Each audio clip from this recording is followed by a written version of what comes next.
Chapter 234. What data? Brother Chin, there's data you can't handle.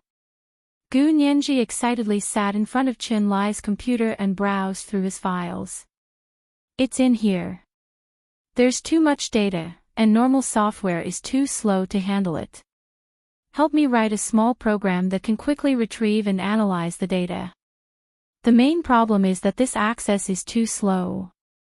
Chen Lai sighed and shook his head as he pointed at the computer screen. Gu Nianji skimmed through it and roughly estimated the size of the file, the amount of computing power needed, the computer configuration, and so on before deciding where to start writing the program. Brother Chin, Brother Zhe is actually the expert in this field. Why didn't you look for him? Why did you look for me, a dabbler? Gu Nianji's slender fingers flew across the keyboard as she typed out a series of instructions. Chen Lai poured himself a cup of tea and took a contented sip. He smiled as he sat on the sofa. He's been a busy man ever since he returned to the base. How could I dare ask him? The key reason was that the data Chen Lai was analyzing was Gu Nianji's physical and cellular DNA data. It couldn't be seen by a third person, not even Zhao Liangzi. But Gu Nianji was different. It didn't matter if she saw the data herself. She was a dabbler when it came to computers, and there were many things she knew but didn't know why. So it was fine even if she saw it. Chen Lai didn't dare take the risk with Zhao Liangzi. After all, Zhao Liangzi's computer skills were top-notch. He could back up his data at any time without anyone knowing. Chen Lai had been sold and still counted the money for him. Operating room B was silent for a minute. Only the crisp sound of Gu Nianji's keyboard could be heard echoing in the room. Chen Lai was about to close his eyes for a nap when he suddenly heard a siren coming from afar. What's wrong? What happened? Gu Nianji looked up from the computer and blankly stared ahead. She suddenly froze. She was directly in the direction of Song Jinning's operating chair. The sleeping beauty, who had been sleeping a moment ago, was now sitting up. Her beautiful eyes stared unblinkingly at Gu Nianji. Brother Chin. Gu Nianji's arm trembled as she pointed in Song Jinning's direction. Didn't you say you'd only wake up in a week? Chen Lai was also shocked by the alarm for a moment. He turned his head and saw Song Jinning sitting up in the operating chair with a blank expression on her face. He couldn't help but yell, "Oh my God! How did you wake up in just 3 days?" He shot forward like an arrow from a bow. His fat body was unexpectedly fast, and Gu Nianji was dumbfounded. Chen Lai rushed to the operating chair and excitedly turned off the alarm device. He excitedly looked at the lines of data displayed on the testing device and laughed like a madman. Song Jinning's gaze was attracted by Chen Lai's dancing hands and feet. She no longer stared at Gu Nianji. She looked back at Chen Lai with interest and shook her head with a smile. Gu Nianji hurriedly wrapped up her program and walked over. "Mrs. Song, are you feeling better?" Song Jinning looked over and said politely, "Hello, my husband's surname is Hua, but you can call me Jinning. May I ask who you are?" She sized up Gu Nianji in her heart and felt that this little girl's big, bright eyes were misty and moist, as though they contained 1,000 words and were ready to confide in someone at any time. She couldn't help but feel pity for her, but judging from her age, she was probably not even 20 years old. Gu Nianji froze and her eyes widened in an instant but quickly returned to normal. She smiled and said, "My name is Gu Nianji. Mrs. Song, are you feeling better? Do you feel uncomfortable anywhere?" Song Jinning also smiled and nodded. "You're a nurse here." She looked at Chen Lai, who was happily fiddling with the medical equipment in his white coat, and then at Gu Nianji. She asked her. "He's a doctor." I. She had just said this when she felt a sharp pain in her brain. The sharp pain was like a bayonet stabbing into her brain, opening up a gap in the memories that had been sealed away for 16 years. Memories of the past flooded her mind, and her newly recovered body couldn't withstand such a burden. She couldn't help hugging her head and leaning against the operating chair, cold sweat pouring down her face. The pain almost made her bite off the tip of her tongue, but she endured it without making a sound. Gu Nianji watched as her body trembled slightly, and her face suddenly turned pale. Even her lips had lost color, and her eyes were dim. She was in so much pain that she curled up her toes, but she didn't make a single sound. Cry out if it hurts. Gu Nianji went up to hug Song Jining and gently rubbed her back. She turned to Chen Lai. Brother Chen, do you have painkillers? Give some to Mrs. Song.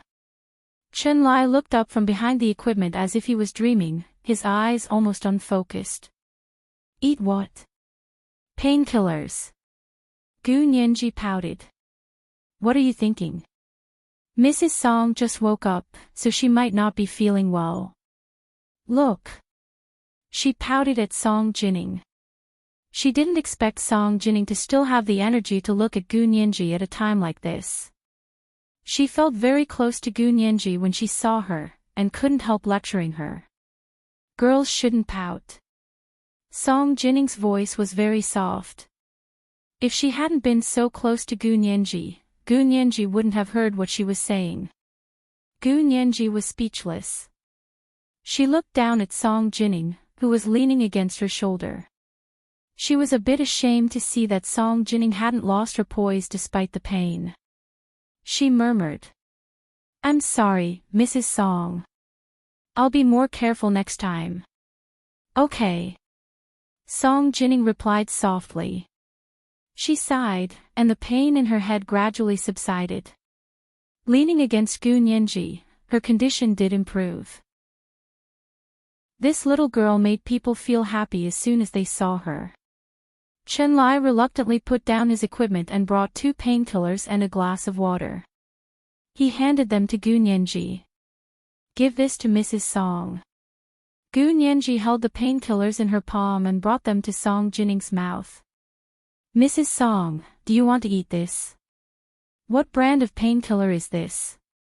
Song Jining looked at the 2 pills carefully.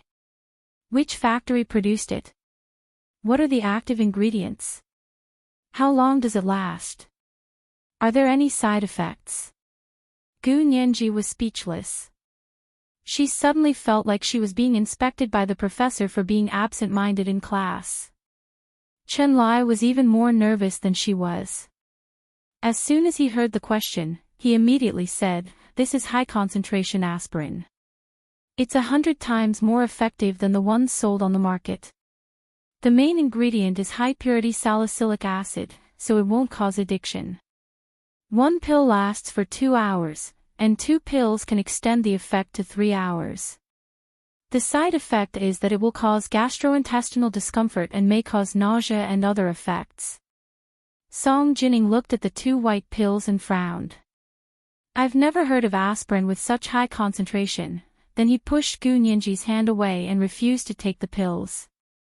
He said politely, Thank you, but it's okay. I'll just bear with it. Can you pour me a glass of hot water? Gu Nianji was speechless. Chen Lai's forehead was covered in beads of sweat. He quickly took out a handkerchief from his trouser pocket to wipe his sweat and stammered, Madam, this aspirin has been available for 4 or 5 years, but it's a special prescription drug. You can't buy it over the counter outside. It's really medicine. I'm not lying to you. Song Jining looked up at him quietly and finally asked, Who are you? Where is this place? I'm Chen Lai, the doctor taking care of you. Chen Lai breathed a sigh of relief and pointed outside the door. This is the official residence of the Chief of the Special Operations Forces. Song Jining's expression was a bit confused, but she hid it well. She continued to look at Chen Lai politely and quietly waited for him to finish. Gu Nianji noticed something was wrong. She tugged on Chen Lai's sleeve to stop him from rambling in front of Song Jining. Chen Lai turned to look at her. Nianji, what's wrong? Gu Nianji nodded at him and looked at Song Jining. Madam, do you remember what happened before you fainted? She wanted to test Song Jining to see how much she had recovered. However, Song Jining frowned and thought about it. Her head hurt for a while, and she panted slightly. Explosion. I remember there was an earth-shattering explosion in our lab before I fainted. This was the first night watch. Dear friends, please cast your monthly votes and recommendation votes quickly. Today's second night watch was still at 7 in the evening. P.S. Thanks to Huaishuanmite for tipping Heshabi yesterday. Mwah. Chapter 235. Gu Nianji was speechless. What was going on? Wasn't she on the way from the Huo residence to this official residence before she fainted? What was Song Jining thinking about? Gu Nianji's eyes darted to Song Jining's face, but she still didn't understand.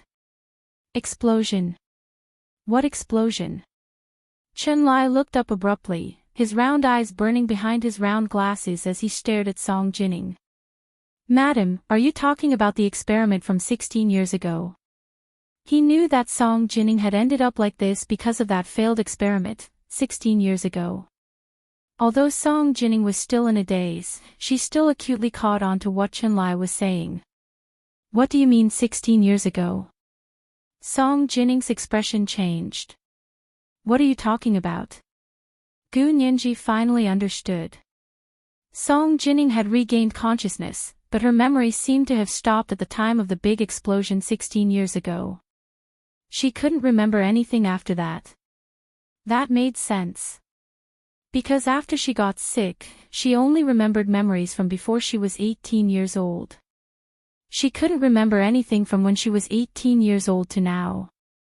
Every day, some of her cells were growing in reverse, repeating over and over again.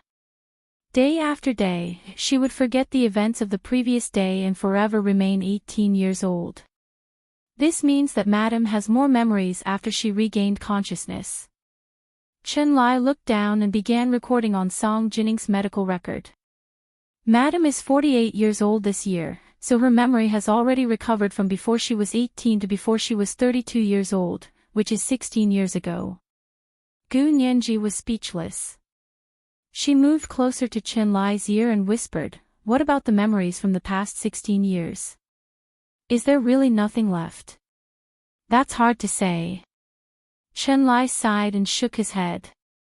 The 16 years of injury from the explosion had an organic effect on her. Her memory cells can't permanently retain the memories of the previous day. For example, goldfish can only remember for 7 seconds, but Madam's memory for the past 16 years is only 24 hours a day. She's slightly better than goldfish. Gu Nianji felt terrible.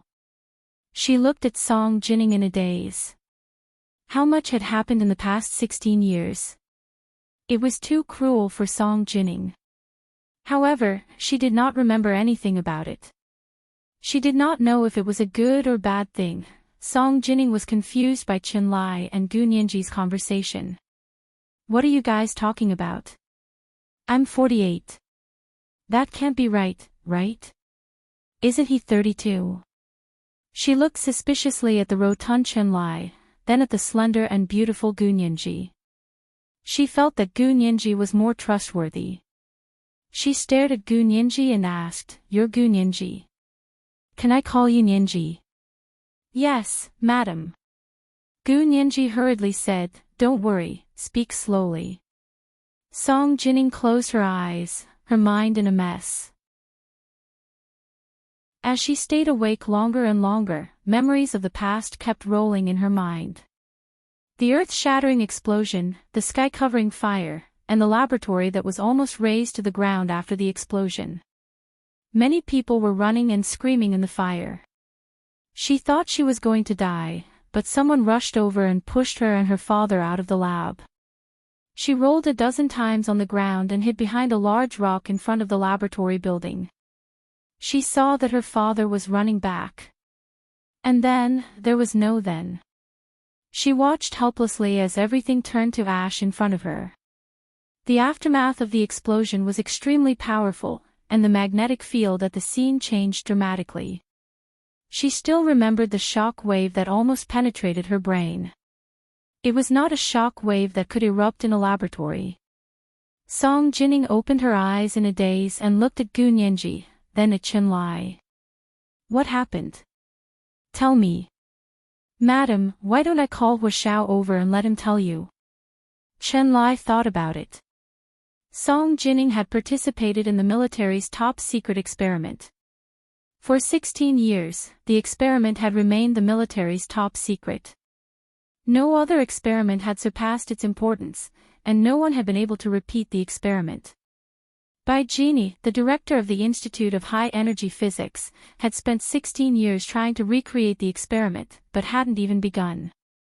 Now that Song Jining was awake and seemed to have memories from 16 years ago, this was already the best news the Imperial Army had received in 16 years.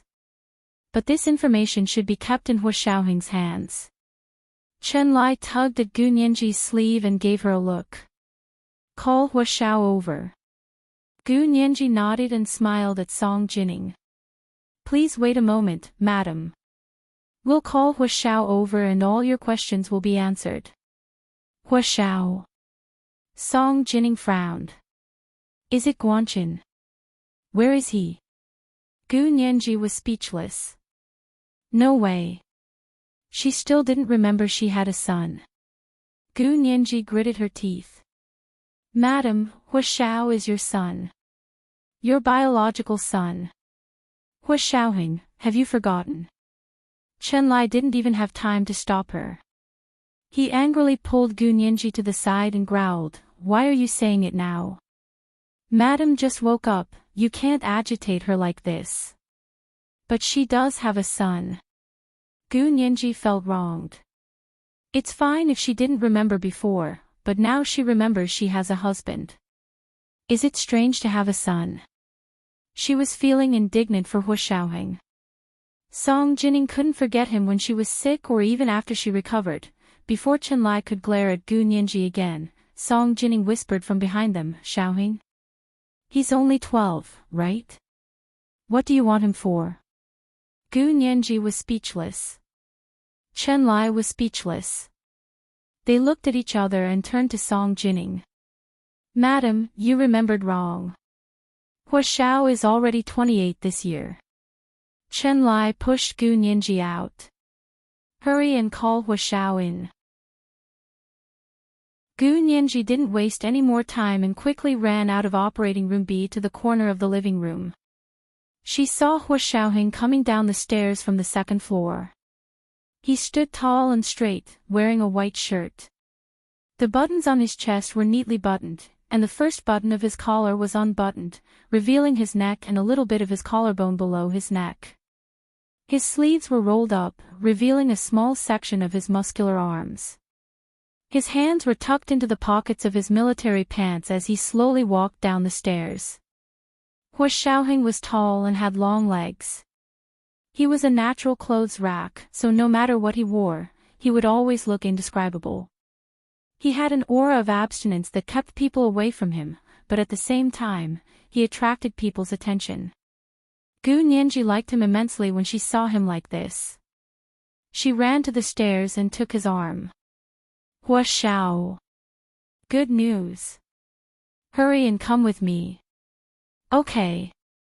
Hua Xiaoheng responded dryly and discreetly removed his arm from Gu Nianji's embrace. Walk properly. Gu Nianji blinked but didn't mind. She happily walked beside Hua Xiaoheng and whispered, Hua Xiao, hurry and go to operating room B. There's a big surprise. Hua Xiaoheng paused and looked at Gu Nianji. What is it? He knew that Song Jining needed 7 days to wake up. It had only been 3 days, so it couldn't be about Song Jining. Gu Nianji kept him in suspense. You'll know when you see it. Hua Xiaoheng followed her to operating room B and saw Chen Lai push the door open. Hua Xiao, you're finally here. Hurry and go in. Oh no. I can't take it. Your mother is too amazing. No wonder she was a genius all those years ago. I think she's still a super genius who surpasses normal geniuses by leaps and bounds. Damn it. Why didn't I know that the human body's meridians had specific routes that could be checked? Huashao, didn't your mother study high-energy physics? How did she dabble in medicine? Chen Lai, the medical genius, seemed to have met his match for the first time in a decade. He was sweating profusely from the questions and almost ran away. Hua Xiaoheng's footsteps stopped at the door of operating room B. His heart skipped a beat, but he didn't show it on his face. What did you say? My mother is awake. Only 3 days. Didn't you say it would take at least 7 days? It was the second half of the night. Dear friends, please cast your monthly votes and recommendation votes quickly. Happy Mid-Autumn Festival everyone. P.S. I'll go to the group tonight to wish everyone a happy holiday. Mwah.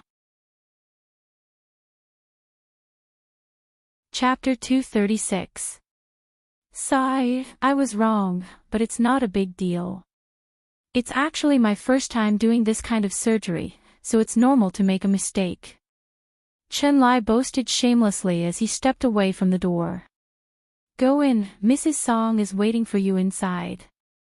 He looked like he wanted to avoid arousing suspicion. Hua Xiaoheng put his hands in his trouser pockets and stood quietly at the door of operating room B for a while. Chen Lai gave Gu Nianji a look, and they nodded at the same time. They snuck out of operating room A-B and ran out the door, closing it tightly behind them. Is this okay? Gu Nianji looked around with lingering fear. No one else saw, right?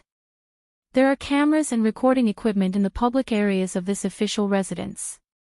Chen Lai looked straight ahead and smiled. His voice was very quiet, but Gu Nianji was standing close to him and heard him. So it's true. Gu Nianji mumbled, then stopped mumbling. You said you wanted to analyze the data with me. Hurry up and go, don't just stand there. Chen Lai pushed Gu Nianji's shoulder and ushered her to the small office on the other side to work for him.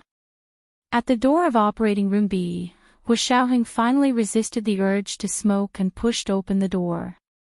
There were shadowless lights installed on the roof, illuminating the windowless room as if it were daytime. A stunningly beautiful woman in a snow-white patient's gown leaned against the operating chair. She tilted her head slightly in the direction of the door, her eyes filled with anticipation, curiosity, and a trace of apprehension. This was how he remembered his mother. Hua Xiaoheng calmed down. He walked in and closed the door gently behind him. Song Jining looked up to see a tall, dignified man walk in. When he looked up at her, she was momentarily dazed. Was this incredibly handsome man really her son, Hua Xiaoheng? In her memory, Xiaoheng was still that handsome, quiet 12-year-old boy. He didn't speak much, but when she, his mother, was too busy in the lab to celebrate his birthday, he would sneak a few stops to visit her in the lab with a birthday cake, just to eat the cake with her. That was all her son asked of her all year round. She still remembered that the day the laboratory exploded 16 years ago was the day before Hua Xiaoheng's birthday. She wanted to end the experiment as soon as possible so that she could celebrate his birthday with him the next day and eat a piece of birthday cake together. He didn't expect that 16 years would pass just like that. The boy from back then had grown into a mature and steady young man, completely different from what she remembered. Hua Xiaoheng walked over slowly and sat on a soft chair beside the operating chair. His expression had already returned to normal. He nodded at Song Jining. Madam Song is awake. Song Jining's eyes widened when she heard Mrs. Song. She stared at Hua Xiaoheng for a long time before she laughed dryly. Xiaoheng. How big have you become? I wanted to eat your birthday cake with you the next day. Hua Xiaoheng's eyes narrowed slightly. His expression was extremely natural as he said. Mother, you remember? Yes. Song Jining reached out to touch Hua Xiaoheng's head, but Hua Xiaoheng sat there motionlessly and had no intention of moving closer. She could only shyly withdraw her hand and look at him almost greedily. She asked again, "How big have you become?" Hua Xiaoheng smiled slightly, 16 years. "Of course I've grown up." He then added, "Mother, you must have suffered all these years." "Suffered?" Song Jining tilted her head and asked in confusion, "You mean I was injured and ill for so many years?" Hua Xiaoheng was speechless. So this was the surprise Chen Lai had mentioned. Although Song Jining had woken up, she had forgotten what had happened in the past 16 years. Hua Xiaoheng's thoughts only wavered for a moment before he quickly calmed down and remembered something else. If Song Jining could remember what had happened before the accident in the laboratory when she was awake, then wouldn't the military be able to find the real reason for the failed experiment 16 years ago? No wonder Chen Lai had taken Gu Nianji with him when he left the operating room, leaving only the mother and son. In other words, Chen Lai was expressing that he didn't want to know about what had happened all those years ago and didn't need to know. What had happened all those years ago was a military secret and also a secret of the laboratory. It should have been shared between Hua Xiaoheng and Song Jining. Hua Xiaoheng actually thought even further than Chen Lai. He knew that news of Song Jining waking up would spread after the new year at the latest. At that time, countless people would try their best to get Song Jining away. Song Jining's only use to those people was the accident in her father's laboratory all those years ago. If that part of her memory was intact, not only would she be able to unravel many of the secrets in their hearts, but she might also be able to repeat the parameters of the experiment and restart the top-secret experiment all those years ago. The latter was far more useful than the former. How could any experiment not fail? The military understood this very well. In order to make the experiment succeed, they were even willing to disregard what had happened in the past. As long as someone could reconstruct the experiment and make it a success, they would be able to tolerate and whitewash their mistakes, no matter how big the mistake. So in order to divert the attention of those people from Song Jining, Hua Xiaoheng didn't mind sharing some of the firepower with her. He was very decisive, and had already made up his mind. Ever since Mother was injured in the last experiment, she had a strange illness. She only had memories of before she was 18 years old. Every day after that, you would forget what happened the day before, so your memories were stuck at 18 years old. Hua Xiaoheng briefly explained Song Jining's illness for the past 16 years. Song Jining listened with a frown and murmured, "So that's how it is. So that's how it is." It seems that the magnetic field was indeed extraordinary. She was the only experimenter who had survived the sudden explosion of the strong magnetic field, so she was also the only person alive to feel the consequences of the strong magnetic field. We don't know exactly why it happened, either. At one point, the doctor diagnosed that Mother had suffered a serious setback and shock, so she was suffering from a serious mental illness. Hua Xiaoheng glanced at Song Jining's dry lips and stood up calmly. He poured Song Jining a glass of water and placed it in her hand. So Bai Jini volunteered to be a part-time psychiatrist to treat Mother's mental illness. Bai Jini. Song Jining held the glass of water with both hands, slightly startled. My university classmate, Bai Jini. The Bai Jini who used to come to our house. Yes, that's her. Hua Xiaoheng nodded and said expressionlessly, "She's now Father's girlfriend, officially his girlfriend." Song Jining straightened her back and sat on the operating chair. When she heard Hua Xiaoheng's words, for a few seconds, she felt like her brain was completely empty, like an empty box with nothing inside. But soon, tens of thousands of bees burrowed in and buzzed inside, making her dizzy, and her expression changed again and again. If Chen Lai were here, he would never have allowed Hua Xiaoheng to say so much to agitate Song Jining. But in Hua Xiaoheng's opinion, his mother had always been a strong woman. Hiding these things from her was the greatest harm to her. I didn't hear what you said just now clearly. Can you say it again? Song Jining elegantly placed the glass of water on the small table next to the operating chair. Although her face was still pale, there was not much change. Is your father still a soldier? Of course, he's already a general now. Hua Xiaoheng lowered his eyes. Also, he divorced mother 10 years ago. This is the first night watch. Dear friends, hurry up and give me your monthly and recommendation votes. I went to the group yesterday to send red packets to wish everyone a happy Mid-Autumn festival, but I couldn't send red packets because of that scheming boy Tencent. In the end, I had no choice but to agree to the girls' request and make it up to them today. So there will be 3 nights today. The second night watch will be at 1:00 in the afternoon and the third night watch will be at 7:00 in the evening. It can be considered a Mid-Autumn festival gift for everyone. P.S. Thank you, Mo Qianzhuan, for the gift yesterday. Mwah. Chapter 237. Hua Xiaoheng didn't say anything else after he finished. He just sat quietly next to Song Jining, arms crossed, eyes straight ahead. In his mind, however, he was thinking about how to protect Song Jining. He couldn't let Bai Genie keep pestering Song Jining. He had to remove Bai Genie's name from the military's secret documents. Song Jining had just woken up. Time was like a joke to her. She was now the sleeping beauty who had woken up to find the person beside her had changed beyond recognition. Of course, Sleeping Beauty had a prince to kiss her awake, but her prince had given her another nightmare after she had woken up. Song Jining's eyes dimmed. She slowly raised her hand and rubbed her temples. She slowly closed her eyes and didn't say anything. Operating Room B was quiet. It was so quiet that not a single sound could be heard. The air was a little heavy.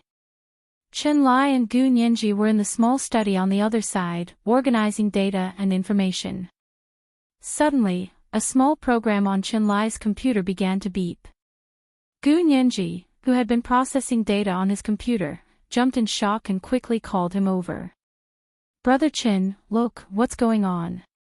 Chen Lai looked up from a pile of books that were as thick as bricks and looked at Gu Nianji blankly. Then he heard the beeping sound coming from the computer across from him. He jumped up in shock and threw his books away in a flurry. He rushed over to Gu Nianji's computer and stuck his head out to look. Oh no! Something's wrong with Mrs. Song. Chen Lai's heart sank. He turned and ran towards the operating room. Gu Nianji quickly glanced at the beeping program and confirmed it was an alarm.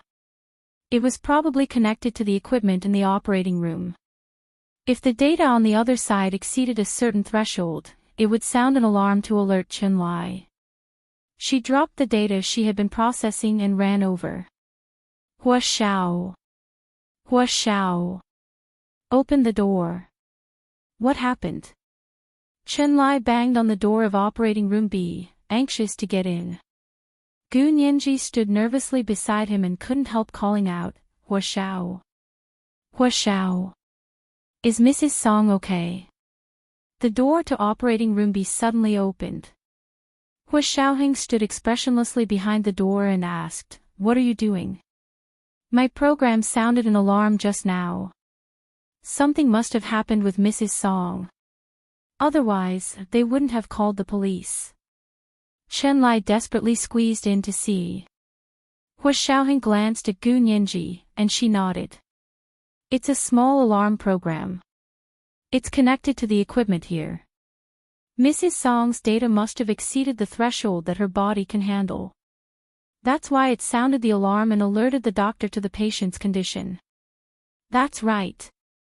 Chen Lai nodded in agreement. Then, as if remembering something, he jerked his head around to look at Gu Nianji. How did you know? You peeked at my program. Since when did I peek? Your program will jump out by itself, and I'll look at it openly. Gu Nianji poked Chen Lai's shoulder with her finger, displeased. Brother Chen, the data is obvious. It's common sense, okay? Chen Lai pouted. Gu Nianji had dealt him another blow after Song Jining had dealt him a blow today. Why was everyone in this family a genius? How could he let others live? All Chenlai wanted to do was squat in the corner and draw circles to express his resentment. Hu Xiaoheng glanced at him and opened the door. Go in and take a look. Chenlai rushed in and went straight to the medical equipment next to Song Jinning's operating chair. Gu Nianji also wanted to go in, but Hu Xiaoheng blocked her way. She went left, and Hu Xiaoheng stood left. She went right, and Hu Xiaoheng stood right. He blocked her way. Gu Nianji was confused. Hu Xiao, what are you doing? Let me go in and see Mrs. Song, okay? She used so much of my bone marrow, I have the right to see the results of my medical treatment, right? Your medical treatment results. Does that mean Chenlai agreed? Hu Xiaoheng mocked her calmly and turned to sit on the couch by the door. He crossed his legs and looked up at her. Come and sit. Gu Nianji turned to look at operating room B, and then at Hu Xiaoheng. Although Hu Xiaoheng's expression was the same as usual, she still felt that something was wrong with him. It was just that the feeling was deeply hidden, and most people couldn't sense it. Gu Nianji was only responding based on her intuition, which had been with him for the past 6 years. She slowly walked over and sat next to Hu Xiaoheng. She whispered, Hu Xiao, what happened just now? I just told my mother about the major events that happened in the past 16 years. She probably couldn't take it. Hu Xiaoheng sighed. Was he being too demanding? Or was his mother not as strong as she used to be? Gu Nianji understood what Hu Xiaoheng was implying. She thought about it and said, it's not that you're being too demanding, and it's not that Mrs. Song isn't as strong as she used to be. I think you're being too hasty. Perhaps Mrs. Song's physical condition hasn't stabilized yet, and what you said had too much of an impact on her emotions. That's why her physical condition changed. This change must have been so big that it triggered an alarm. Hu Xiaoheng crossed his arms and looked very serious. He was silent for a moment, then shook his head. There's not much time left. It's better to get it over with than to prolong it. We can only talk about the future if we get through this. Otherwise, there won't be a future. Gu Nianji rarely saw Hu Xiaoheng so serious. In the past, even though he didn't like to smile, he was still full of energy. He had the steadiness of a young man. But now, Hu Xiaoheng was able to settle his emotions to the deepest part of his heart. Like the ocean, it contained all rivers. Without a hurricane, you wouldn't be able to see the turbulent waves of the sea. Don't worry, it'll be fine. Gu Nianji racked her brains to comfort Hu Xiaoheng. She raised her arms and clenched her fists. You don't trust anyone else, but you have to trust me, right? Trust Brother Chen, right? Use my great bone marrow. With Brother Chen's brilliant medical skills, Mrs. Song will be fine. That good? Hu Xiaoheng's calm face inadvertently broke into a smile. What if something happens? What if something happens? Then I'll take my bone marrow again. I'm not afraid. I have plenty of bone marrow. Gu Nianji patted her chest heroically. She teased Hu Xiaoheng like a clown, hoping he wouldn't be so serious. Hu Xiaoheng patted her head. Good girl, you're not hurting anymore, right? Yeah, I've been fine for a long time. Gu Nianji felt a tingling sensation on her scalp where Hu Xiaoheng had patted her. It was like an electric shock. She couldn't help raising the corners of her eyes to glance at Hu Xiaoheng. She discreetly reached out to hold his hand. Hu Xiaoheng raised his hand without batting an eyelid. He took out a pack of cigarettes from his trouser pocket and stood up. I'm going out for a smoke. He quickly walked out. Gu Nianji pursed her lips and looked at her hands. She couldn't help clasping them together. She sat alone on the sofa and blankly waited for Chenlai to come out. Chenlai struggled in the operating room for a quarter of an hour before confirming that all of Song Jinning's physical data were fine. Although it was a lot more than normal, Song Jinning's basic health condition hadn't changed much. This meant that her body could withstand this kind of emotional upheaval. If it had been a normal person, they would have gone insane from such a huge shock when they just regained consciousness. But Song Jinning was completely fine. After Chenlai finished his examination, he stared at the data and was speechless for a long time. In the end, he could only conclude that the bone marrow transplanted from Gu Nianji had fused extremely well with Song Jinning's body. Not only had this fusion repaired part of her damaged genes, but it had also strengthened her own genes and greatly improved her physical fitness. This result was even more shocking. Chenlai once again decided that all data related to Gu Nianji's physical condition had to be completely destroyed. He couldn't even seal it, because as long as it existed, it could be discovered. The only way was to destroy it. No wonder Hu Xiaoheng had always done this in the past. He had never allowed Chenlai to keep any data related to Gu Nianji's physical fitness. When she came out of operating room B, Song Jinning had already fallen asleep because she was extremely tired. Hu Xiaoheng went out for a smoke and didn't return. Chenlai turned off the lights in operating room B and came out to see Gu Nianji sitting alone at the door. He said, "Then you stay here. I'll run the program myself with the data." "You've already written the program, right?" "Yes, it's all written. You just need to input the data and run it." Gu Nianji rested her chin on her hands and sat on the sofa. She stared blankly at the coffee table in front of her. Chenlai waved behind him and returned to his small study. Not long after Chenlai left, Song Jinning slowly opened her eyes in operating room B. She lay alone in the dark room. Hu Xiaoheng's words kept echoing in her mind.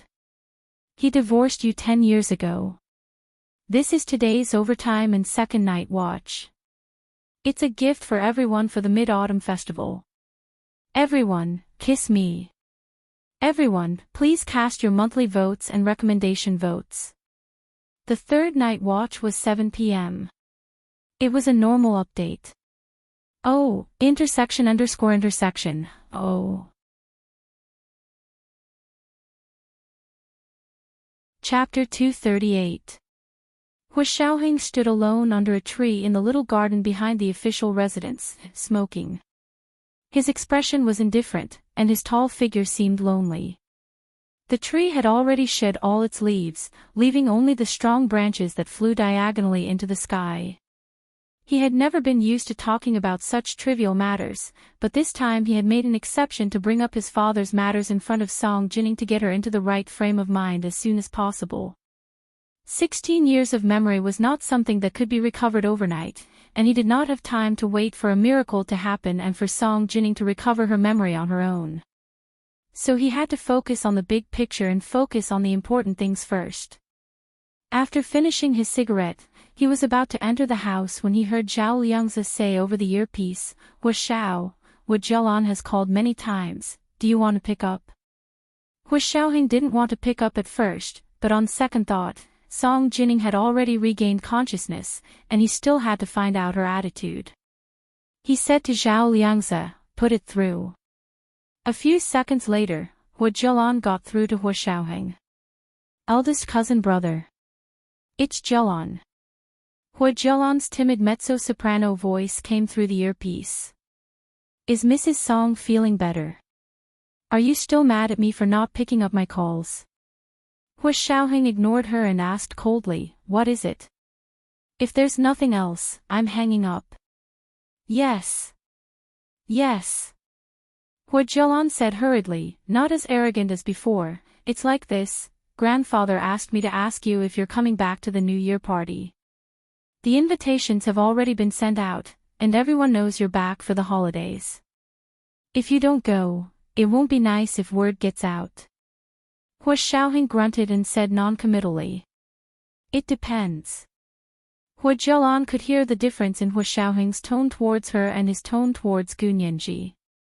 She couldn't help feeling sour and angry, but she couldn't bring herself to lose her temper in front of Hu Xiaoheng. Also, she was still angry at Song Jinning, so she didn't want to continue humbling herself. She thought about it, and her tone became cold. "Oh, I just wanted to inform cousin brother. Today, Auntie Bai came to our house, and so did third uncle. They told grandfather and second uncle that they would officially announce the engagement of Auntie Bai and second uncle at the New Year's party."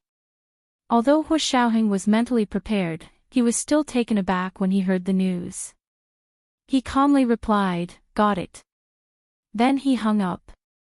He turned and ascended the steps leading to the backyard of the mansion, and went into the house. When he arrived at the door of operating room B, he saw Gu Nianji sitting on the sofa by the door in a daze. Hu Xiaoheng stopped in his tracks and said in a low voice, "Go see what Chen Lai is doing. You don't have to come here today." Gu Nianji slowly raised her head and stared at Hu Xiaoheng's back. She whispered, "Mrs. Song is asleep. Are you going in too?" Hu Xiaoheng didn't say anything else, nor did he turn around. He pushed open the door to operating room B, walked in, and closed the door behind him. Gu Nianji sighed softly and got up to look for Chen Lai. As soon as Hu Xiaoheng entered operating room B, he pressed the switch by the door and turned on the shadowless lights in the room. Song Jining subconsciously raised her arms to cover her eyes. She was not used to the sudden brightness in the room. "You're awake." Hu Xiaoheng sat down. He smelled faintly of cigarettes, and his expression was even more solemn than before. Song Jining closed her eyes and waited for them to adjust to the light in the room before slowly opening them. She straightened up on the operating chair. "I wasn't asleep." She sighed. "I couldn't sleep. But I didn't want to talk either." "What about now? Do you want to talk?" Hu Xiaoheng looked at her and finally said gently, "If you're not feeling well, we can talk about it later." He didn't want to push her too hard. It was rare for Song Jining to hear Hu Xiaoheng admit defeat. She remembered that from the time he was sensible, he had always been very assertive and didn't give in easily. "It's nothing." Song Jining smiled. "I was just a little surprised." Of course, it had been painful, but she didn't want to show it in front of her son. What's there to be surprised about? Hu Xiaoheng didn't think much of it. Husband and wife are birds of the same forest. They fly apart when disaster strikes. He was kind enough to endure for 6 years before asking for a divorce. "You think so?" Song Jining was slightly disappointed. "Xiaoheng, you're 28 this year, right?" "Yeah." "Then are you married? Is Gu Nianji your wife?" Song Jining asked casually. She had originally thought that Hu Xiaoheng was already married at his age, and perhaps even had children. However, Gu Nianji was too young and didn't look like she wanted to have children, so she asked hesitantly. Hu Xiaoheng's heart skipped a beat. He suddenly felt his body heat up, but he couldn't take off his jacket right now. "Why do you ask?" Hu Xiaoheng looked up at Song Jining. "No, I'm not married. Gu Nianji was a mission given to me by the military. I used to be her guardian." Song Jining replied with an "oh," and said with great disappointment, "No wonder. You don't understand what it means for two people who love each other to become husband and wife. Yeah, a lot of couples get divorced. It's not surprising if they love each other or not." Hu Xiaoheng tried to be as objective as possible. "Then tell me, why did your father divorce me?" Song Jining looked at Hu Xiaoheng without blinking. She took in his every expression and carefully analyzed his every word to understand what he meant. 16 years had passed between them, and they were both smart people. Even if they were mother and son, they still needed time to get along before they could accept each other. Hu Xiaoheng didn't know where to start.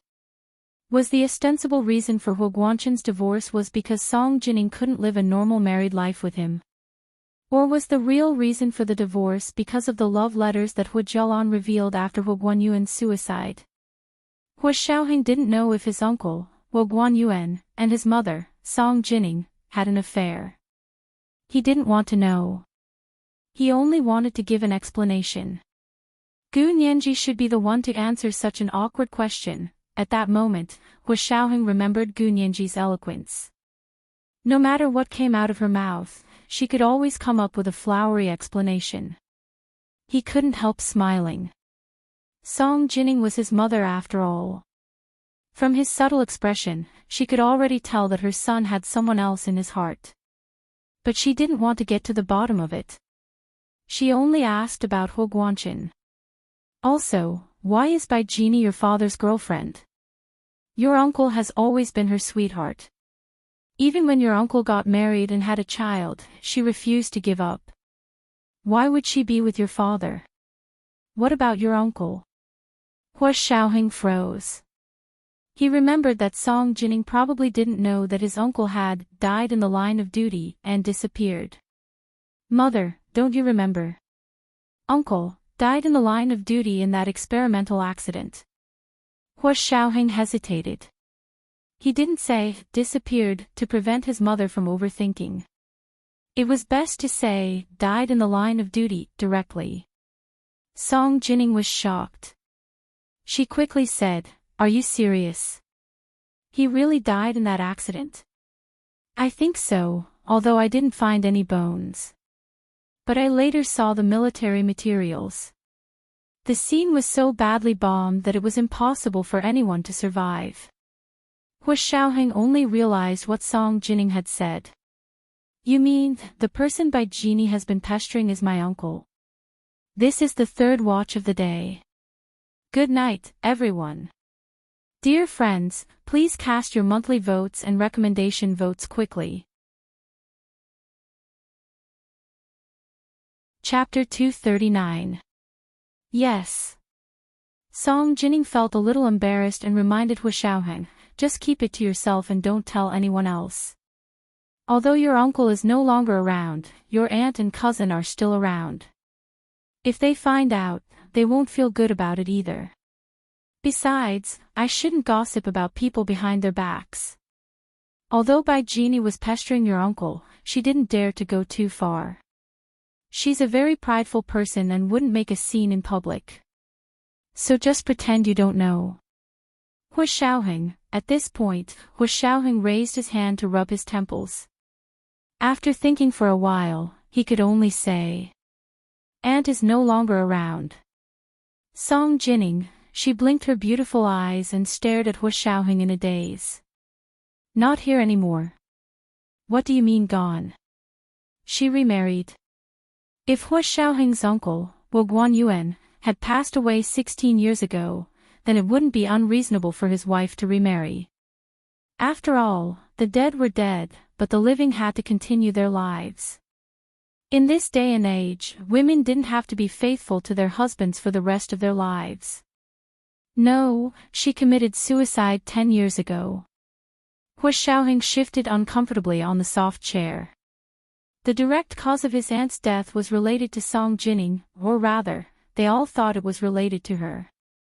And those love letters, he had thought it was a simple matter that could be explained in a few words, but now he felt like the contents were snowballing. It wasn't something that could be explained in a short amount of time. But if he didn't explain it clearly, Song Jining would be in a situation where she couldn't be trusted. And Hua Xiaoheng wouldn't allow his mother to continue being deceived. Suicide. Song Jining covered her mouth with her hand, a layer of mist appeared in her cold eyes. "I don't believe it. Tell me, why did your aunt commit suicide? Did someone in the Hua family gossip about her?" "Gossip?" Hua Xiaoheng frowned and pursed his lips even tighter. He looked expressionlessly at the instruments on Song Jining's operating chair and didn't look her in the eye. His voice was light and airy. "What do you mean?" His face was indifferent and solemn, completely uninterested. Song Jining leaned back on the operating chair and let out a long sigh. She said emotionally, "How many things have happened in the past 16 years? She had originally thought that Hua Guanqin's divorce when she was sick had made her sad enough. She hadn't expected that there would be something even sadder. Big brother and sister-in-law are gone just like that. Song Jining sighed and closed her eyes. A few drops of tears seeped out from the corner of her eyes. Compared to them, your father and I aren't in the worst situation. After all, we are still alive, but they are no longer in this world. Hua Xiaoheng breathed a sigh of relief when he heard that. He had not misjudged his mother. As a woman who had been determined to be a scientist since she was young, love was never everything in her life. So it should be fine for him to say the rest of his words, right? If it weren't for the fact that this matter concerned his parents, Hua Xiaoheng really wanted to drag Gu Nianji over to persuade him. The reason first aunt committed suicide was because she discovered first uncle had written love letters to another woman. Hua Xiaoheng coughed and said everything in one breath before he felt awkward. 16 years ago, the year first uncle passed away, the military gave first uncle's belongings to first aunt. Then first aunt discovered that these love letters weren't written to first aunt, but to another woman. 6 years later, she chose to commit suicide and ended her life. Love letters. Song Jining opened her eyes in confusion. When were these love letters written? On and off for a few years, I guess. Hua Xiaoheng said calmly, if mother is interested, I can bring them all for you to see. He had only brought the letter with him that said, tears fall from my eyes, I regret not meeting you before we were married. He had originally planned to let Song Jining identify the handwriting when she woke up. Song Jining still didn't know that it had anything to do with her. She waved her hand. That's not necessary. She paused and asked again, you mean your first aunt couldn't stand that your first uncle had another woman in his heart, so she chose to commit suicide? Yes. That's the gist of it. Hua Xiaoheng shifted his seat again. His expression was blank, but he breathed a sigh of relief in his heart. He had finally finished talking about this extremely embarrassing matter. I didn't expect Luo Xinchue to do this for your first uncle. Song Jining sighed deeply. She recalled her sister-in-law's appearance and only remembered that she was a typical Jiangnan beauty. She had snow-white skin, petite and delicate. She was very virtuous and obedient to Hua Guanyuan. She never even raised her voice in front of him. She used to be old Madame Hua's most praised daughter-in-law, saying that she had the most traditional virtues of a Huaxia woman. However, after she finished speaking, she was a little disapproving. Your first uncle isn't that kind of person. He wouldn't be disloyal to your first aunt. As for the love letters, who hasn't loved someone when they were young? Who doesn't have a few love letters that they can't send out? How many people are lucky enough to have a happy ending with the first person they fall in love with? That's what happens when you're young and frivolous. I don't believe your first aunt doesn't understand this. Moreover, she suddenly stopped talking, feeling that she had said too much. Hua Xiaoheng frowned. His mother's words had a hidden meaning. It seemed like he had to tell her the rest of the story. But these love letters are very important. Big Aunt's suicide and father's divorce with mother were all because of these love letters from Big Uncle. Because first uncle's letters were all written to mother. Mother also replied to him with a letter titled, Tears fall from my eyes as a pearl, I regret not meeting you before we were married. As Hua Xiaoheng spoke, he took out the letter signed by Jining and placed it in front of Song Jining. What? Song Jining's ears turned red from pure anger. Nonsense. This is slander. I want to sue them. Who said that? I want to get the best lawyer. Sue them for slander. I want them to go to jail. Her hands trembled as she took the letter from Hua Xiaoheng's hands. As soon as she saw the handwriting, her mind buzzed. It was as if thousands of bees had burrowed into it. It was so noisy that she could barely hear anything else. That piece of paper was clearly written by her own handwriting, but she couldn't remember when she had written that sentence. How is that possible? How is that possible? This letter doesn't even have a header. How can you prove that I wrote it to your uncle? Song Jining was so angry that she almost coughed. She patted her chest to calm herself down. She was extremely angry and embarrassed. I've never liked literature or poetry since I was young. I've only liked math, physics, and chemistry. Who could be so good as to make me write something so scholarly? Mother, did you really write this? Hu Xiaoheng raised his brows and looked at Song Jining. He caught the main point very sharply. Because Song Jining didn't deny the authenticity of the letter. She only said that she didn't know about the poem and that someone had asked her to write it. If I say no, the handwriting expert will definitely say that I'm lying. Song Jining suppressed her anger. But I have to say that even if I wrote this, it doesn't prove anything. That's ridiculous. Your father wants to divorce me just because of this letter. Is that true? He thinks that I'm cheating just because of this sentence? I'm not very sure about that. No matter how strong Hu Xiaoheng's psychological endurance was, he couldn't take it anymore in the face of his parents' private affairs. He stood up. Mother, I'll go out first. Do you want to rest alone, or do you want Ninji to accompany you? This was the first watch. Dear friends, please cast your monthly votes and recommendation votes quickly. It was 7:00 in the evening. P.S. Thank you Enigmayanxi for tipping Heshabi yesterday. Mwah. Chapter 240. What could that little girl say? Song Jining smiled. I'll just lie down by myself, you can't say that. Hu Xiaoheng didn't hide anything in front of Song Jining. He smiled. Didn't you say you wanted to sue the person who slandered and forged evidence? Nianji is a law student and is very smart. Maybe she can help you. He paused, then continued in a seemingly casual manner, she's only 18 and has already graduated from university. She's about to go to the university to study law. Oh. That's smart. That's an interesting little girl. Song Jining nodded and blinked. She could tell that Hu Xiaoheng was very protective of Gu Nianji. Call her in. Hu Xiaoheng nodded and walked out of operating room B to Qin Lai's study. He waved at Gu Nianji. Come with me for a second. He first brought Gu Nianji to the small garden behind the official residence to explain the situation. The two of them stood beside a row of shrubs in the garden. Hu Xiaoheng put his hands in his trouser pockets and stared straight ahead. He looked like he wanted to say something but was hesitant. He didn't know how to tell Gu Nianji about this. Was it good or bad for her to get involved? Hu Xiaoheng stood there silently. His silhouette was tall and imposing. Overhead was a clear blue sky with the sun, but the sunlight wasn't warm or dazzling. There was a warm scent in the air. Gu Nianji stood beside Hu Xiaoheng and wasn't in a hurry to ask him what was going on.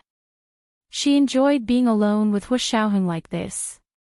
Just standing by his side like this was enough to feel the peacefulness of the years. Hu Xiaoheng, on the other hand, was thinking about the past.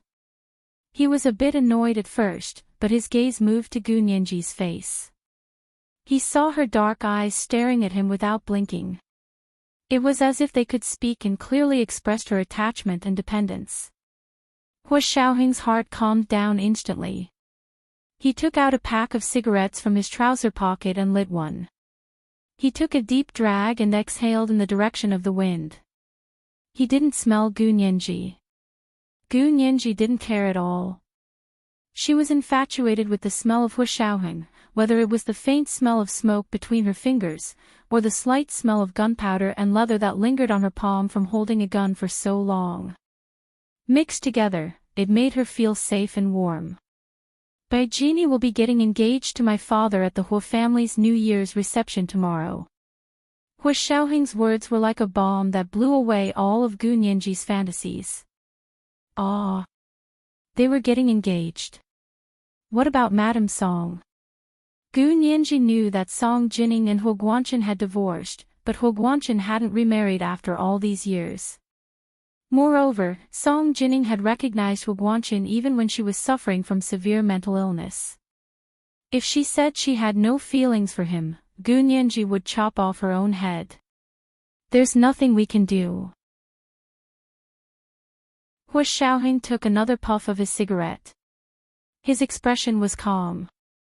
I don't think my mother will go back to you. Gu Nianji was speechless.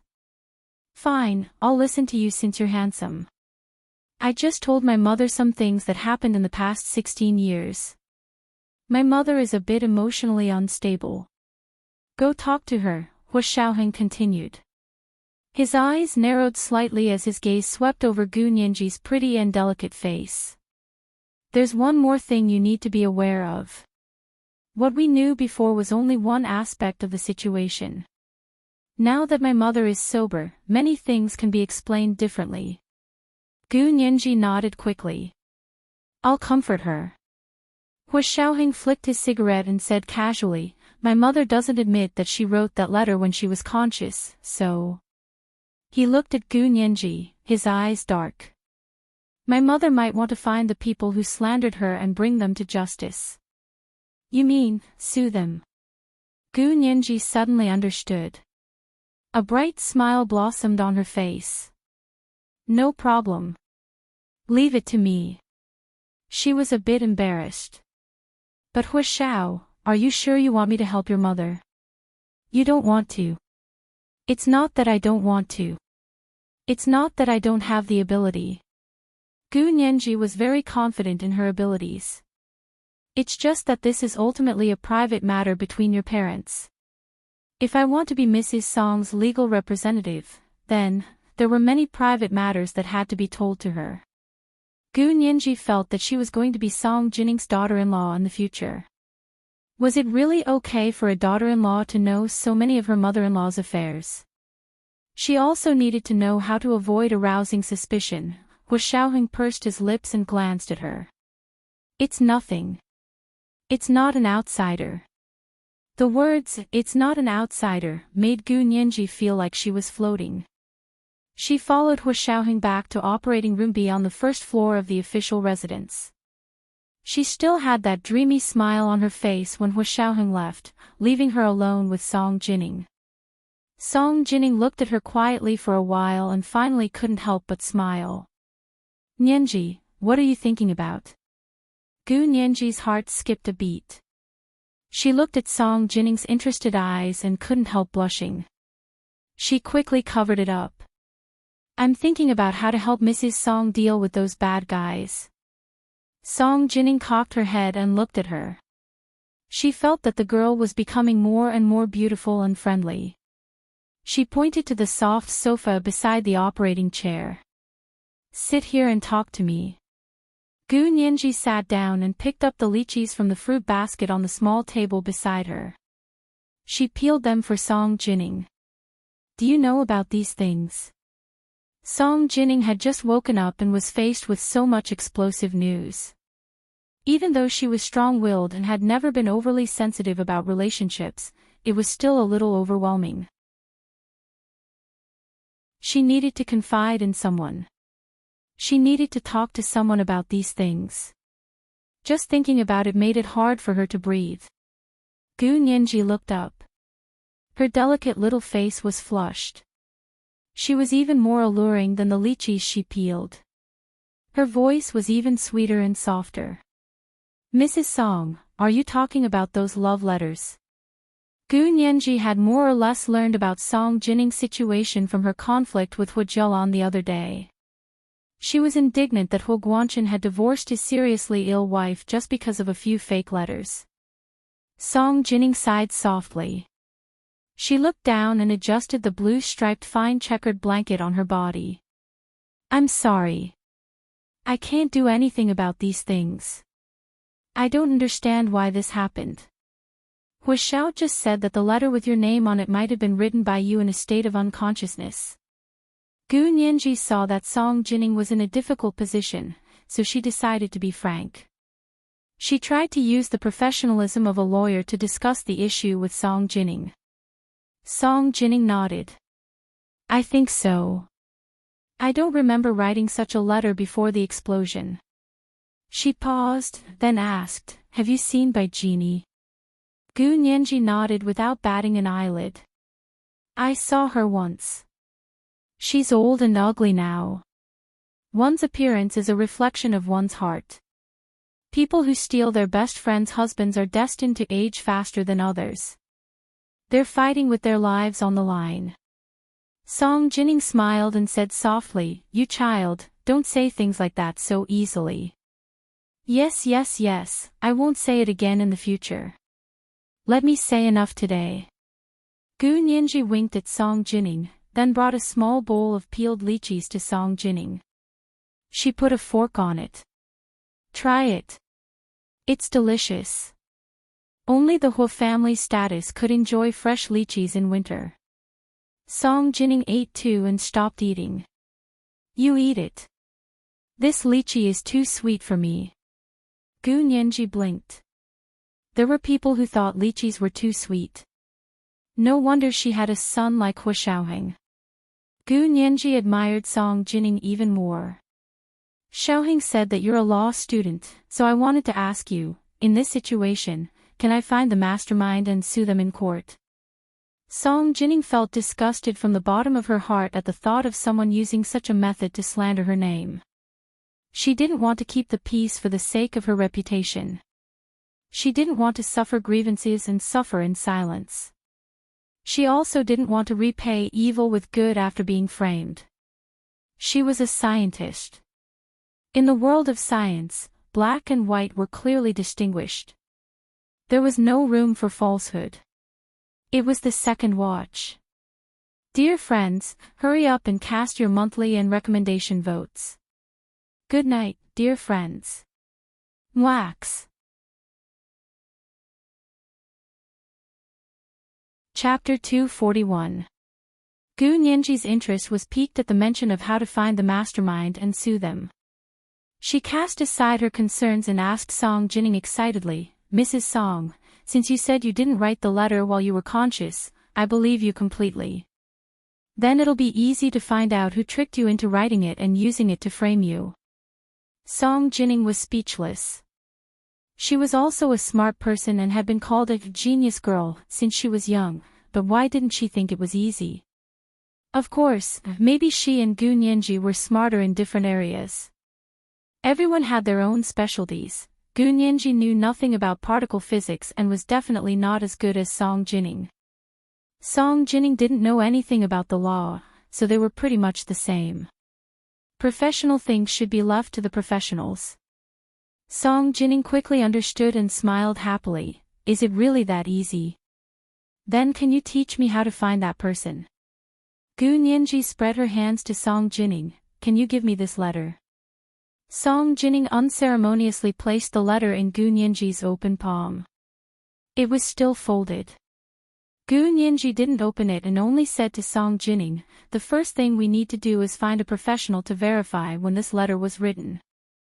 I know you can verify the authenticity of handwriting, but you can also verify the date of the letter. Song Jining asked curiously, what kind of technology is this? There's paper and ink, it's written here in black and white. Take it to the forensic lab and have the expert examine it.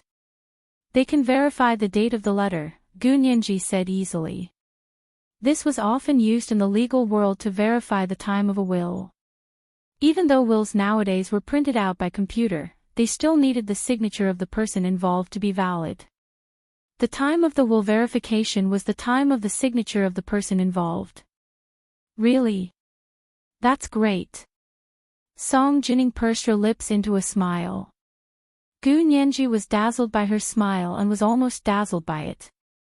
Mrs. Song was a real beauty. Gu Nianji sighed to herself and was even more convinced that Huo Guanchen was blind. There had once been such a beautiful woman who had truly loved him. How had he been able to abandon such a woman and be with someone like Bai Genie? Bai Genie was far inferior to Song Jining in terms of looks, character, IQ, and upbringing. The only thing that was better than Song Jining was her family background. After all, the Bais were a famous family with many branches and leaves. The songs weren't even comparable to the songs. They also didn't seem to be a large family. Gu Nianji hadn't heard Hu Xiaoheng mention any relatives or friends on his mother's side. If they had relatives, they wouldn't have allowed Song Jining to be treated like this for the past 16 years. Don't worry, Mrs. Song. I'll call the Imperial Judicial Identification Office and personally deliver this letter to them. I'll ask them to identify the time period when this letter was written. Even if I can't pinpoint the exact day, I can at least pinpoint the year and month. Gu Nianji remembered learning about a case involving a will lawsuit. The Judicial Identification Center in the imperial capital had done an identification of the signature date of a will. If Song Jining remembered correctly, this letter wasn't written before the lab accident, but 16 years after the lab accident, which proved that it had nothing to do with Song Jining. If Song Jining remembered correctly, the letter wasn't written before the lab accident. It was written 16 years after the accident. That proved it had nothing to do with Song Jining. She had been suffering from severe mental illness for the past 16 years. She hadn't been conscious enough to write such a touching love letter. Who could it be? It was easy to pinpoint. It was either Bai Jini or Hu Jialan. Considering that Hu Guanyuan was the recipient of the letter, Hu Jialan could be eliminated as a suspect. Bai Jini was the only suspect. Song Jining had always remembered Bai Jini and allowed her to be close to her. There was only one suspect left, Bai Jini. Song Jining was silent for a long time. She seemed to be thinking about the same thing, but she had no memory of the past 16 years. She didn't even know as much as Gu Nianji. It was difficult to come to a correct conclusion. She murmured. Who is this person? What is her motive? Gu Nianji got up to pour a glass of warm milk for Song Jining and handed it to her. Mrs. Song, I have a suspect. It's your best friend, Bai Jini. In other words, Bai Jini who had stolen Song Jining's husband. Song Jining held the warm milk and shook her head. She smiled wryly. Bai Jini isn't my best friend, but we were good classmates and friends. Yeah, more or less. Gu Nianji didn't want to argue with Song Jining. In terms of the means, time, and motive, she meets all the criteria. Therefore, if this letter can be proven to have been written when you were unconscious, you can sue her in court. I can understand the method and time, but I can't understand the motive. Song Jining's beautiful eyebrows furrowed slightly. Xiaoheng told me that she's Guanchen now, my ex-husband's girlfriend.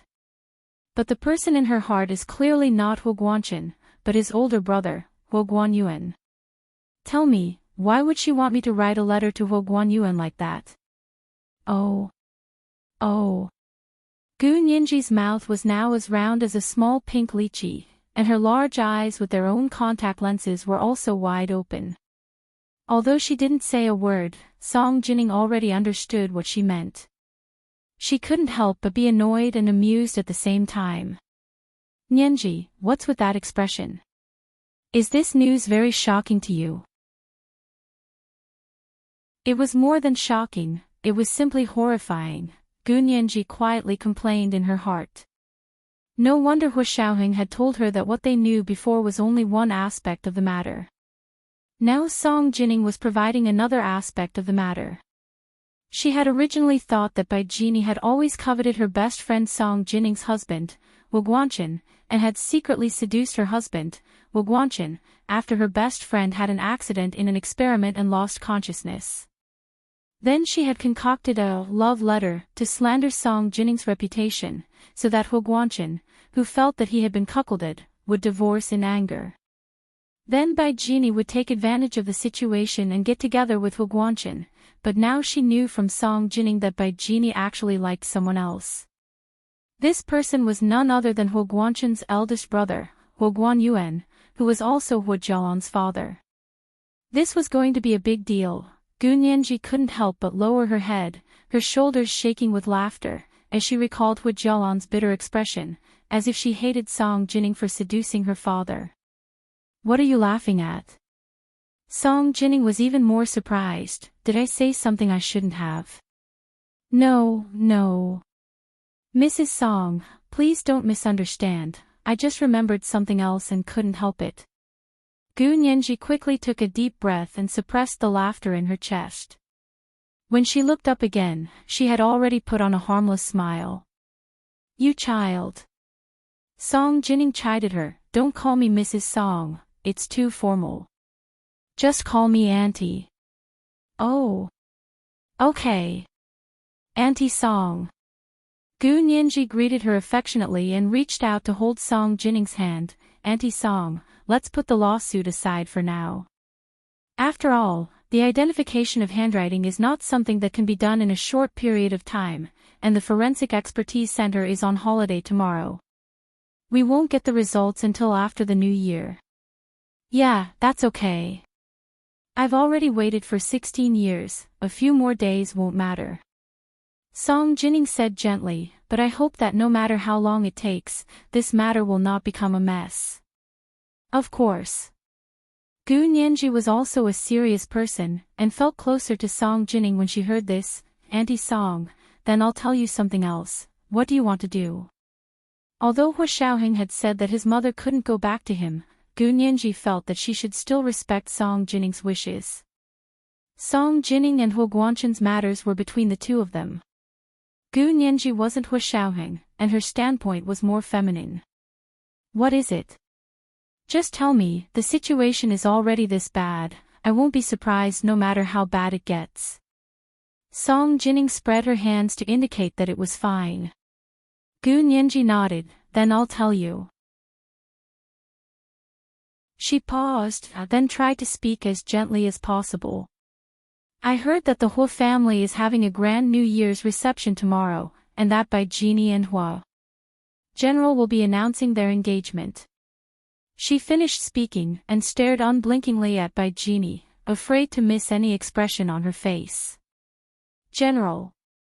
Hua. You mean Hua Guanchen? Song Jining's expression was a bit sour, but that was all. She was definitely unhappy.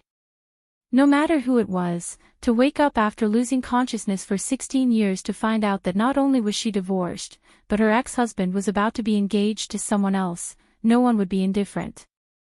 Especially this ex-husband, who she had once loved deeply. The stars in Song Jining's eyes dimmed. She had woken up, and her memory was still stuck at 16 years ago, when she and Hua Guanchen were still a loving couple. She had loved him deeply, and he had loved her deeply. It was like turning around and suddenly finding out that the person who had loved her deeply had moved on without warning. The blow was too sudden, and she hadn't actually been mentally prepared to fully accept it. Love flowed like water, but there was no switch in a person's body that could control love at any time. You couldn't make love come and go as you pleased. Song Jining gripped the thin blue striped blanket tightly around her, the veins on the back of her slender hands bulging. Gu Nianji gently placed her hand on the back of Song Jining's hand, and said firmly, Auntie, tell me, do you still want to redeem yourself? If you still want to redeem your relationship and marriage with General Hua, it's not like we don't have a way. She only wanted Song Jining to say, do you want it or not?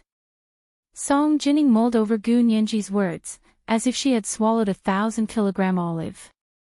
Xiaoheng told me that Hua Guanchen divorced me 10 years ago, and then got together with Bai Jini. Is that true?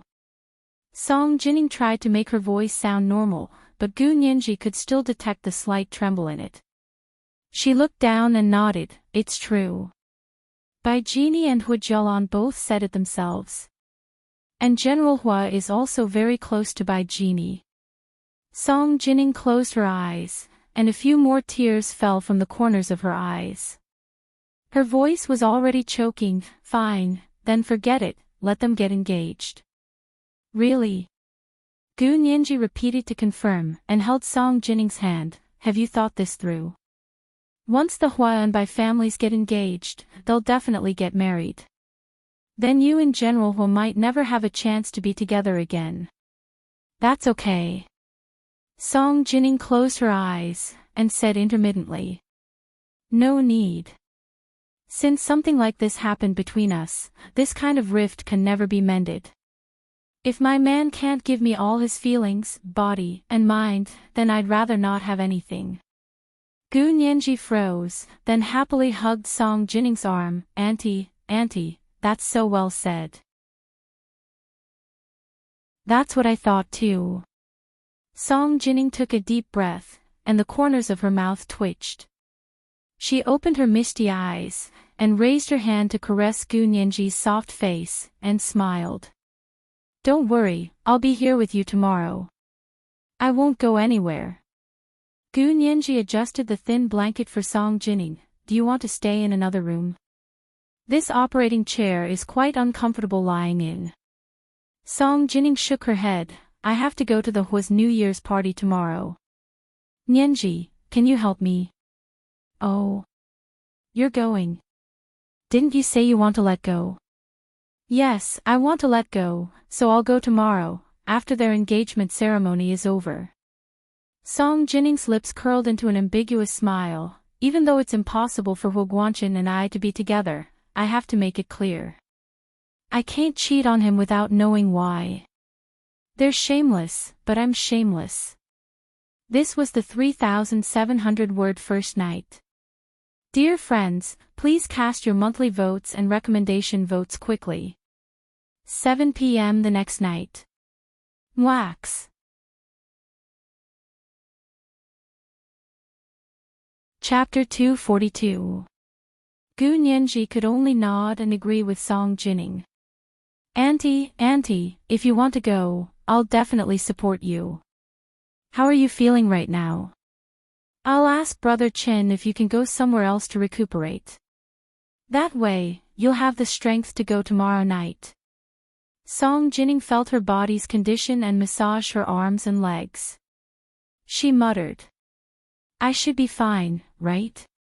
Although I'm a bit weak, I think it's because I'm hungry. Gu Nianji was speechless. Pfft.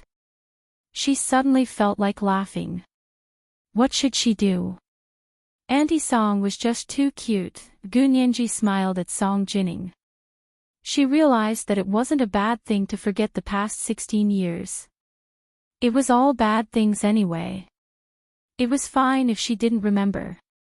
She got up with a smile and went to ask Chen Lai about Song Jinning. Chen Lai was in front of the computer, staring blankly at a pile of data that had just been analyzed. When he saw Gu Nianji, he looked up blankly from the computer and said to her, Nianji, look at this. This data.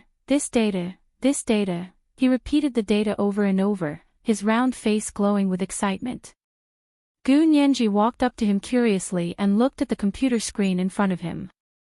The data analysis program that Chen Lai asked her to create was to input Song Jinning's health data into it and compare it with the normal health data of a normal person. This set of comparison data for the health of ordinary people was divided by age. Song Jinning's data was very close to that of a 30-year-old woman. In many aspects, she was even better than that of a 30-year-old woman. This wasn't just from a psychological point of view, but from the actual health data. For example, the aging of the skin and hair, the health of the bones and internal organs. These were all well documented. Therefore, when people compare themselves to each other, they will die. When comparing goods, they will throw them away. Gu Nianji looked at the results of the data and covered her mouth in shock. She gasped. Brother Chen, Auntie Song should be 48 years old, right? That's right. Chen Lai's voice was flat as he looked at the data obsessively. This was a miracle of life, a miracle of life. He, Chen Lai, had actually created it. 16 years had actually frozen in time for Song Jinning. Not only for her memories, but also for her physical body. Gu Nianji didn't understand why Chen Lai was laughing so creepily.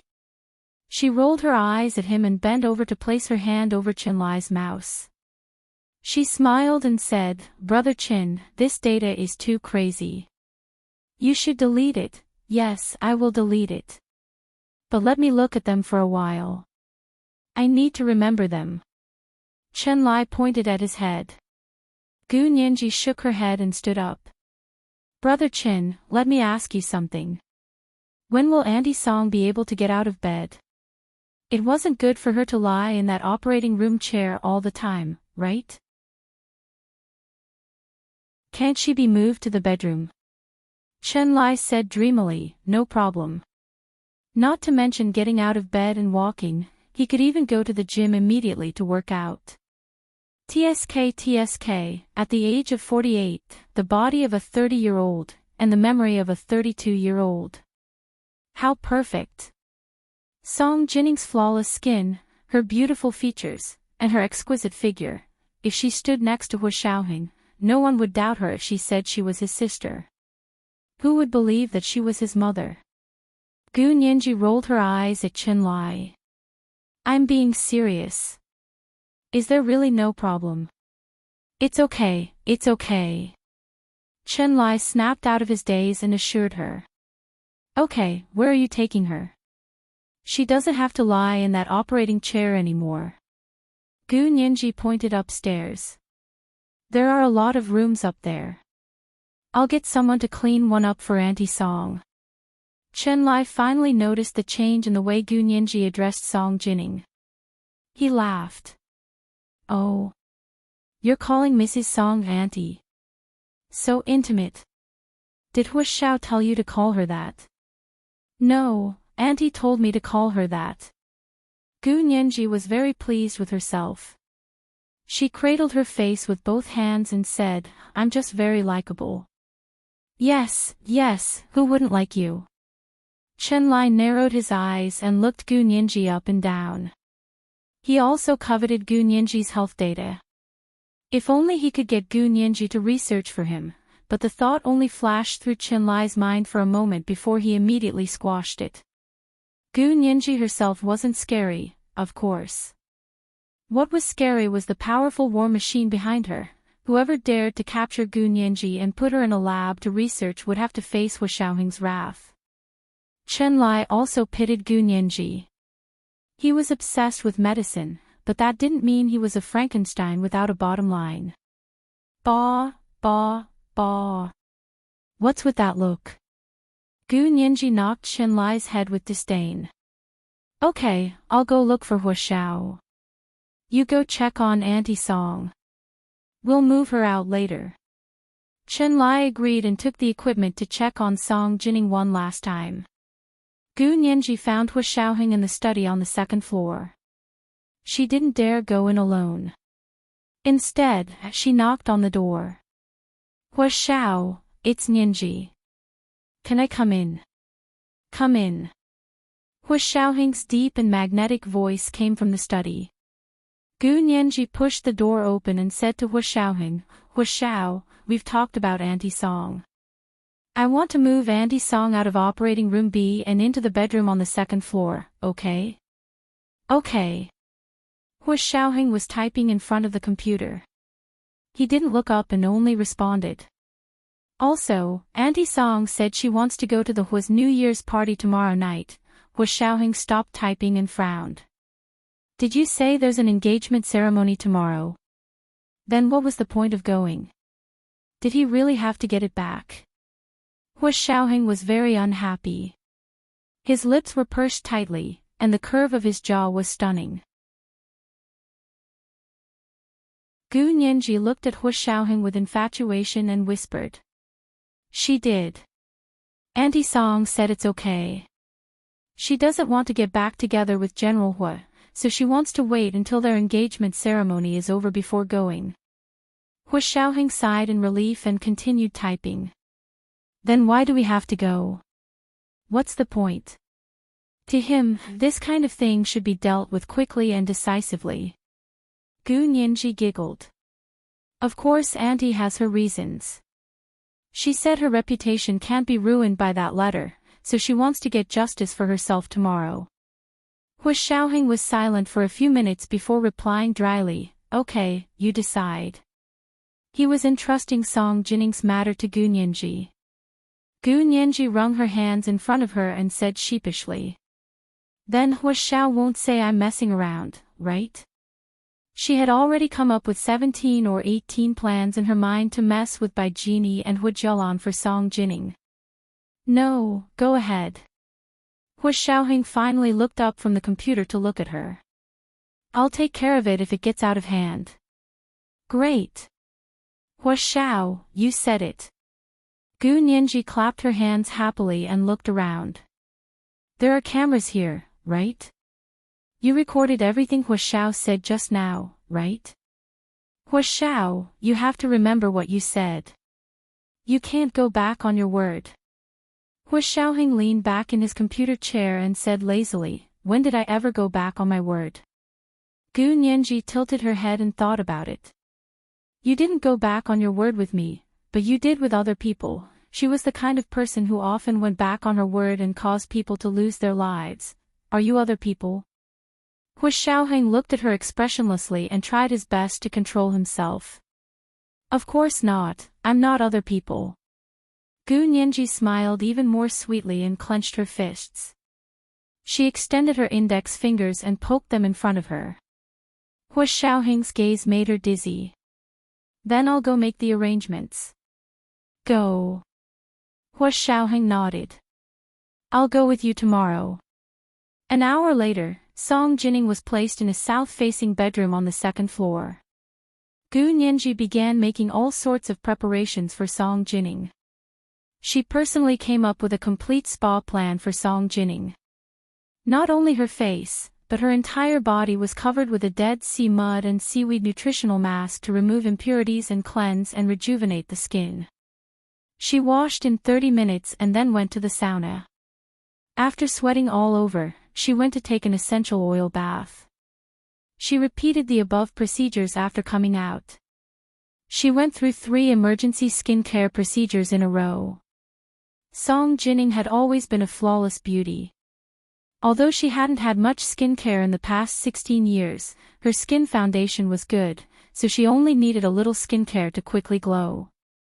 Her entire body was like a warm suet jade, exuding a lustrous glow in the dark room. Gu Nianji was amazed. Nature's masterpiece. Nature's uncanny workmanship.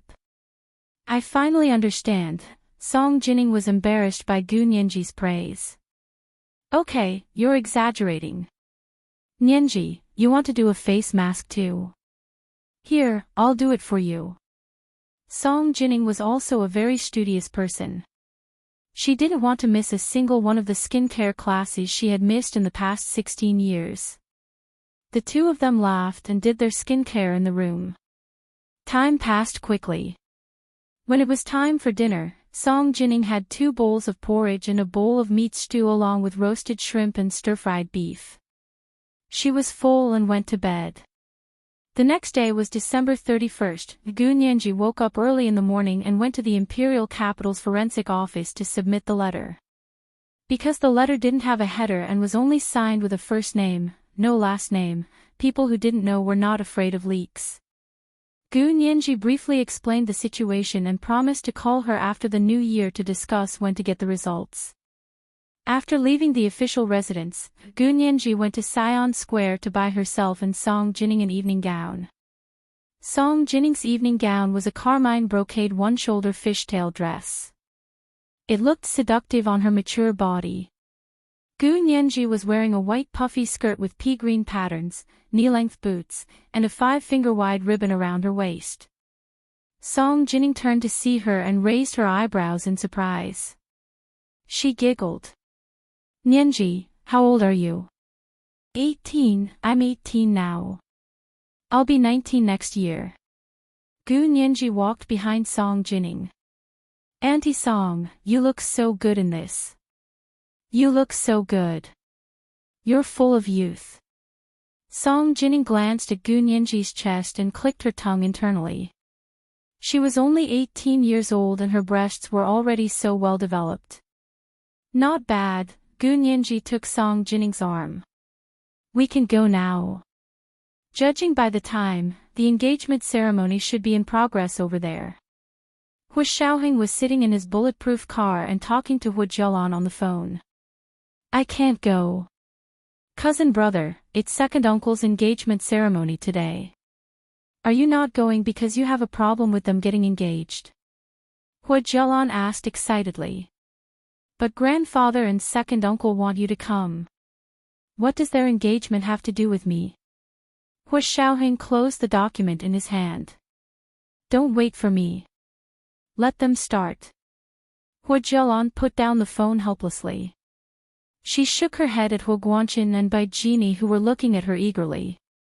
Cousin brother said he's busy and can't come. He told you not to wait. If that's the case, let's go. The guests are getting impatient. Bai Jini elegantly took Hua Guanqin's arm. My eldest brother and sister-in-law are all here. There's also General Ji from the military and Speaker Long from the Senate. Hua Jialan's heart skipped a beat.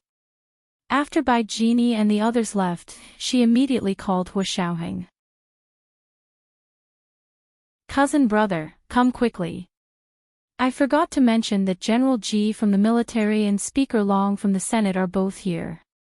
It'll be a big loss if you don't come. Hua Xiaoheng briskly hung up.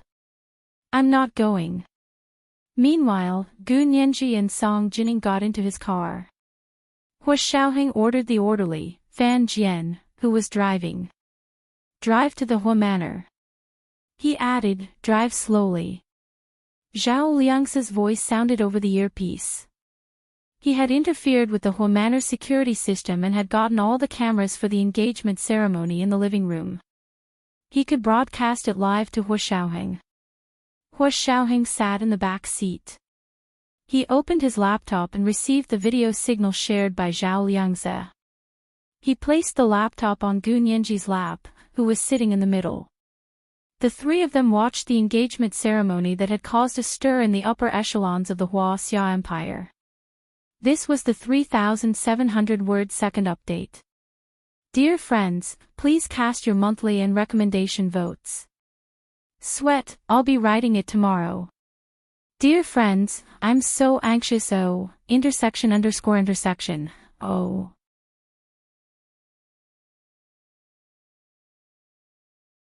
Chapter 243.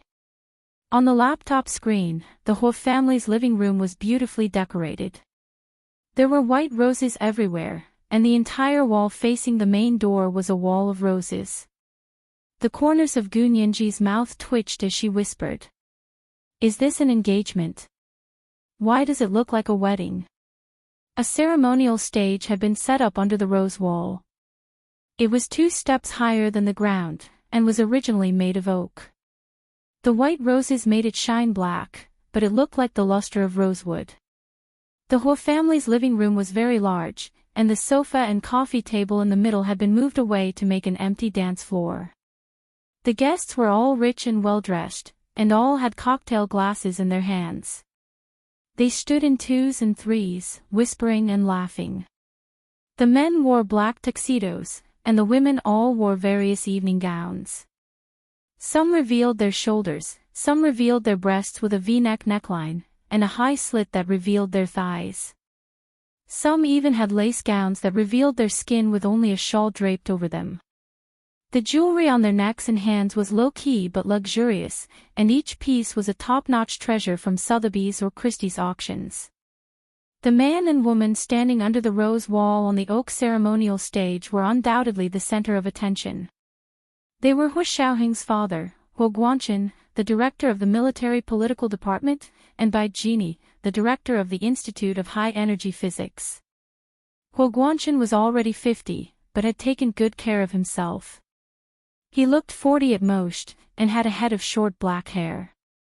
His chiseled features were handsome and deep, and bore some resemblance to Hua Xiaoheng's reserved and calm aura. He didn't smile, but he didn't look sad either. He only stood on the ceremonial stage with his other hand resting on the waist of his female companion. His female companion, Bai Jini, had also taken care to dress up, but time waited for no one. She often traveled around the world, conducting experiments at sea or in the wilderness, so she didn't take care of herself as well as Hua Guanqin. Her skin was already tanned, and had just returned to a weak color. The deep wrinkles at the corners of her eyes couldn't be covered up no amount of foundation or concealer. Her figure was relatively thin, and her modified white cheongsam dress was a bit loose on her. The pair of white bright satin Manolo Blahnik high heels on her feet made her look very graceful and flirtatious. Bai Yueran was wearing a bluish-purple organza gown. She held a crystal glass in her hand and stood beside her father, Bai Jianqing. She looked at her aunt, Bai Jeannie, under the rose wall opposite them and raised her glass in a toast.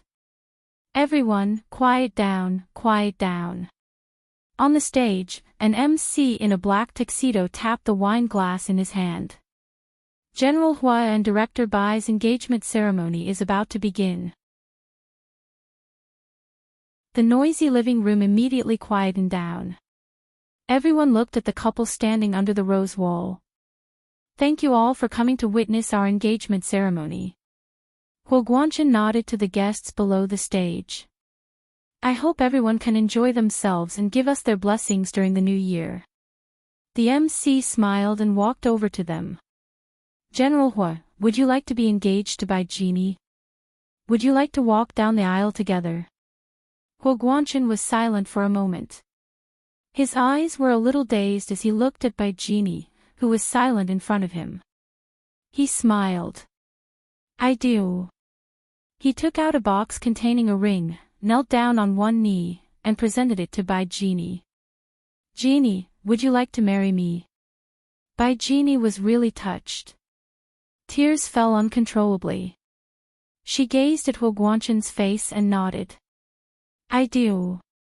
The audience immediately burst into thunderous applause. Huo Guanchen stood up from the ground and kissed Bai Jeannie's cheek. He then put a 6-carat yellow pear-shaped diamond ring on her finger. Bai Jeannie smiled and waved to everyone. The diamond ring glowed in rainbow colors under the light of the crystal lamp. The transparency and saturation were excellent. The Huo family's living room was filled with laughter and applause. The sound of champagne was endless, and countless flower petals fell from the sky and sprinkled on the rose table. After Huo Guanchen and Bai Jeannie exchanged engagement rings, the main part of the engagement ceremony was completed. Hua Xiaoheng sent an order to Zhao Liangzi to cut off the video sharing. His car suddenly became eerily quiet. Song Jinning's chest rose and fell unsteadily. She used all the strength she had in her life to resist the urge to scream and cry. She thought about the two people she had seen on the laptop screen. They were the two people she was most familiar with, but now they seemed like strangers. She didn't recognize them. She didn't recognize them at all. Song Jinning covered her face and leaned against the window on the other side. Gu Nianji turned to look at her. She wanted to sit over and comfort her, but Hua Xiaoheng stopped her. She turned around and looked at Hua Xiaoheng inquiringly. She pointed at Song Jinning, who was in extreme pain. Hua Xiaoheng leaned over and whispered in her ear. Leave her alone for a while. Gu Nianji blinked her large eyes and pursed her delicate pink lips in disagreement. Hua Xiaoheng didn't explain further. He took the laptop away from Gu Nianji's lap and glanced at the boots Gu Nianji was wearing under the long down jacket and a large puffy skirt that barely reached her knees. Gu Nianji quickly pulled down the hem of her skirt and said sheepishly. It's long when I stand up, but it's a little short when I sit down. Hua Xiaoheng looked away and turned on the computer to start working. Gu Nianji saw that neither of them had any intention of speaking, so she could only recall the information she had asked Zhao Liangzi to collect about Bai Jeannie in her mind. This was the result of the battle from yesterday to this afternoon. Although it had been a short time, Zhao Liangzi had still tried his best to dig up a lot of things about Bai Jeannie. Know yourself and know your enemy, and you will always be victorious. Gu Nianji knew that this was all necessary in order to fight a lawsuit. Bai Jeannie was indeed a very smart person, and she was also very hardworking. She also came from a good family. Perhaps it was her bad luck, and she was too competitive. One wrong step led to the wrong steps, and she had ended up where she was now.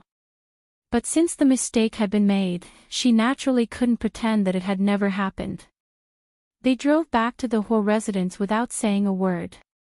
When Huo Xiaoheng got out of the car with Song Jining and Gu Nianji, the Huo servants' eyes almost popped out of their sockets. Eldest young master. Didn't Miss Huo say you weren't coming back? Yes, I changed my mind. Huo Xiaoheng boasted shamelessly. He turned to look at Gu Nianji. You go in with my mother first. Gu Nianji nodded and took Song Jinning's arm as they walked into the Huo manor. Huo Xiaoheng was in no hurry to go in. Instead, he immediately ordered his orderlies to take over the defense of the Huo manor. He also ordered all the servants who used to guard the Huo manor to keep an eye on them. He then sat back in the car and ordered Zhao Liangzi to share the video again. He wanted to know everything that happened in the Huo manor like the back of his hand. General Huo, today is the day of your engagement with Director Bai. 10 years of love will come to fruition today. Do you have any thoughts you would like to share with everyone? The engagement ceremony in the Huo manor's living room was still in its final stages. It was now time for the soon-to-be newlyweds to share their love experiences. The MC smiled and stepped aside to allow Huo Guanchen to walk up. Huo Guanchen and Bai Jini all wore headphones with built-in microphones, so they could speak to everyone without the need for a microphone. I'm very grateful for Jini's 10 years of love. If she's willing to get engaged, I'll get engaged to her. If she's willing to get married, I'll marry her. Huo Guanchen's deep voice came from the laptop's microphone. His voice was a little hoarse and old. He must have been too emotional and spoke very slowly. Tears welled up in Bai Jini's eyes. She walked up and held Huo Guanchen's hand. Guanchen, we've known each other for 6 years and been in love for 10. I didn't know you loved me so much. If I had known, I would have married you 10 years ago. Just then, a crisp clapping sound came from the entrance of the Huo manor's living room, breaking the silence. Everyone turned around and saw 2 dazzlingly beautiful women appear in front of them. The older, mature woman wore a carmine, slanted, fishtail dress. She was so beautiful that no one could speak, and her figure was breathtaking. The woman beside her was very young, like a beautiful girl from a manga. She wore a pea-green and snow-white tunic dress and high boots. Her long hair cascaded down her back like a waterfall. She was so beautiful that she didn't seem real. It was the young woman who was applauding. Those in the living room who recognized her immediately widened their eyes. Gu Nianji. What are you doing here? Huo Jialan was the first to part the crowd and walk over. Gu Nianji didn't even look at her. She spoke to the soon-to-be newlyweds under the rose wall at the other end of the living room, so this is what physicist Bai has been doing for the past 16 years. You spent 16 years and still couldn't rebuild the experiment. You spent 16 years and your best friend, the ex-wife of General Huo, is still unconscious from her illness. So that's how it is. The drunkard's heart isn't in the wine, but in the landscape. And physicist Bai's heart isn't in her best friend's illness, but in her best friend's husband. Gu Nianji was also wearing a hidden microphone, so her words could be heard clearly in every corner of the living room. TSK, you disregarded national interests and seduced Mrs. Song's husband under the guise of treating her. Your blatant abuse of public office for personal gain is no longer a problem with your character, it's a problem with your intelligence. No wonder you couldn't replicate the experiment even after repeating it for 16 years. Someone in the living room couldn't help but snicker. Bai Jini was instantly furious. She clenched her fists and wanted nothing more than to pounce on Gu Nianji and choke her to death. How dare she question her intelligence? This was her sore spot and her Achilles heel. This was more infuriating than saying she had a bad character. Gu Nianji smiled smugly at her. From the information she had on Bai Jini, Gu Nianji was very sensitive to what Bai Jini's Achilles heel was, so she was going to stomp on it. Gu Nianji. Huo Jialan was furious and shouted, Where are they? Guards! Get them out of here right now. How did they get in without an invitation? Miss Hua, please step aside. This isn't your engagement ceremony, why are you trying to steal the show? Stand aside. Gu Nianji's poisonous tongue could infuriate someone to death. As expected, Hua Jialan's face turned purple at Gu Nianji's words. She wanted to push her away, but a few female soldiers appeared beside Gu Nianji to protect her and Song Jining in the middle, pushing Hua Jialan to the side. Bai Jini's expression finally changed. Her eyes fell on the beautiful woman beside Gu Nianji, who hadn't said a word. Hua Guanchen couldn't take his eyes off her the moment he saw her. Gu Nianji and Song Jining didn't look away as they walked towards the rose wall on the other side of the living room. The people in the living room parted to form a path and watched in silence. Bai Yueran narrowed her eyes and moved closer to her father. She whispered, "Father and mother, leave first. I'll take care of this." She paused, then said, "Take third uncle and third aunt with us." Bai Jianqing didn't move and whispered, "Don't bother, we won't be able to leave." It looks like Hua Xiaoheng was prepared. Bai Yueran's eyes quickly scanned the living room and didn't say anything else. Gu Nianji and Song Jining had already walked to the rose wall and were looking up at the newlyweds on the stage. Physicist Bai, you can't escape the crime of ruining a military marriage. Let me ask you, 10 years ago, you falsified evidence and slandered the reputation of the seriously ill Mrs. Song. At the same time, you made General Hua a cuckold and caused their divorce. Is this how you treat General Hua, who loves you and dotes on you? This was the first chapter, 3,500 words. Dear friends, please cast your monthly and recommendation votes. Especially the recommendation votes. The recommendation votes on Monday are very important. P.S. Thank you to Guanghan Palace Master for the gift of Heshabi yesterday.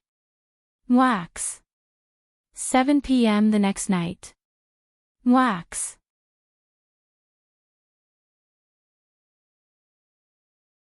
Chapter 244. Oh my God. This news was too explosive. The guests in the Hua family's living room burst into an uproar. The apparent reason for Hua Guanchen's divorce with Song Jining was that Song Jining had a serious mental illness and was unable to fulfill her obligations as husband and wife. Therefore, Hua Guanchen dissolved their marriage but still allowed her to live in the Hua residence and find someone to take care of her. Because of this, Hua Guanchen was praised by many people for his deep feelings. They said that he was extremely benevolent and loved the new but never tired of the old. However, Gu Nianji's words completely changed everyone's impression of Hua Guanchen and Bai Jini. What? What evidence? General Hua was cuckolded. His ex-wife was unfaithful to him. That's the only explanation, right? Otherwise, why would you say that you're tarnishing Miss Song's reputation? Although the guests were all top figures in the Huaxia Empire's military and political circles, it was normal for people to be nosy. Everyone couldn't control their curiosity and let loose. Bai Jini became angrier and angrier as she listened. She was so angry that she almost crushed her white teeth. She glared at Song Jining, who was smiling at her without saying a word. She thought to herself, do you think you can turn the world upside down? Back then, you seduced Hua Guanyuan without saying a word. I treated you as my best friend and told you everything about Hua Guanyuan and me, but you turned around and fawned over Hua Guanyuan. If you hadn't taken the initiative to flirt with him, Guanyuan wouldn't have ignored me. The more Bai Jini thought about it, the angrier she became. She couldn't help but sneer. Gu Nianji, don't get involved if you don't know anything. When Guanchen divorced Song Jining, it was to protect Song Jining's reputation, so he found a random excuse. Now that you've made a big fuss about it and everyone knows about it, do you think you're helping Song Jining? You're hurting her. I'm harming her. Gu Nianji raised an eyebrow. You need evidence to speak in public. You can't speak without thinking. I didn't abuse Ms. Song's daily life for 16 years, nor did I intimidate or oppress her mentally. How could I have harmed her? Gu Nianji glanced at Hu Jialan's face as she spoke. Hu Jialan glared at her angrily. She had no intention of repenting. Gu Nianji smiled at her and gestured for her to wait and see. Don't change the subject. I'm talking about what you did today. Why are you talking about the past 16 years? Bai Jini clenched her fists. Her gaze was piercing. She's the one who's been promiscuous and has an affair with her eldest uncle. How can Guanchen tolerate this? Shut up. Gu Nianji's face darkened. I just said that you need evidence to speak. You slandered Ms. Song's reputation in public again. We will definitely go to court to sue you for defamation. Everyone here is a witness. When the court summons you, I hope you won't shrink back and come out to testify. General Ji and Speaker Long sat in the most secluded corner of the hall and watched the farce unfold with their mouths agape. They couldn't help but look at each other and shake their heads with bitter smiles. Old Ji, it looks like the Gu Nianji that you've been hiding in the military is really sharp-tongued. Speaker Long chuckled. With that kind of eloquence, it's a shame that she didn't go into politics and run for Congress. Hey! Old Long, don't get any ideas about her, or Xiaoheng might tear down your Senate. General Ji chuckled and nudged Speaker Long, keep listening. Continue listening. Bai Jini thought she had evidence in hand and wasn't afraid of Gu Nianji's threats at all. She sneered. Evidence? Of course I have evidence. Otherwise, who would slander her? Really? May I ask what evidence you have? Gu Nianji pressed forward, not giving Bai Jini any room to maneuver. Did you personally catch them in bed and take photos and videos, or do you have other evidence? Do I need to catch them in bed? Their love letters were personally found by Jialan's mother, Luo Xinchue. Isn't that evidence enough? Do I need to catch them in bed? The veins on Bai Jini's forehead bulged. Her expression was very fierce. She glared at Gu Nianji like she was about to spit fire. Ah, love letters. Gu Nianji clapped her hands. The forged evidence I'm talking about is the love letters you're talking about. All done. Gu Nianji's expression changed. Although the conclusion from the Judicial Identification Department hadn't come out yet, it didn't stop her from bluffing Bai Jini. A good lawyer should be bold in their assumptions and careful in their verification. What did you say? Bai Jini immediately turned hostile. How dare you say those love letters were forged? I don't know about other people's love letters, but I know for sure that Ms. Song's love letter was forged. Gu Nianji spoke quickly and didn't give Bai Jini a chance to refute. Think about it. Ms. Song was seriously injured in a laboratory accident 16 years ago. Her brain was damaged and she was diagnosed by the hospital as a serious mental patient. She had no ability to take care of herself. Let me ask you, how could Ms. Song write a love letter to Huo Guanyuan 10 years ago? At that time, Huo Guanyuan had already been dead for 6 years.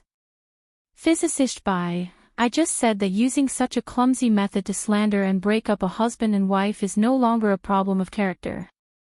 It's a problem of intelligence. Your intelligence is really worrying. Shut up. Bai Jini's weakness had been stepped on again. She hadn't expected Gu Nianji to only use Song Jinning's letter to make an issue out of it. She panicked a little, but didn't completely lose her mind. That letter was clearly written 16 years ago. Why do you say it was written 10 years ago? How do you know it was written 16 years ago? Gu Nianji began to argue with Bai Jini.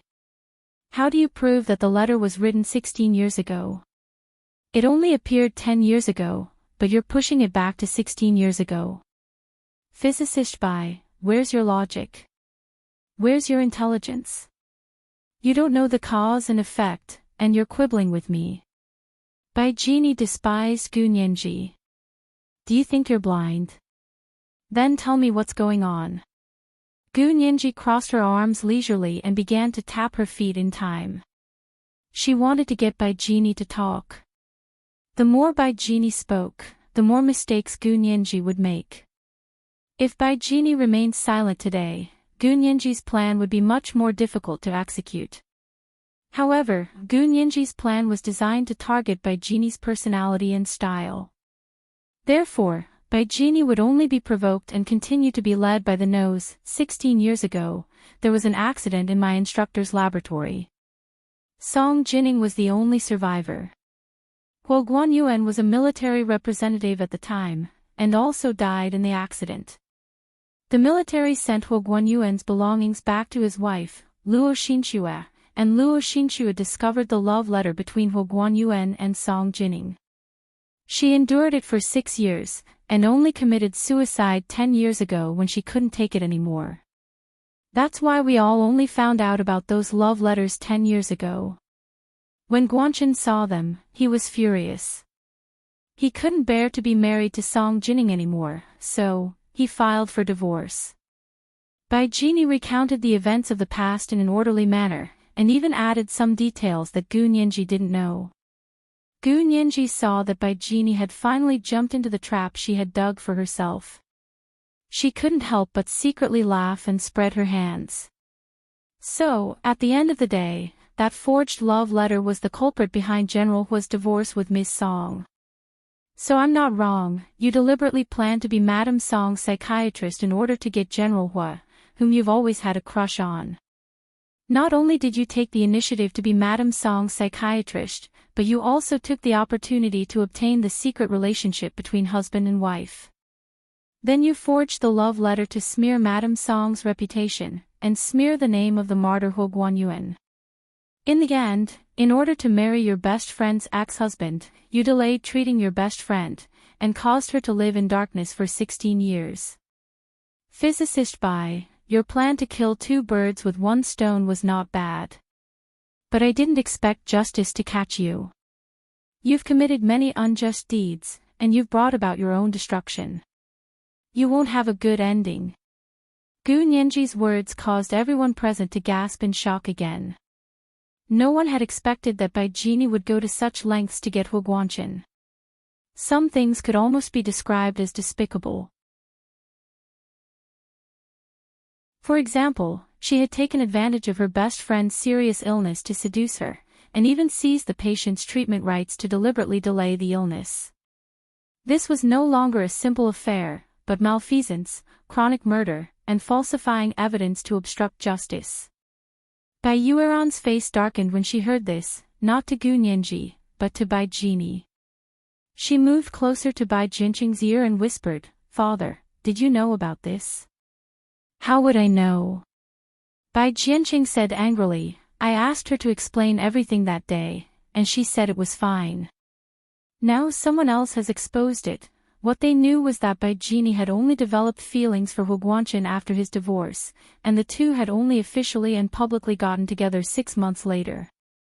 But if the real reason for Huo Guanchen's divorce was because of Bai Jini, then it would be impossible to clear her name.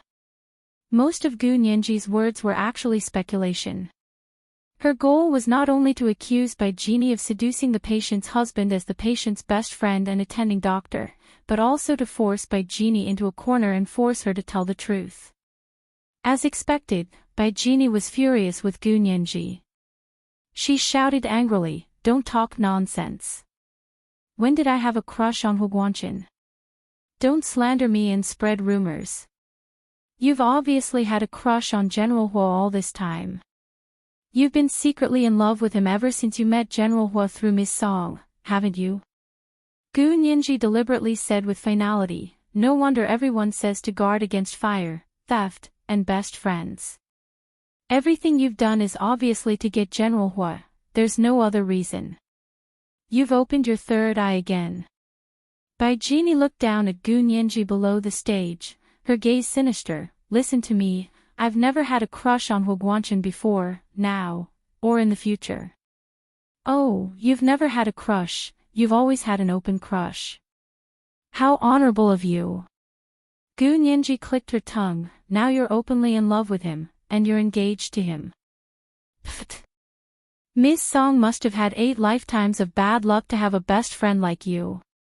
Actually, Song Jining had said that Bai Jini wasn't her best friend, and the person Bai Jini liked wasn't Hu Guanchen, but Gu Nianji still wanted to pin these accusations on Bai Jini. Based on Gu Nianji's understanding of Bai Jini from the information she had gathered, she knew that Bai Jini was an extremely conceited person who cared about her reputation and was easily driven to a dead end. Therefore, Gu Nianji's goal was to use these groundless rumors to force Bai Jini into a corner. As Gu Nianji had hoped, Bai Jini lost her mind after being choked by her words. She saw the disdainful gazes of the crowd below the stage, and thought of how her reputation, which she had built up over the years, was about to be destroyed in a single day.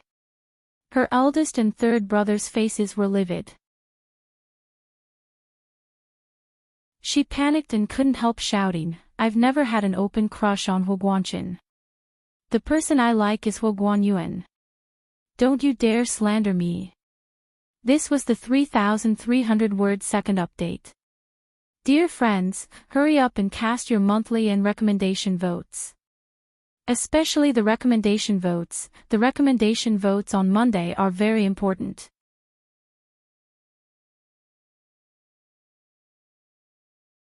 Chapter 245.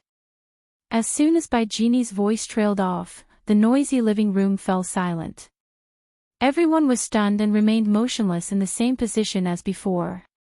Some raised their glasses to toast, some clinked glasses with others, some whispered to each other, but all of them turned their eyes in unison to stare at the agitated Bai Jini under the rose wall. They almost thought they had just heard wrong. Bai Jini instinctively covered her mouth and took 2 steps back under the rose wall to stand behind Hu Guanchen. There was only one voice in her head, "It's over, it's over." How could she have said it? This was the biggest secret in her heart. It was also the darkest and longest kept secret. It was a secret that only she, Hu Jini, and Song Jining knew. But he was no longer in this world, and Song Jining had become severely mentally ill. She had forgotten all her memories after the age of 18. So she was the only one who knew this secret. This secret had always been weighing heavily on her heart, and had not disappeared for 16 years.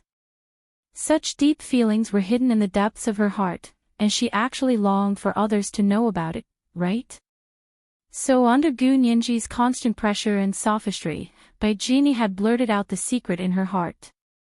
Not only did she want to clear her name, but she also wanted revenge against her older brother, Bai Jianqing, and third brother, Bai Chonghui, for forcing her to get engaged to Hu Guanchen. Gu Nianji didn't know that the Bais had forced Bai Jini to get engaged, but she knew that psychologically, humans were social animals, and naturally had a psychological need to communicate with their own kind.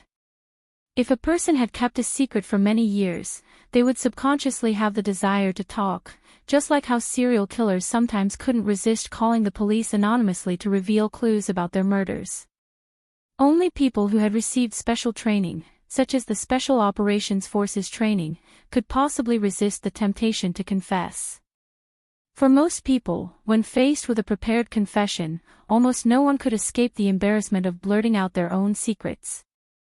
Bai Jini's rebellious attitude towards the Bai family's eldest son's threats only intensified her desire to talk, so Gu Nianji's plan worked better than she had expected. At that moment, Gu Nianji, who had just revealed a huge secret, was no longer as aggressive as before. Her expression froze slightly, and she had the same look of disbelief as everyone else. To be honest, if it weren't for Song Jining's miraculous awakening, no one would have thought of Bai Jini's secret, and no one would have been smart enough to extract it out of thin air. Because only when you know the answer can you set up a trap. Outside the Hu residence, Hu Xiaoheng was sitting in his bulletproof car and watching the live video on his laptop. His lips curved slightly as he muttered in a very low voice. "Good girl, yes, the person I like is Hu Guanyuan. From the first day I met him, from the beginning to the end, 20 years without a break. Bai Jini raised her chin slightly and looked provocatively at her older brother, Bai Jianqing. She completely ignored Huo Guanqin beside her. Bai Yueran, who had been closely watching the development of the situation, felt her heart sink. She knew this was bad and said, "Auntie, since you like Huo Guanyuan, why are you engaged to Huo Guanqin? That's too unkind." This was a warning to Bai Jini to bear the consequences of her own actions, and not to push the blame onto the Bais. Gu Nianji didn't want to see the Bais slip away again. Her sweet, soft voice immediately followed up, "Yes." "Why? If physicist Bai has always liked General Huo's brother, then why were you with General Huo for 10 years? TSK, you just said you liked Huo Guanyuan, but now that he's dead, you've changed your target to his brother, Huo Guanqin. If Huo Guanyuan finds out in the afterlife, how can he bear it? So I don't believe a word of what you're saying. I advise you to stop quibbling and change the subject." Do you think I want you to believe me?" Bai Jini laughed coldly, and glanced at Huo Guanqin, whose face had turned rusty. "I wasn't with him willingly in the first place, huh?" "Not willingly. Were you forced?" Gu Nianji calmly directed Bai Jini's attention to the entire Bai family. As expected, Bai Jini turned to look at Bai Jianqing and Bai Changhui. "Big brother, third brother, you forced me to marry into the Huo family. I'm sorry, but I can't do it." She could clearly see the expression on her brother Bai Jianqing's face from the stage, and her heart had already turned cold. No, she couldn't let her brother throw her away like a sacrificial pawn, so she immediately decided to drag the entire Bai family down with her. She knew her brother's character, he wouldn't hesitate to abandon her for the good of the Bai family. Bai Jianqing's expression didn't change at all. He looked at Bai Jini under the rose wall, and clasped his hands behind his back. He sighed deeply, and turned to bow deeply to Grandfather Huo, whose face was ashen. "Grandfather Huo, the Bai family is unfortunate, and our family is unfortunate. We have caused you so much trouble. The Bai family will definitely give you an explanation for this." Bai Changhui's expression was solemn as he stood beside Bai Jianqing, and spoke to Bai Jini, who was still on the stage. "Jini, you've embarrassed yourself enough today. As for Big Brother and me forcing you to marry, I really didn't want to say such harsh words. You have to know that you're not young anymore, you're past the age to have children. What good would it do for the Bai family to force you into a marriage? We don't even interfere with the marriages of our children and grandchildren, let alone you. Ask Yueran, ask Shuang, and see if we force them to marry into the family." Bai Jini glared at Bai Changhui, so angry she couldn't say a word. She was only trying to protect herself. Couldn't her third brother, who was usually closest to her, see that her brother was about to give up on her? She could still argue with Gu Nianji, but the abandonment of her family was the hardest blow. "General Huo, I'm sorry for what happened today. I didn't know my sister had caused so much trouble for the Huo family, I'm so sorry. Today's incident was our fault, and we owe it to the Huo family. We'll bring her back and discipline her properly, and then we'll apologize to you." Bai Changhui spoke sincerely to Huo Guanqin, who was standing beside Bai Jini. Huo Guanqin stared at Song Jining, who was standing beside Gu Nianji, and ignored Bai Changhui. Bai Changhui didn't take it to heart. The Bai family had embarrassed Huo Guanqin so much today, so it was normal for him to be angry. Bai Changhui didn't blame him at all. Gu Nianji had wanted to take the opportunity to drag the entire Bai family down with her, so it would be easier for Huo Xiaoheng to do what he wanted. She hadn't expected the head of the Bai family to be so impressive, and get himself out of trouble again. Just like last time, when the second son of the Bai family, Bai Yuxing, committed treason, it didn't deal a devastating blow to the Bai family. Bai Jini's love affair was even less of a threat to them. Gu Nianji thought for a moment, and looked at Song Jining.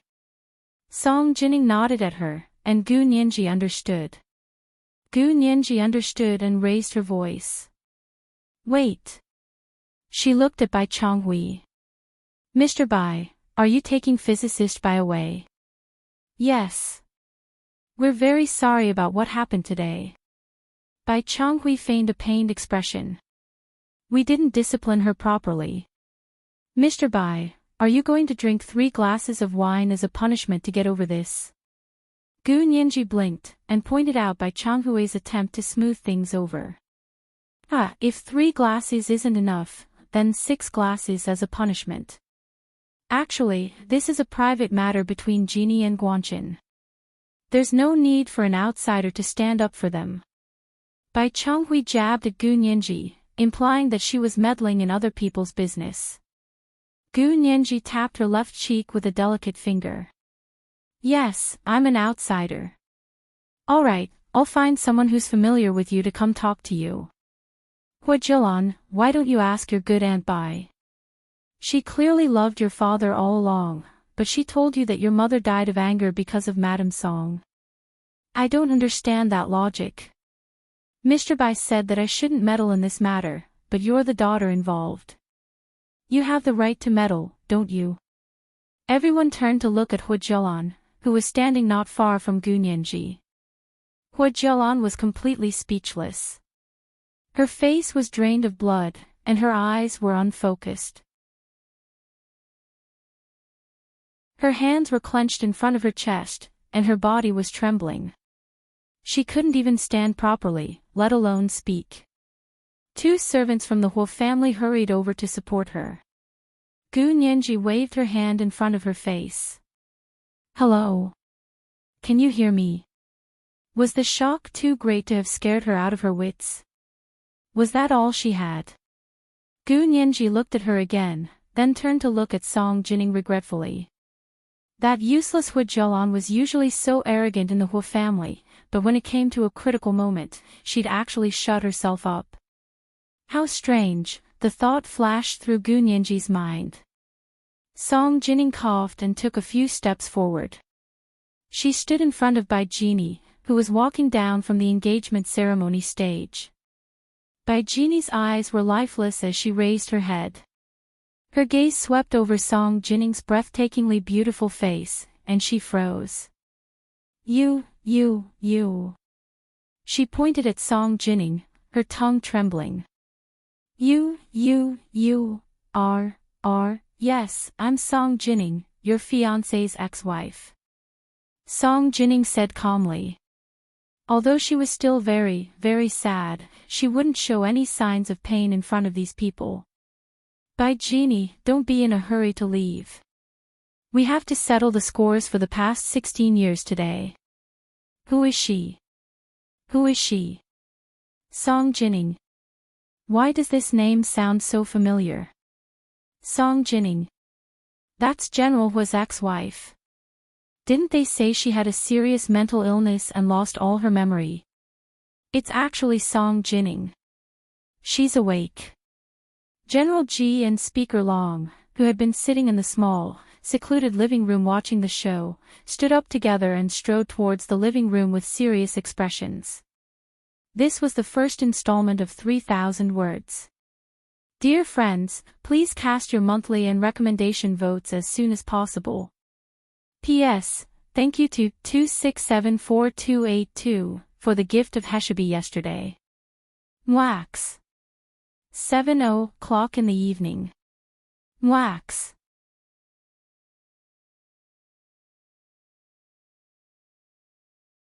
Chapter 246. Bai Genie's eyes nearly popped out of their sockets. Song Jining's tone and demeanor were completely different from the way she had been for the past 16 years. It was like a normal person. How was that possible? Bai Genie looked at Song Jining suspiciously and asked tentatively, Jining, what's wrong? Are you having a relapse again? You couldn't cure me for 16 years, but that doesn't mean no one else can. Song Jining smiled gracefully, standing in front of Bai Genie as if they were 2 generations apart. Bai Genie's expression changed immediately. Who? Who took care of your illness without the approval of the military and the Ministry of Science and Technology? That's illegal. Physicist Bai, you should think about how many laws you've broken. Gu Nianji walked to Song Jinning's side and took her arm to face Bai Jini together. The court summons will be sent to your house after the new year. Please don't run around, it'll be a national fugitive, and the Bai family will be embarrassed. Gu Nianji's words were a combination of carrot and stick. She refuted Bai Jini's claims and warned the Bai family not to protect Bai Jini.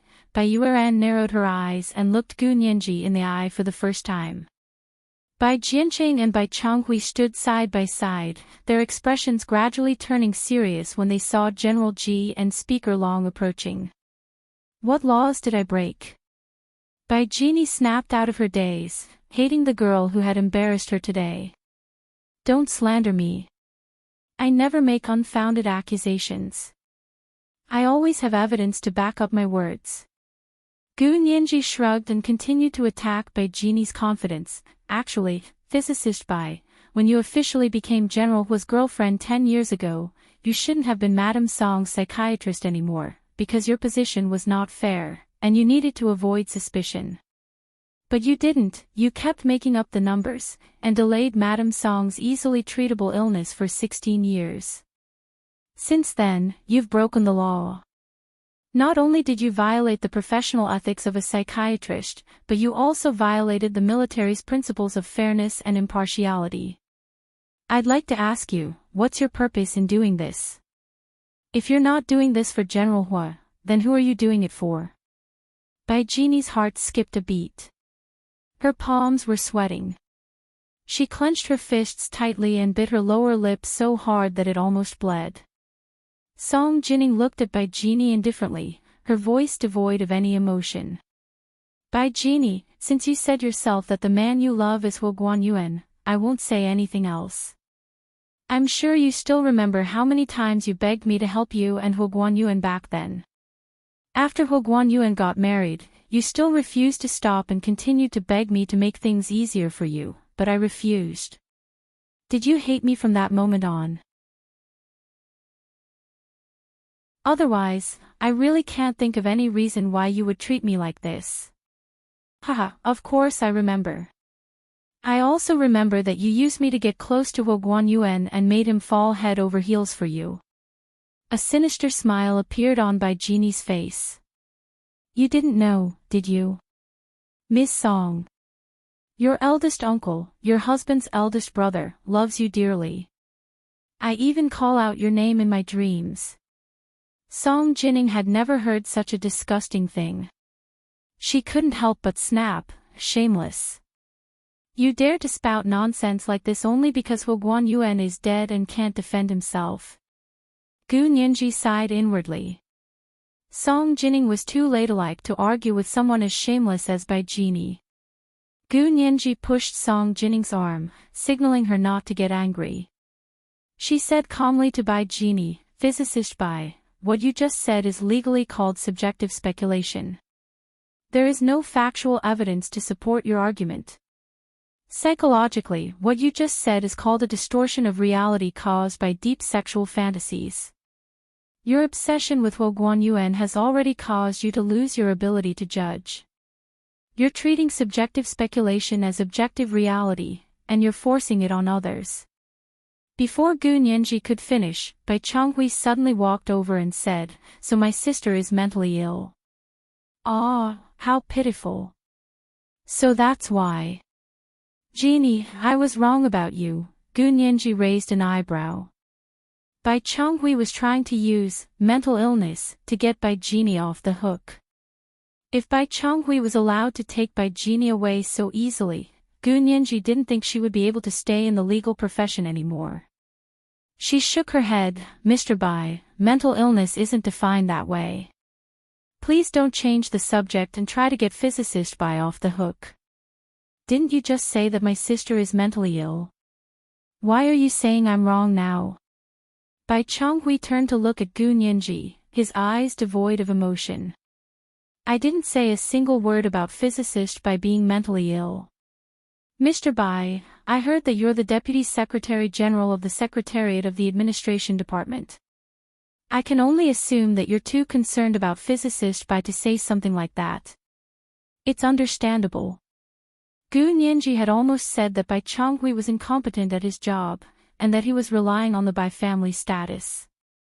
Bai Chonghui didn't take it to heart. He nodded. It looks like Miss Gu is very clear about the definition of mental illness. The definition of mental illness should be determined by a professional, Gu Nianji said without hesitation. As for physicist Bai, her symptoms really aren't mental illness. It's a different kind of illness. What kind of illness? Retard, or maybe you could call it a love-struck fool. Pfft. The living room was filled with laughter. Even General Ji and Speaker Long, who had just walked over, couldn't help but smile. How dare you insult me? Bai Chonghui stomped his foot in anger. I'll sue you for slander. You think you can sue me for slander?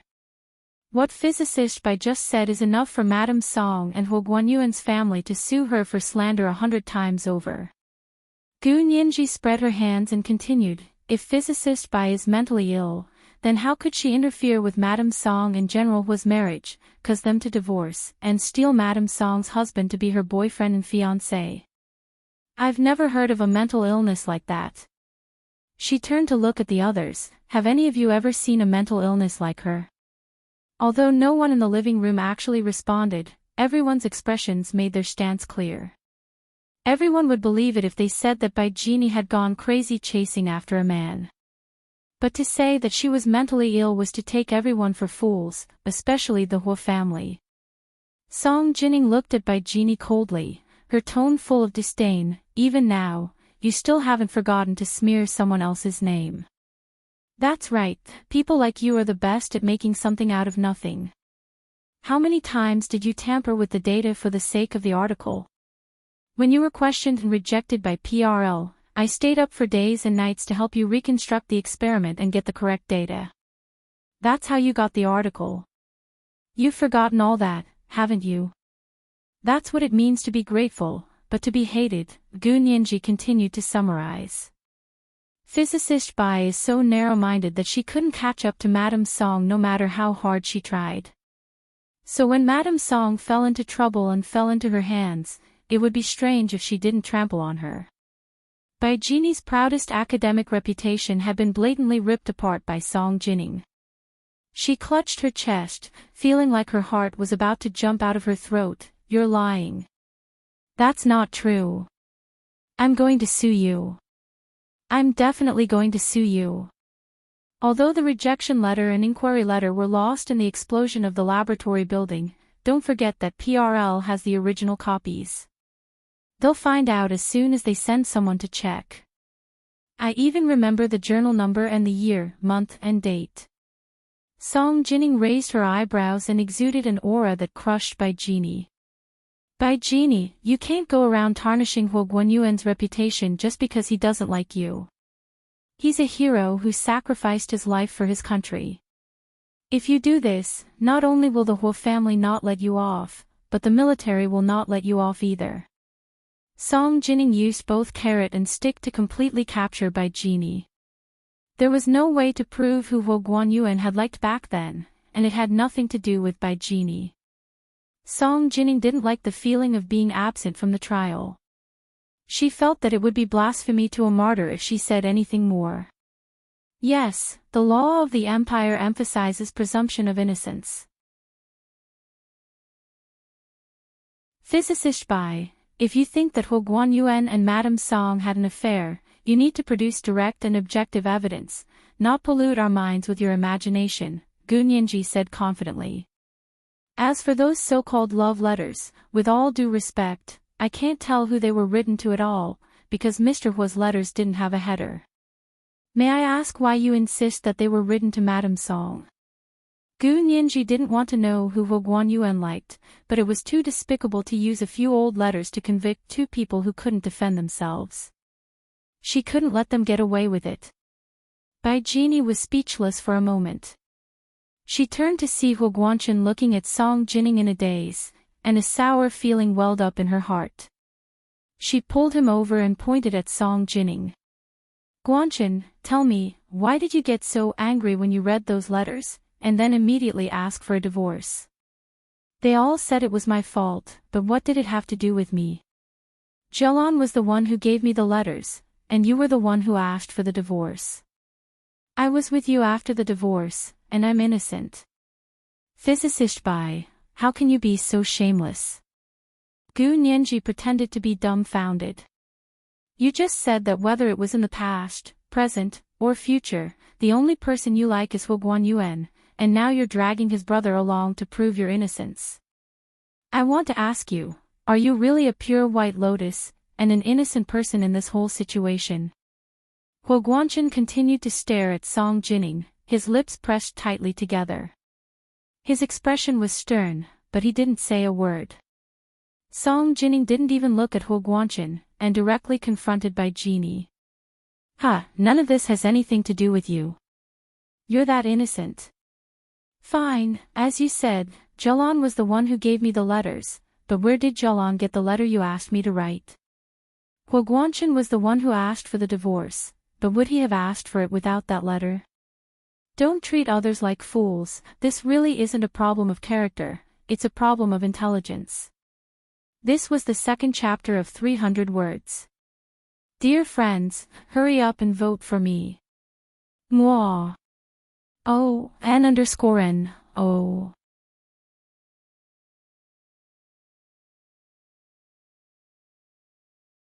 Chapter 247.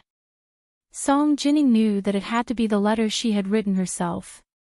The line, "Tears fall from my eyes, I regret not meeting you before we were married," was the last straw that broke Huo Guanchen's back. Bai Genie's face burned fiercely. Thankfully, her skin was darker and she wore a thick layer of foundation, concealer, and blush, so it was hard to tell. Faced with Song Jining's unexpected pressure, Bai Genie couldn't help retreating. At this point, she didn't know how much Song Jining knew, nor was she sure how far the Bai family would go for her. She could only insist, "What letter? What are you talking about? Don't make things up. If you're talking about the letter you wrote to Huguan Yuan, I can tell you that the handwriting experts from the Ministry of Justice and the military have already verified that it was indeed written by you. How else are you going to deny it? Are you saying that the handwriting experts from the military and the Ministry of Justice are also fake? Physicist Bai, we're talking about you. Why are you dragging other people into this?" Gu Nianji interrupted the confrontation between Song Jining and Bai Genie. She was worried that Song Jining would say too much in her anger. If the Bai family found out about their plan, they would retaliate in advance. Of course, we trust the handwriting experts from the military and the Ministry of Justice. There's no doubt about the authenticity of that letter. Do you think they're like you, just here to make up the numbers? You're the one who's fake. Bai Genie almost fainted from anger. She had worked hard for so many years, and of course she had achievements. But Gu Nianji's words made it sound like all her achievements in life were fake. She felt like crying. "I said the Huo family's business has nothing to do with me." As she spoke, she turned to look at Huo Guanchen. She wanted nothing more than to take the ring off her hand and throw it at the face staring blankly at Song Jining. But when she looked up, she saw Bai Yueran standing diagonally behind Huo Guanchen. Bai Yueran hadn't said a word. Her expression was calm, but when she saw that Bai Genie was about to take the ring off, she shook her head slightly. Bai Genie's hand froze, and her mind raced for a long time. In the end, she didn't take the engagement ring off. Instead, she rubbed the ring with her finger and said gently to Huo Guanchen, "Guanchen, it was my fault today. I've embarrassed you. But what I said earlier was out of spite. You understand me the best. You know very well why I chose to be with you back then. I have never hidden my feelings for your elder brother from you. I know how good you have been to me all these years. People change. I've changed, and so have you. Would you forgive me if I told you that I didn't remember your brother in my heart and only remembered you? In the past 10 years, we have proven that we are the most suitable. The corners of Gu Nianji's mouth twitched as she listened. She felt Song Jinning's arm tremble slightly and sighed inwardly. Song Jinning must be feeling terrible right now, right? Physicist Bai, can you please shut the door and tell General Hua these mushy words of love that can't be any more fake? Please take care of our fragile little hearts.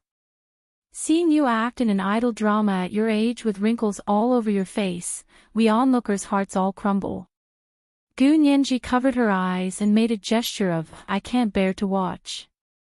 Bai Jini had originally planned to use some soft words to move Huo Guanchen's heart, because she knew best where Huo Guanchen's weakness were. As long as Huo Guanchen was still by her side, even 10 Song Jinnings wouldn't be a match for her. Unfortunately, Gu Nianji had interrupted her. She couldn't bring herself to confess, no matter what. She could only glare at Gu Nianji and laugh coldly. Today was supposed to be my engagement ceremony with Guanchen, and you two suddenly came to ruin it. You're saying it's my fault, what a joke. Bai Jini, don't worry, I'm definitely not here to ruin it. Song Jinning's face was a little pale, but her voice was still calm. I divorced Huo Guanchen 10 years ago. Although I had no memories or feelings at the time, a divorce is a divorce. The legal procedures are all in place, and I accept it. Bai Jini's eyes flashed with a hint of smugness. Her expression softened. It's good that you know. If the old doesn't go, the new won't come. Think about it, with your looks and ability, it won't be difficult for you to remarry. That's my private matter, don't worry about it. Of course, Song Jinning wasn't here to reminisce about old times with Bai Jini.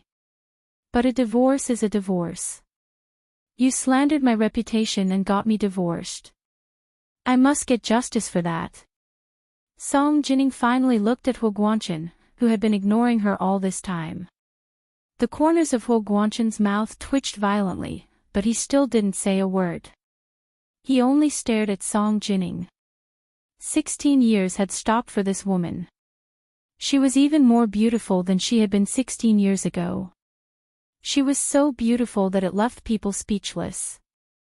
Huo Guanchen, I'll also say this. Whether it was in the past, now, or in the future, I have never been unfaithful to my husband. Not only have I never cheated on him, but I've never even had a man in my heart who wasn't my husband.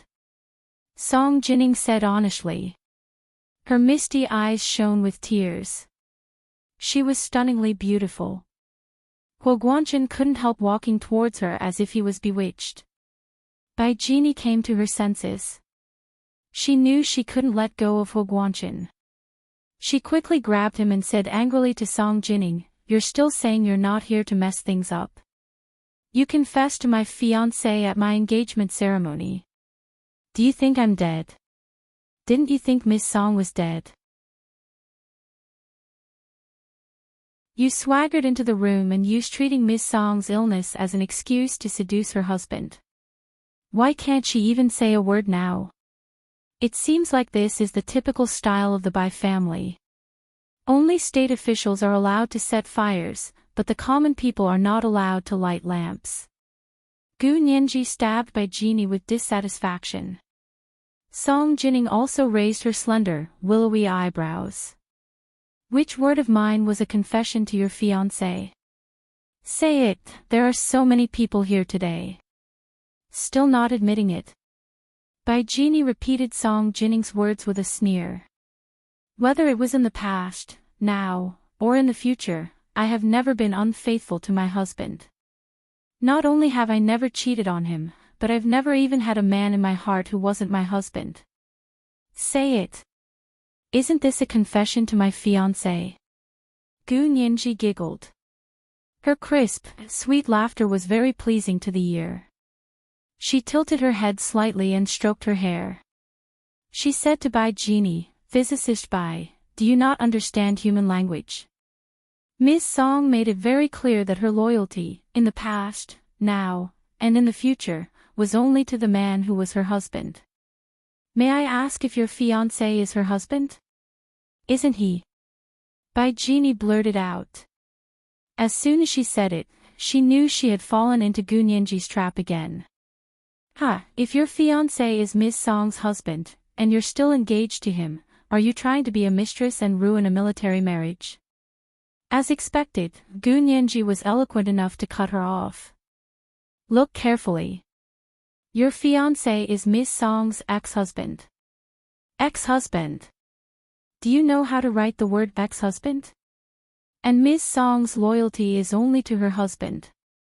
As for her ex-husband, Gu Nianji didn't look at Hu Guanqin. She smiled and said, Physicist Bai doesn't need to help me make my presence known in front of Ms. Song. Shut up. Who are you to interrupt when your elders are talking? You have no manners at all. Bai Chonghui couldn't stand it anymore. He spoke up to help Bai Genie out. Of all the Bai family members, Bai Chonghui and Bai Genie were the closest siblings. Gu Nianji pouted and snuggled up to Song Jining. Song Jining patted her hand, then turned to Bai Chonghui and said coldly, Mr. Bai, Miss Gu is my legal representative. Her opinion is my opinion. Bai Genie and Bai Chonghui exchanged a glance. They had a feeling this was going to be a tricky situation. Song Jining, this is a private matter between you and I. We can discuss it in private when we have time. You're making everyone unhappy. Even if you don't want to get back together with Guanqin, everyone can't help but think so. Bai Genie's eyes darted to Song Jining to shut her up. Of course Gu Nianji wouldn't let Song Jining take the bait from Bai Genie. She immediately retorted, Physicist Bai, you're wrong. Everyone can see that Miss Song has no intention of getting back together. You're the only one who's worried that Miss Song will ask to get back together.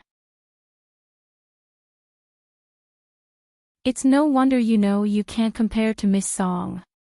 At least you know your place. You're not hopeless. I'll give you a thumbs up. You. Bai Genie's blood vessels were about to burst from Gu Nianji's repeated provocations. We're not here today because of your fiancé, and certainly not to ask to get back together. Don't overthink it. We're here because it's a matter of life and death. Song Jining glanced at her coolly, then turned to look at Hu Jialan, who was being supported by the servants. She said coldly, Jialan, come over here.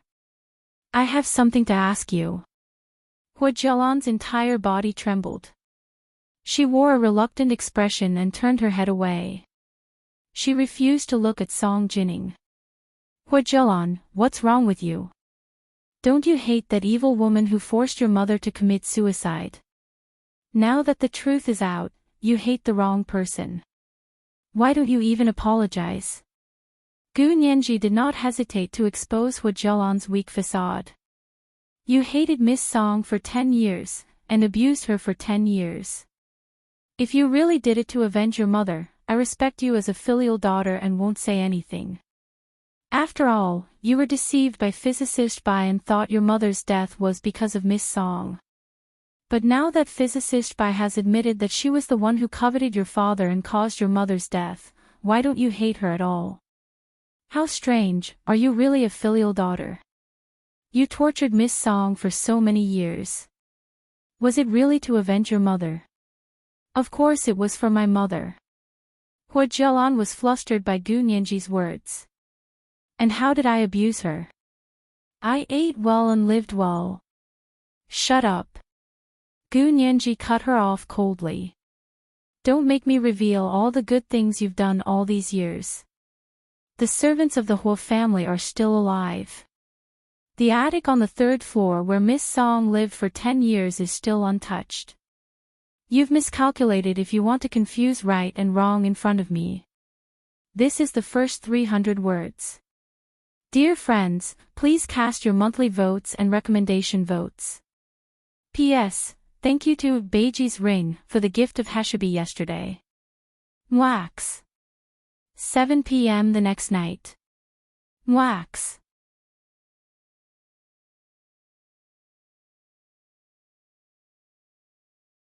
Chapter 248. Actually, Hu Jialan's treatment of Song Jining over the years was an exaggeration to call it abuse, but she had definitely neglected and intentionally delayed treatment. But Gu Nianji's words seemed to confirm that Hu Jialan had abused Song Jining. Hu Jialan's eyes scanned the living room. Seeing the shocked expressions on some of the guests' faces, she panicked. She could no longer pretend to be weak and shouted, "How did I abuse her? Tell me clearly." Fine, fine. You're not the star of the show today. Let's talk about it later. Gu Nianji waved her hand and swatted at Hu Jialan like she was swatting a fly. Hu Jialan was so angry she almost fainted again. Her face instantly turned white, and even her red lips lost their color. She looked even more pitiful. Song Jining gently patted Gu Nianji's hand and smiled at her. She turned to look at Hu Jialan and said, "I can let go of what happened before. But Jialan, where did you get those letters? Did you really get them from your mother? Do you really not want to pursue the matter of your mother's death?" Hu Jialan calmed down and looked at Song Jining strangely. She said softly, "Miss Song, my mother did commit suicide because of you. There's no doubt about that. You don't have to try to reopen the case." "Really?" Song Jining looked at her calmly. "Jialan, I'll ask you again. Where did you get those letters? You really want to know?" Hu Jialan rolled her eyes. "Of course I got them from my mother." Gu Nianji pressed, "When did you find them? Do you remember the exact time?" "Of course I remember. Although it's been 10 years, I still remember what happened that day." Hu Jialan was furious. "That day, I came home from school and went to my mother's room to talk to her. When I opened the door, I saw her lying stiffly at the head of the bed. Her body was already cold, and beside her hand were these disgusting love letters.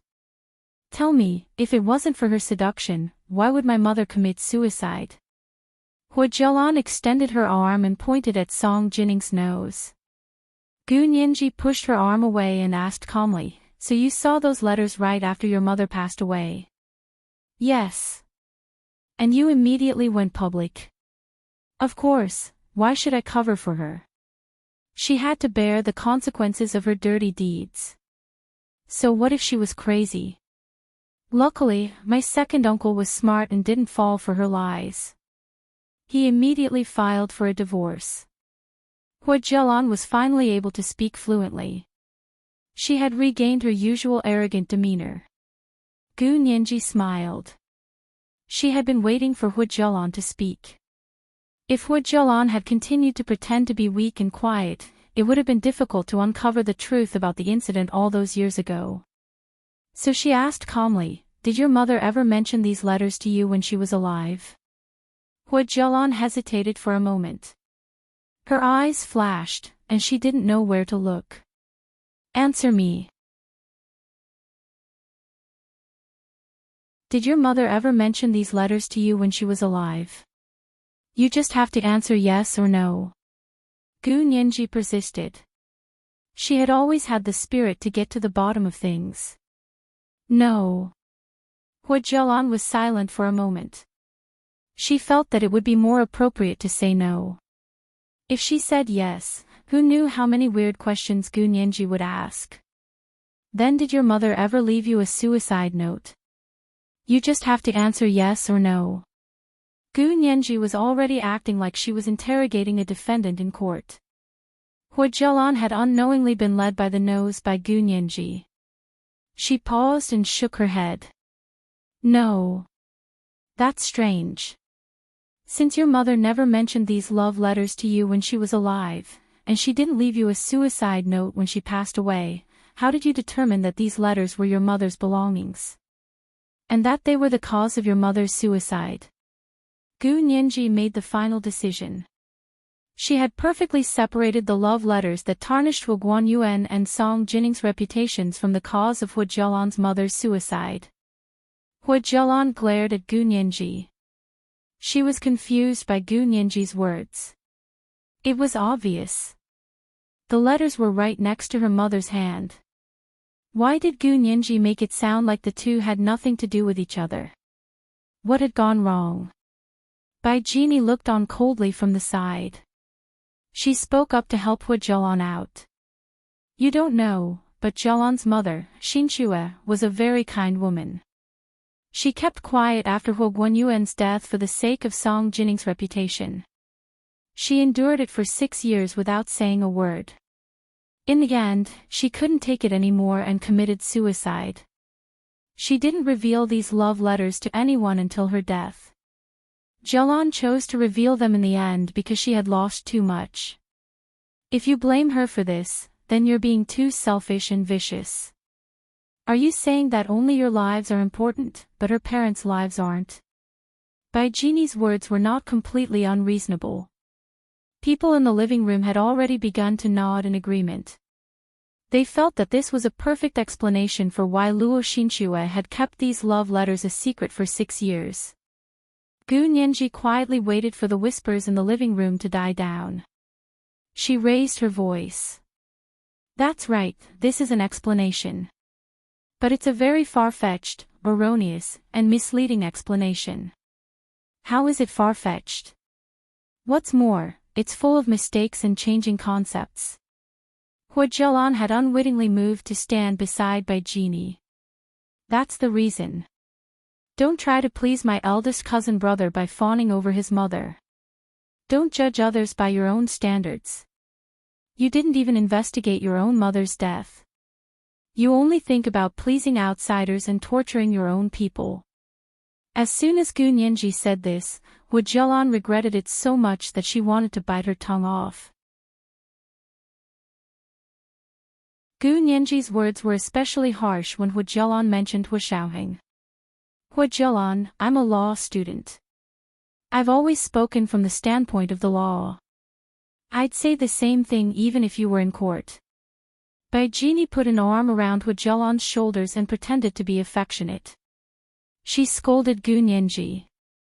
Zhelan's mother committed suicide because she was too sad after reading those love letters. Gu Nianji shook her finger. Physicist Bai, that doesn't make sense. Hu Guanyuan's wife, Luo Xinxue, didn't commit suicide when her husband died.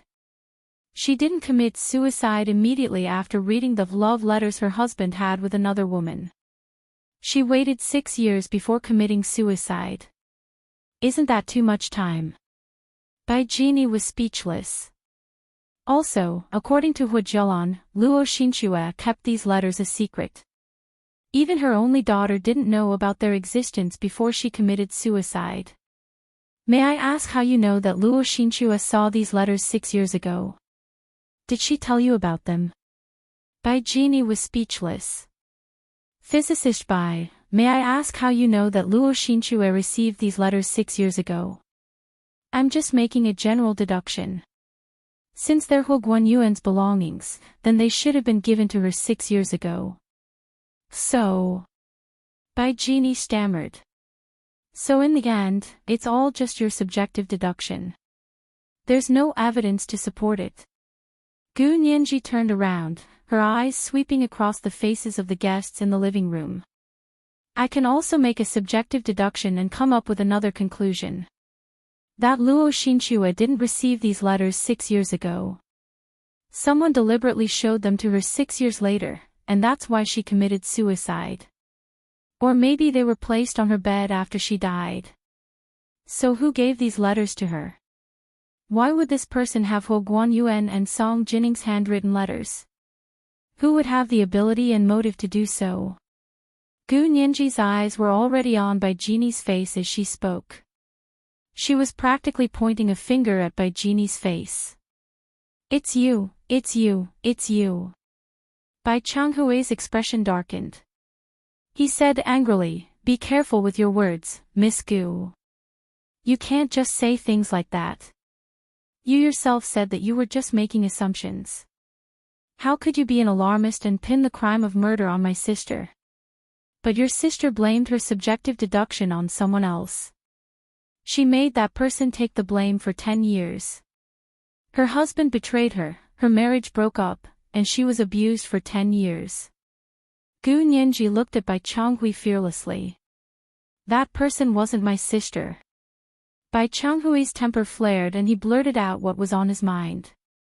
That person wasn't my sister. I see. Mr. Bai, you're already taking sides. You're not being fair, so please don't accuse me of being an alarmist. Gu Nianji waved her hand dismissively at him. Bai Changhui's face was livid, but he couldn't refute Gu Nianji's words. Bai Jeannie's head buzzed and her ears were filled with a roar. Cold sweat broke out on her forehead, but she bit her lip hard and didn't dare say a word. The living room suddenly fell silent. Everyone's eyes were on Bai Jeannie and Song Jining. Hua Jialan felt like she had been struck by lightning. She looked at Bai Jeannie in shock, then at Gu Nianji. She didn't know who to believe. Song Jining sighed and looked at Hua Jialan with a conflicted expression. She continued, Jialan, your mother loved you the most. Her greatest wish in life was to see you grow up, get married, have children, and have children all around you. Song Jining found it hard to believe that Luo Xinchue had committed suicide when Hua Jialan was still a minor. You're still talking. It's all because of you. If it weren't for you, my mother wouldn't have died. Hua Jialan was getting more and more flustered. She screamed hysterically, her face ashen. She was on the verge of passing out. Bai Changhui quickly nodded at Hua Guanchen. Today's incident was too sudden. You guys should sort out your own affairs first. I'll take my sister home now. Hua Guanchen didn't say anything. Grandfather Hua was furious, but he didn't dare say anything in front of General Ji and Speaker Long. Gu Nianji panicked. How could they just let Bai Jeannie go like this? With the Bai family's influence, Bai Jeannie would probably head straight to the airport and seek refuge abroad. She was about to stop them when she heard a commotion coming from the living room door. Gu Nianji turned to look. Her eyes sparkled. Hua Xiaoheng walked in his military uniform. Behind him were orderlies and several police officers. A police officer walked towards Bai Jeannie with an arrest warrant in hand. Are you Bai Jeannie? We suspect that Luo Xinchue did not commit suicide 10 years ago. She was murdered.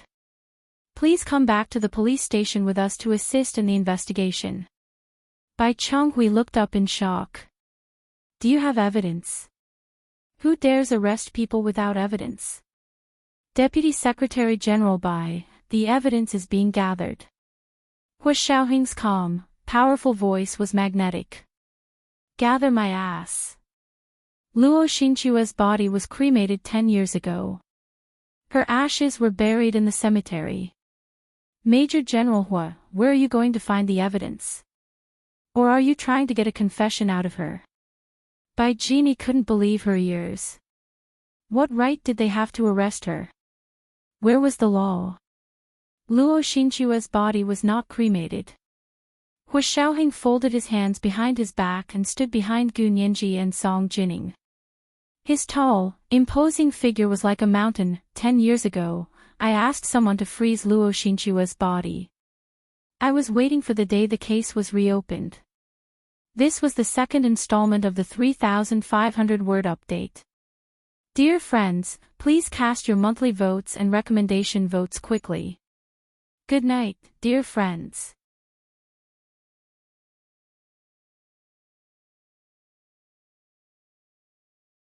Chapter 249.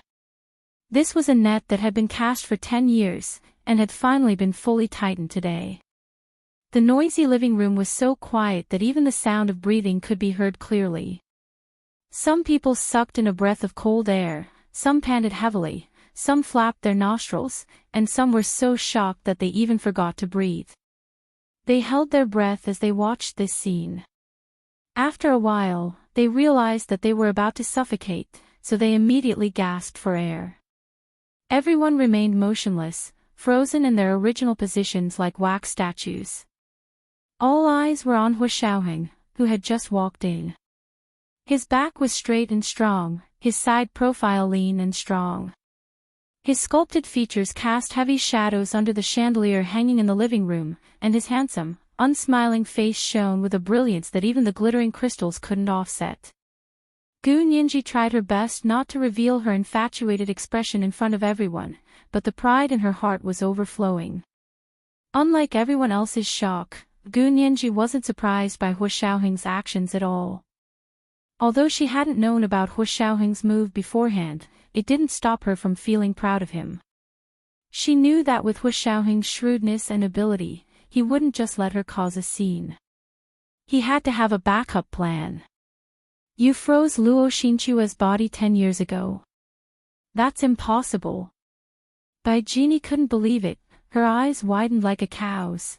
Then who was the person who was cremated? Hu Xiaoheng ignored Bai Jini and pretended she didn't exist. He didn't answer her question. Hu Jialan finally reacted. She was shocked and overjoyed. She rushed to Hu Xiaoheng's side and looked up to ask, "Cousin brother, you really froze my mother's body. Where is it? Where is it? I want to see her." He'd actually secretly swapped a body at the Hu family's funeral and froze it. That wasn't something an ordinary person could do, right? Hu Xiaoheng was only 18 years old at the time and hadn't joined the army. He was just an ordinary student in the military academy. How did he do it? Aunt's body has already been handed over to the police. Once the case is closed, it will naturally be sent back to you for a new burial. Hu Xiaoheng's voice was calm and emotionless. Hu Jialan clenched her fists, not daring to ask any more questions. She quietly retreated. Hu Guanchen was also shocked. He had been silent ever since Song Jining came in. He finally said with a serious expression, "Xiaoheng, what do you mean by that?" "Exactly what I said." Hu Xiaoheng replied calmly and turned to look at the police. "Take her away. We'll talk at the police station." "Yes, Chief." Hu Xiaoheng's orderlies and the police officers he brought responded in unison. Ignoring Bai Jini's shock and resistance, a police officer took out a pair of handcuffs and handcuffed her. Then, he put a paper bag over her head, revealing only her eyes, and pushed her out. Bai Changhui watched helplessly as his sister was taken away by the police and panicked. He wanted to rush up to Hu Xiaoheng and argue with him, but Bai Yueran grabbed his arm. "Third uncle, don't be rash." "But..." Bai Changhui anxiously pointed in the direction of the gate. "Your aunt is already so old. How can she handle it? She's only going to the police station to assist with the investigation. Are you worried that the police will torture her?" Bai Yueran smiled. "We don't know what happened to Aunt either. Let's listen to the lawyer. Plus, her fiancé, General Hua, is here. Don't worry." Hu Guanchen's eyes darkened. He quickly glanced at Song Jining and saw that she was talking to Hu Xiaoheng as if nothing had happened. He couldn't help feeling even more bitter. Bai Jianqing looked embarrassed and apologetic to Grandfather Hua, who was next to him. Today's events have come one wave after another. It's confusing. Please forgive me for taking my leave. I'll come back after the new year to ask for your forgiveness. You're being too serious, Minister Bai. The Bai family is a big family with a big business. It's normal to have a few good-for-nothings. Grandfather Hua sighed with a straight face. I believe the police will give us justice. Bai Jianqing was the minister of the imperial administration. He was the most important person in the cabinet under the prime minister. The prime minister hadn't come to the Hua residence today. Bai Jianqing pretty much represented the entire cabinet and the prime minister. He stood alongside General Ji, who represented the military, and Speaker Long, who represented the Senate. They were the three highest-ranking guests. That's for sure. Grandfather Hua, don't worry. With a grandson like Mr. Hua, the Hua family won't have to worry. Bai Jianqing praised Hu Xiaoheng as if he had nothing to do with Bai Jini's capture. Bai Chonghui didn't think he was as experienced as his older brother. He couldn't bring himself to apologize after being humiliated. He turned around angrily and left with his wife and children. Bai Jianqing apologized on behalf of his third brother's family before leaving with his wife. His only daughter, Bai Yueran, was the last to leave. Before she left, she said to Hu Xiaoheng, "Mr. Hua, I'm very sorry about what happened to your family. But I believe in your character and ability. I'm sure you'll be able to get to the bottom of this. You won't wrongly accuse a good person, nor will you let a bad person go. You and I are both soldiers. It's our duty to protect this country and the legal rights of our citizens."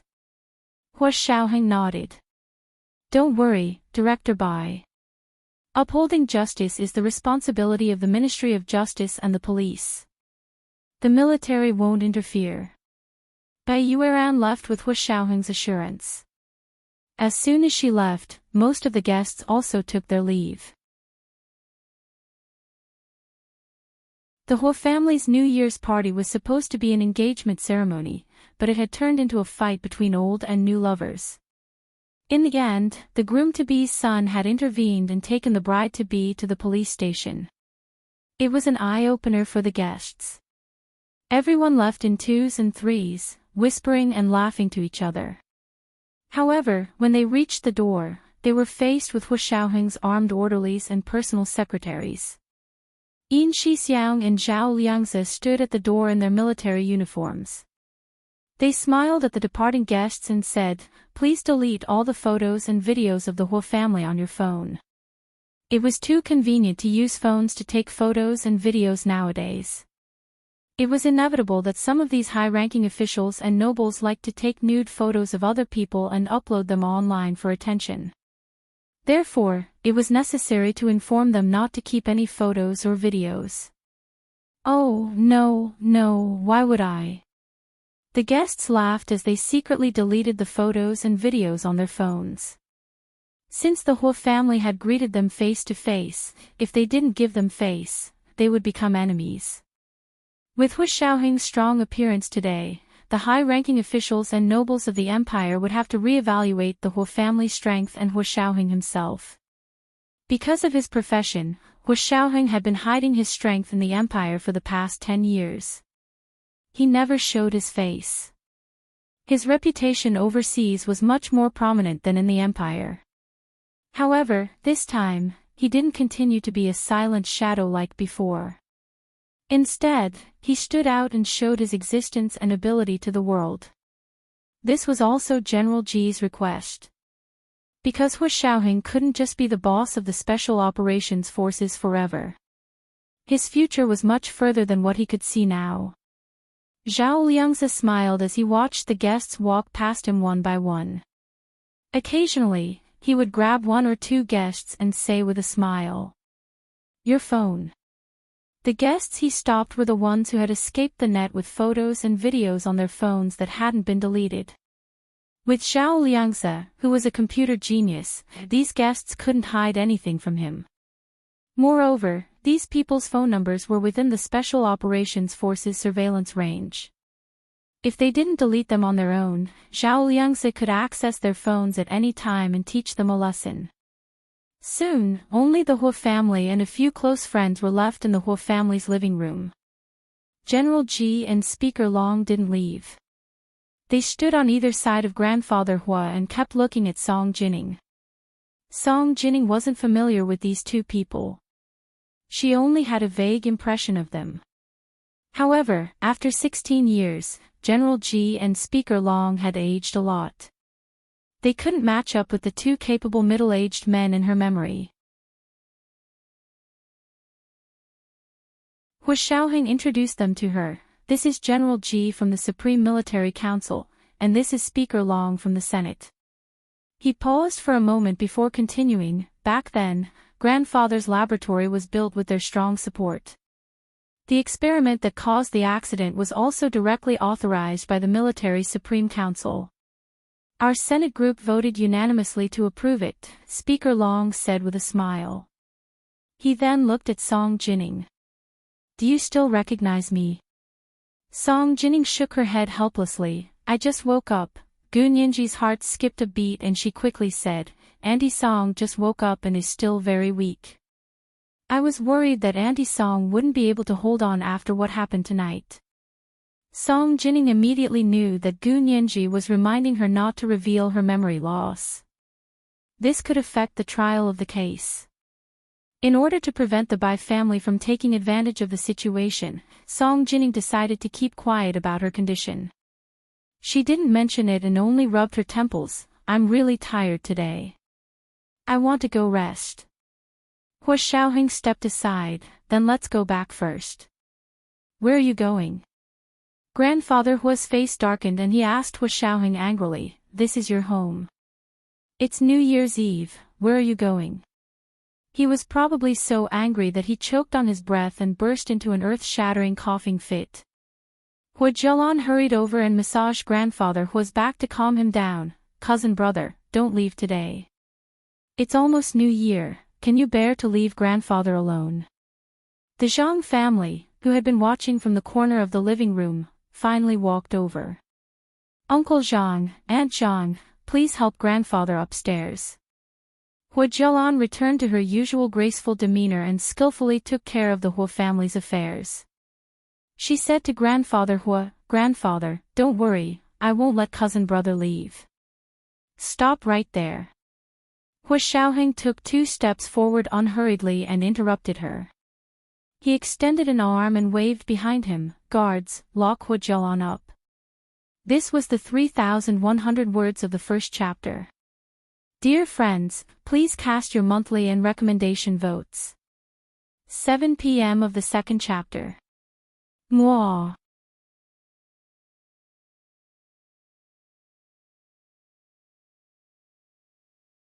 Chapter 250. As soon as Hua Xiaoheng finished speaking, the orderlies he had brought with him trotted over expressionlessly.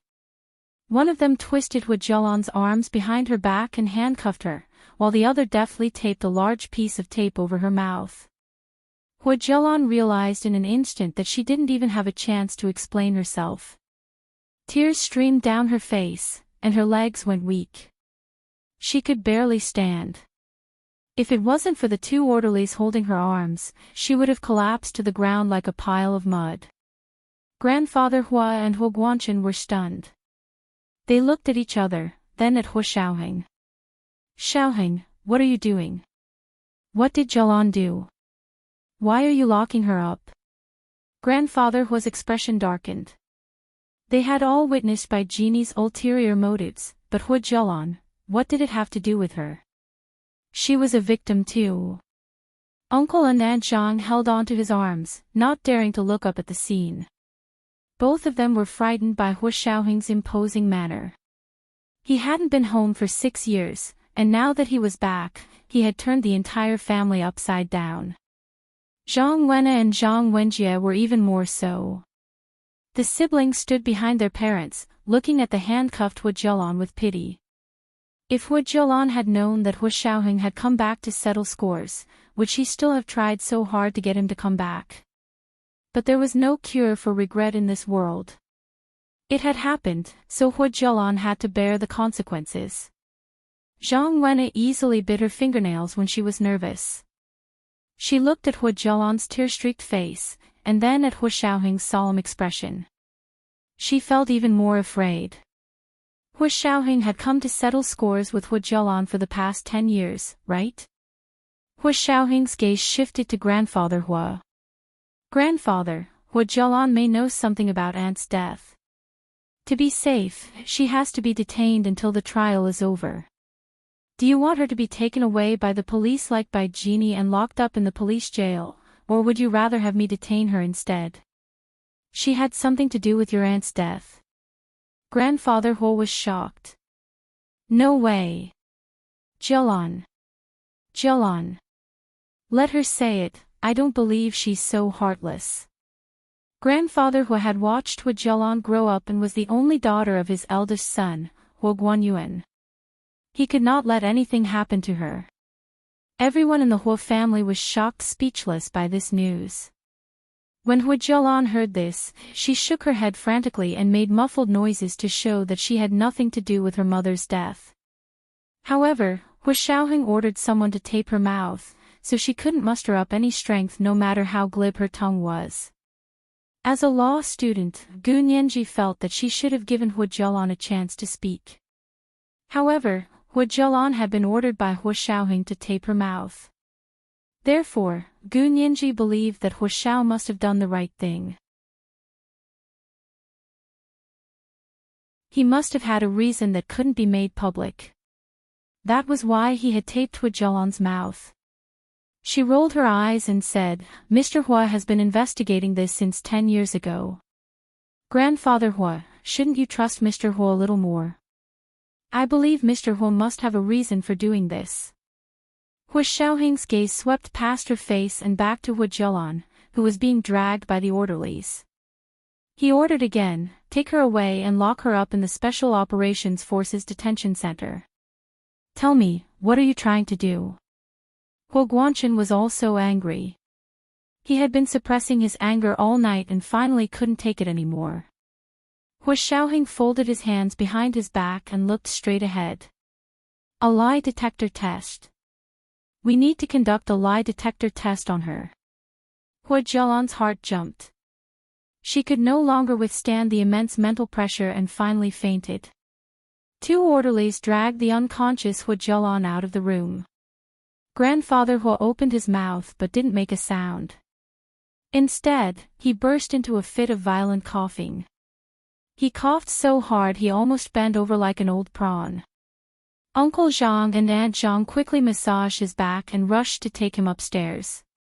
Zhang Wenna and Zhang Wenjie took out their phones and said to Hu Shaoheng, "Hu Shao, can we call a doctor for grandfather?" Hu Shaoheng pursed his lips and finally asked, "Where's head nurse Zhang?" Head nurse Zhang had taken care of grandfather Hua for decades and was the person who knew his health best. She used to live with the Hua family, but Hu Shaoheng suddenly said he wanted to go home for the New Year on Christmas Eve. She temporarily left the Hua family and returned to her own home. Uncle Zhang and Aunt Zhang secretly looked at each other and quickly turned back to look at the floor in front of them. They didn't dare to say a word. Song Jining finally noticed that there were a few more people in the house. Uncle Zhang, Aunt Zhang, and their son and daughter had only come to the Hua family after Song Jining's accident. Therefore, Song Jining had no impression of them at all. She glanced at Gu Nianji, who was even more confused than her. Gu Nianji was even more confused than her, so she could only shrug at her to indicate that she had no comment. Hu Shaoheng saw the 2 of them exchange glances and his tightly pursed lips relaxed. He looked up at Zhang Wenna and Zhang Wenjie. "Call head nurse Zhang back. I'll take them back to the official residence." He paused and walked to grandfather Hua's side. He reached out to pat grandfather Hua's shoulder. "Happy New Year, grandfather." Grandfather Hua looked up at him. This grandson of his had really grown up. "Okay, you go back first." "But..." Grandfather Hua gritted his teeth. "You must come home for New Year's Eve this year." "Okay." Hu Shaoheng really agreed this time. His promise was still valid in front of grandfather Hua. Huijialan had already been taken away.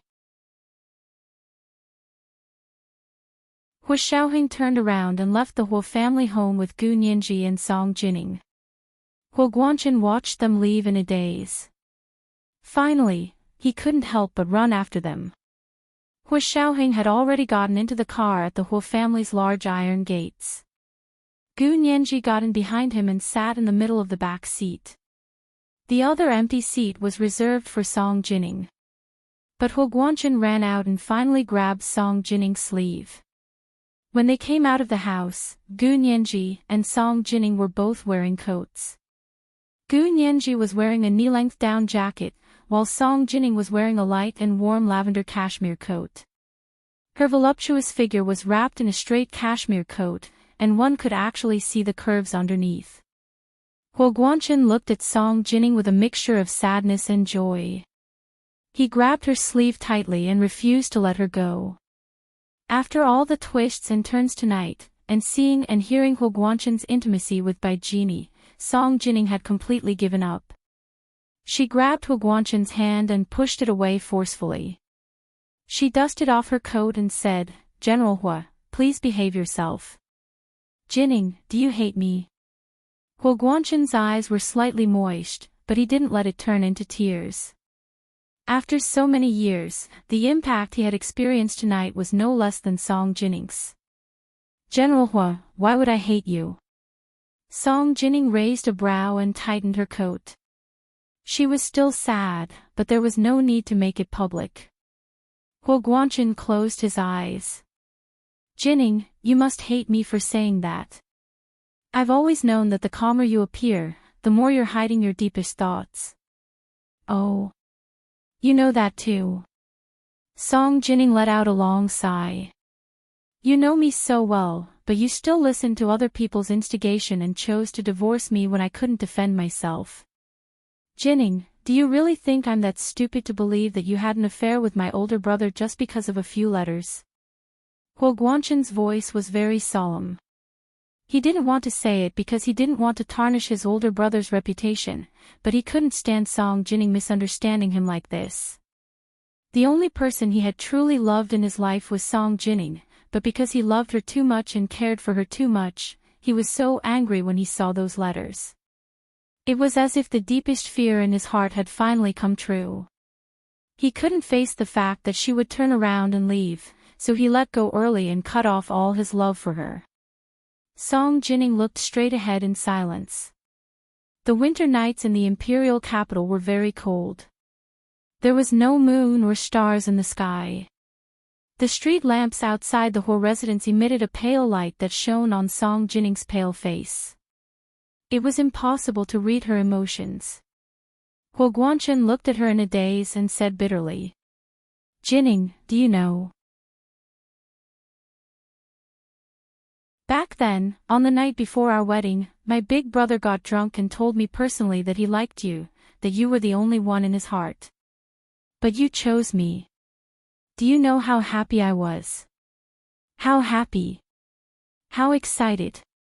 My older brother was a genius. He was my goal since I was young. My parents only had eyes for my older brother, not me. It didn't matter. I also looked up to him and worshipped him. Even if I had to be his follower for the rest of my life, I would accept it." These words had been hidden in Huo Guanchen's heart for decades. He had never mentioned it even when he and Song Jining were newlyweds and they were in love. Song Jining knew that Huo Guanyuan was much stronger than Huo Guanchen, but back then, the first person she saw was Huo Guanchen. Once she saw him, she fell in love with him. She didn't know that her choice back then had been such a strong source of inspiration and support for Huo Guanchen, who had always been in his older brother's shadow. Song Jining turned around. Her cold eyes were hazy under the nightlight, like smoke or fog. "But I never had any feelings for your older brother. To me, he was only your older brother." Song Jining frowned. "You keep saying that you love me the most, but you still don't believe me. I'm useless. I'm incompetent. But with such an outstanding person like my older brother by your side and silently loving you, how can I be at ease? How can I trust him?" His older brother was older than him, but he didn't get married. It wasn't until 2 years after he and Jining had Xiaoheng that Huo Guanyuan hurriedly got married and had a daughter, so when he saw the letter that said, "Tears fall from my eyes, I regret not being able to meet you before we got married," he immediately exploded. At that time, he only had one thought in his mind: she regretted it. She regretted marrying him. After so many years, even though his older brother was no longer in this world, he was the only person in her heart. Hatred and jealousy twisted his mind and heart, and he couldn't control his emotions. Divorce. Only by getting a divorce and leaving her one step earlier could he have a reason to continue living. Huo Guanchen clenched his fists. He was a man, and he couldn't tell the woman he loved about his shameful gains and losses in the past. That would make him seem too weak and despicable. "I see." Song Jining was in so much pain that she almost couldn't breathe properly. Her hands hidden in her coat were trembling so much that they were almost spasming, but she held it in and acted as if nothing had happened. She said resolutely, "So you never trusted me. In that case, divorce is a relief for both you and me. Huo Guanchen, we'll never see each other again." This was the 3,300-word second chapter. Dear friends, hurry up and cast your monthly votes and recommendation votes. Good night, dear friends.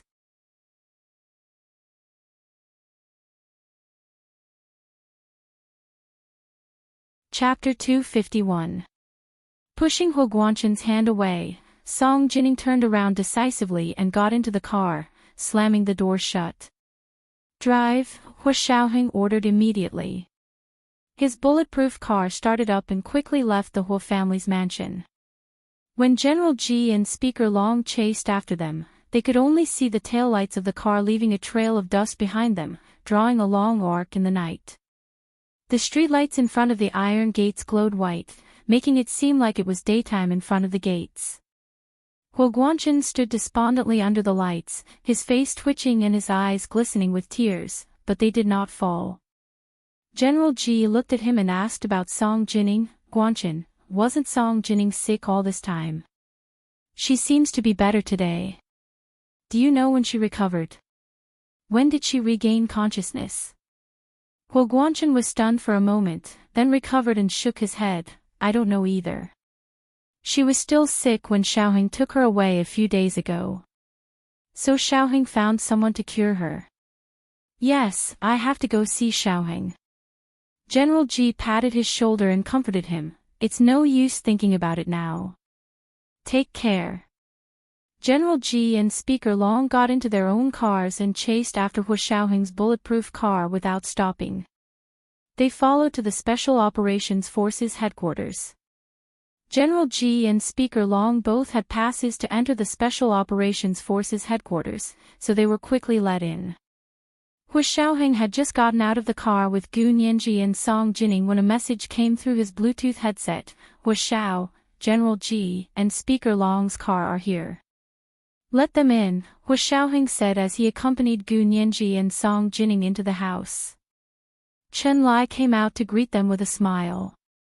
He pushed his glasses up the bridge of his nose and winked at Huo Xiaoheng. "Huo Xiao, how was it? Did you scare them?" Gu Nianji's heart skipped a beat, her eyes moving between Huo Xiaoheng and Chen Lai thoughtfully. Huo Xiaoheng's expression did not change as he said calmly, "Hurry up and get ready, General Ji and Speaker Long are here." "Ha!" Chen Lai's expression changed. "Then I have to sleep quickly." He quickly turned around and ran back to his place to organize all of Song Jining's records. Chen Lai and Huo Xiaoheng were prepared for this. Song Jining had been in a state of serious mental disorder for the past 16 years, but she had woken up in just a few days at Chen Lai's place. He had a lot to explain. "If there's nothing else, I'm going to sleep. I'm very tired, so don't bother me if there's something." Song Jining really didn't have the energy to deal with other people. What happened tonight had almost exhausted all the strength and energy she had when she just woke up. "Don't worry, Mother." Huo Xiaoheng personally escorted her to the guest room on the 3rd floor. Coming down from the 3rd floor, Huo Xiaoheng saw Gu Nianji sitting alone in the living room. She had already taken off her down jacket, but she was still wearing the pea green and snow-white silk puffy skirt. Her knee-high black boots wrapped tightly around her slender calves, and her snow-white thighs were exposed under the puffy skirt, like white jade. Huo Xiaoheng looked away. "Change your clothes." Gu Nianji looked up and saw that it was Huo Xiaoheng. She smiled. "Huo Xiao." She stood up and walked to his side. She lowered her voice and said, "Did Brother Chen help you?" "Help me with what?" Huo Xiaoheng glanced at her without batting an eyelid. "Why aren't you going up? Was Brother Chen the person who helped you replace your aunt's body 10 years ago?" Gu Nianji lowered her voice even more and covered her mouth as she giggled mischievously. Chen Lai studied medicine and was Hu Xiaoheng's best friend. Gu Nianji had been wondering who had helped Hu Xiaoheng accomplish such a big thing all those years ago. She thought it was most likely Chen Lai, but when she came back and heard Chen Lai's sneaky question, she was sure it was him. Hu Xiaoheng curled his right index finger and tapped Gu Nianji's snow-white forehead. "You're so smart. Let's go. General Ji and Speaker Long are here. I don't have time for you. You make it sound like you'll spend time with me if you have time." Gu Nianji's cheeks instantly flushed. She grabbed Hu Xiaoheng's hand and shook it. "Isn't that so? Was Brother Chen the one who helped you? You still haven't answered me. I told you, you're so smart." Hu Xiaoheng's expressionless face finally broke into a smile. He patted Gu Nianji's head. "Good girl, go to sleep." Embarrassed, Gu Nianji turned to leave and stumbled up the stairs to the second floor. She was halfway up the stairs when she remembered which bedroom she was supposed to be in. The master bedroom or the guest bedroom? She had been in the master bedroom before, but she was feeling unwell at the time. Now that she was well, could she still stay in the master bedroom? The master bedroom was Hu Xiaoheng's bedroom. She bit her lower lip and ran back to where she could see Hu Xiaoheng. She leaned against the staircase railing and asked in a clear voice, "Hu Xiao? Hu Xiao? Where am I staying?" Hu Xiaoheng was speechless. "Where exactly? Say something." Gu Nianji's eyes sparkled like stars, and she looked at him with watery eyes full of hope. "Wherever you want to stay." Hu Xiaoheng seemed to understand what she meant and wasn't tricked. He lightly kicked the ball back. Humph. Gu Nianji's little trick didn't work, so she glared at him unhappily. She turned around and hung her head as she dragged herself upstairs. Hu Xiaoheng didn't have time to care about her little emotions because General Ji and Speaker Long had already arrived at the main entrance of the official residence. He quickly walked to the main entrance to greet them. These two were his immediate superiors, so he had to be respectful. "Xiaoheng, you walk so fast. Old bones like us almost couldn't keep up with you."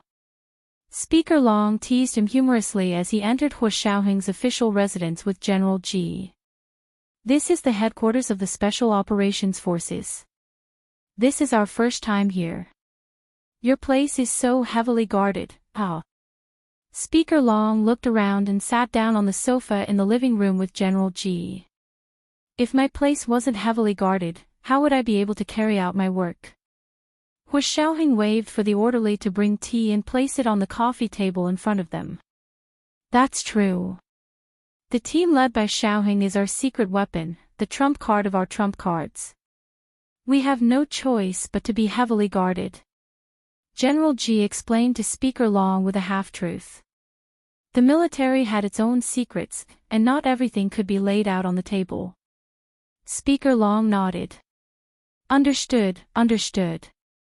The three of them joked for a while before General Ji and Speaker Long asked about Song Jinning's situation. "Xiaoheng, what's going on with your mother? Didn't you keep saying that she was very sick and wouldn't recover?" "Who told you that my mother wouldn't recover?" Hu Xiaoheng picked up the teacup and blew on it. He took a small sip. "As her son, I never thought that my mother wouldn't recover. Who would care about my mother more than I do?" Haha, that's true." General Ji and Speaker Long smiled awkwardly and looked at each other. They could more or less detect a trace of dissatisfaction and resentment in Hu Xiaoheng's tone. However, they didn't feel unhappy. Instead, they thought that Hu Xiaoheng's reaction was normal. If he really was like a machine and didn't have the proper affection for his own family, then they also had to reflect on whether Hu Xiaoheng was qualified to take on important responsibilities. That's what everyone says. After all, there hasn't been any improvement in 16 years. It's only natural that everyone thinks that way. Speaker Long also picked up his teacup and took a sip. He sighed. What happened tonight was too surprising. Xiaoheng, can you tell us what happened? Hua Xiaoheng shook his head. I don't know either. That's why I handed Bai Genie over to the police for investigation. To be honest, you think that my mother won't recover is more or less because of Bai Genie's influence, right? She was either unable to cure my mother's illness because her medical skills were shallow, or she deliberately delayed it and didn't cure my mother. That's why my mother suffered for 16 years. If that's really the case, then how many years has Bai Genie delayed us? She really deserves to be punished. Speaker Long sighed heavily. He put the teacup on the coffee table and said, but since she's been cured now, we won't ask you how you cured your mother. I just want to tell you that you have to mentally prepare your mother. She's the only survivor of the experiment accident. The Senate and the military will definitely reopen the accident investigation and summon her for questioning.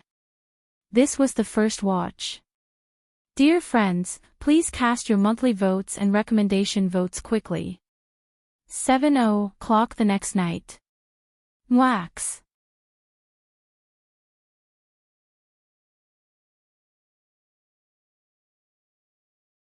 Chapter 252. Hua Xiaoheng leaned back against the sofa calmly. His expression was calm, but his eyes were sharp and persistent. Speaker Long, my mother was a survivor of the experiment accident, not the perpetrator. Please don't use the ambiguous term summon for questioning. Speaker Long choked on Hua Xiaoheng's words, but he quickly composed himself and laughed. You little brat, you want to compete with me on words. The Huaxia Empire's parliament was where laws and regulations were made, so they were good at words. However, although Hua Xiaoheng wasn't good with words, he would definitely protect the people he cared about to the fullest. I have no intention of competing with Speaker Long, Hua Xiaoheng nodded slightly. I worked so hard to save my mother, so I don't want her to be treated unfairly. Therefore, I hope that Speaker Long and General Ji can pass on my message to those who want to reopen the accident investigation. Tell them that it's fine to let my mother assist in the investigation, but if they have other intentions or even want to control my mother's freedom, then I'm sorry, I only have 3 words to say, no. Speaker Long froze for a moment, then turned to General Ji and laughed. Old Ji, oh old Ji. You have such a sharp eye. Why didn't you keep such an outstanding talent to yourself? The successor you found for yourself is much better than the one I found. Sigh. He shook his head. He wasn't even in the mood to drink his favorite tea anymore. He tapped his knee with one hand and began to complain. I'm not young anymore, but no one in the 2 houses of parliament has been able to take the lead and intimidate the monsters in the 2 houses. Pfft. General Ji couldn't help but spit out a mouthful of tea, drenching the coffee table in front of him. Old Long, oh old Long. How dare you call the people in the Senate monsters? That's enough. Hua Xiaoheng smiled slightly and said calmly, Speaker Long is right. Most of the people in the 2 houses of parliament are detestable. It's not wrong to call them monsters. You still have the nerve to say that. To those foreign countries, the Huaxia Empire is good at everything except for your special operations forces. If we're talking about detestable things, you guys are the most hated by the CIA and MI5. General Ji pointed at Hua Xiaoheng and laughed. Although he sounded regretful, he was actually happy. If the CIA and MI5 really liked the Special Operations Forces and praised us, General Ji would be the one crying. Hua Xiaoheng was in a good mood and even joked. Ha ha ha ha. That's true. That's true. General Ji laughed even more cheerfully. Speaker Long was truly jealous that General Ji had found such a capable successor. He couldn't help but ask Hua Xiaoheng, oh right, did you find out anything about Gu Nianji's background? Tonight, Gu Nianji had managed to drive Bai Genie into a frenzy with just a few words. Regardless of whether it was her ability or her scheming, she had impressed everyone in the industry, especially Speaker Long, who had the highest standards for talent. When he saw a talent like Gu Nianji, he was simply overjoyed and couldn't wait to take her in. Hua Xiaoheng's heart skipped a beat, but his expression remained unchanged as he shook his head. Not yet, but there are new leads that I haven't had the time to investigate yet. Ah. That's great. As soon as Speaker Long heard that there were new leads, he immediately stood up and clapped his hands. He laughed heartily. That's great, that's great. Xiaoheng, when you find out about her background, let her enter the Senate. This little girl's eloquence and reasoning are superb. Come to my office, I'll personally guide her. When I retire, she'll definitely be able to lead both houses of the Senate. Hua Xiaoheng was speechless. General Ji was speechless. What's wrong? You don't want to. Speaker Long saw that both Hua Xiaoheng and General Ji had the same strange expression on their faces and was a bit confused. He walked over to General Ji and bent down to ask him, why don't you want to? What does it have to do with you? General Ji suppressed his laughter and shook his head. Gu Nianji has just turned 18, and you want her to dominate the Senate in a few years. You really think too highly of her. Only 18. Speaker Long sighed deeply. The younger generation will surpass the older. The younger generation will surpass the older. After walking around the living room a few times, Speaker Long still didn't want to give up. He said to Hua Xiaoheng, anyway, no matter how old she is, once we find out about her background, I must convince her to join the Senate. Speaker Long, Nianji is still young. She still needs to go to graduate school. Hua Xiaoheng said solemnly. Let's talk about it after she graduates. She's already a graduate student. She can't just study. She can also intern at the Senate. Speaker Long walked around the living room and looked at Hua Xiaoheng. Where's Gu Nianji? She's asleep. Hua Xiaoheng knew that Gu Nianji wasn't asleep yet, but he still shamelessly told Speaker Long that Gu Nianji was already asleep. Speaker Long couldn't personally go to the bedroom to check anyway. Speaker Long looked at his watch and saw that it was almost midnight. He sat down and said to Hua Xiaoheng, I'll spend New Year's Eve here today. He looked up at General Ji. How about it? Old Ji. Want to play? Both Speaker Long and General Ji loved to play Go, and they were equally good at it. That was why they loved to play. Hua Xiaoheng called for the orderlies to bring the Go board and let them play. He stood up and said, you two take your time. I'll instruct the orderlies in the kitchen to make supper, and then I'll go to the study. Go, go. General Ji and Speaker Long said without looking up. They were already fully immersed in the game. Hua Xiaoheng ordered the orderlies to wait on the side while he went to see Chen Lai. Chen Lai was anxiously preparing Song Jinning's medical records and treatment process in his small study. He kept deleting and deleting, making sure to create a flawless record. When Hua Xiaoheng pushed the door open, Chen Lai trembled and almost fell off his computer chair. When he saw that it was Hua Xiaoheng, Chen Lai wiped the sweat from his forehead and said with lingering fear, you didn't even knock. You scared me. Hua Xiaoheng ignored him and walked over to look at the medical records Chen Lai had prepared. As he read, he said quietly, it's all here, right?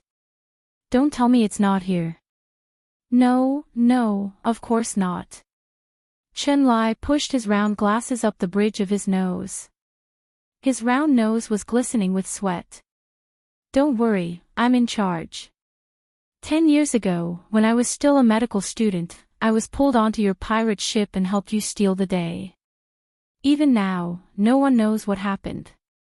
Shouldn't you believe me? Hua Xiaoheng's slender fingers flicked the medical records. You know what's good for you.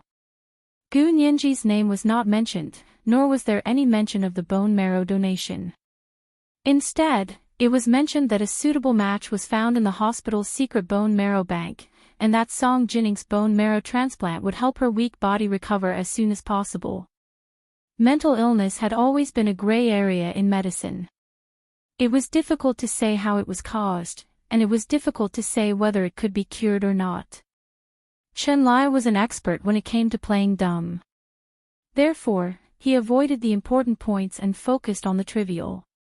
He made Song Jinning's recovery seem to have been half due to medical skills and half due to luck. He perfectly avoided mentioning Gu Nianji's role in it. And because Gu Nianji had appeared in front of everyone with Song Jinning that night, no one had thought that she was the one who donated the bone marrow. That was because a normal person would probably be bedridden for half a month under such circumstances. It was impossible for them to return to normal within 2 days.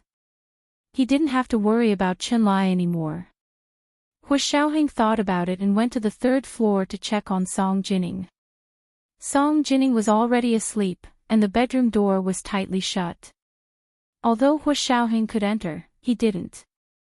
Instead, he stood at the door and used his Bluetooth headset to call Zhao Liangze.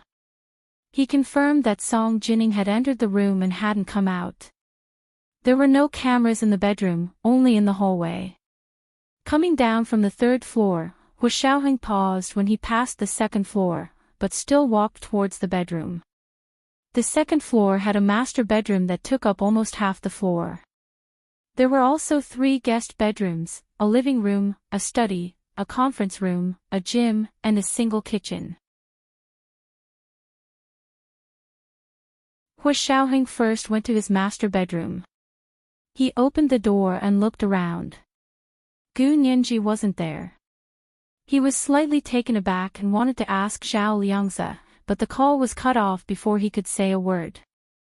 He left his master bedroom and went to the guest bedrooms in the opposite hallway to look for her one by one. Gu Nianji lived in the middle of the 3 guest bedrooms. It was right across from his master bedroom. Hu Xiaoheng pushed the door open and went around the screen to see Gu Nianji. She wasn't asleep. Her long, silky hair was draped over her shoulders, and she wore his big black t-shirt. Hugging her panda pillow, she sat on the floor in front of the bed. "Why aren't you asleep yet?" Hu Xiaoheng's voice was very low, like it came from his chest. It resonated like a cello in the dark bedroom. Gu Nianji looked up and saw Hu Xiaoheng's tall and imposing figure approaching. He hadn't changed out of his military uniform, and it was buttoned up all the way to his collar. She looked at him without blinking. Her head was tilted further and further back, almost at a right angle to her back. Hu Xiaoheng half squatted in front of her and reached out a hand to naturally support the back of her neck. "If you tilt your head any further, your head will fall off." Gu Nianji looked at Hu Xiaoheng's handsome face just inches from hers. She couldn't help licking her lips with her pink tongue and gulping. Hu Xiaoheng's lips curved as he moved closer to her. "Are you thirsty?" I'm not thirsty." Gu Nianji was confused. "Why do you ask? Then why are you licking your lips?" Hu Xiaoheng's hand tightened and pulled Gu Nianji's head closer to his face. There was only a finger's width between them, and they could even feel each other's hot breaths. Gu Nianji smiled faintly and said softly, "Because my lips are too dry." She paused and continued to tease him boldly. "Hu Xiao, do you want to moisturize my lips?" This was the 2nd installment of 3,000 words.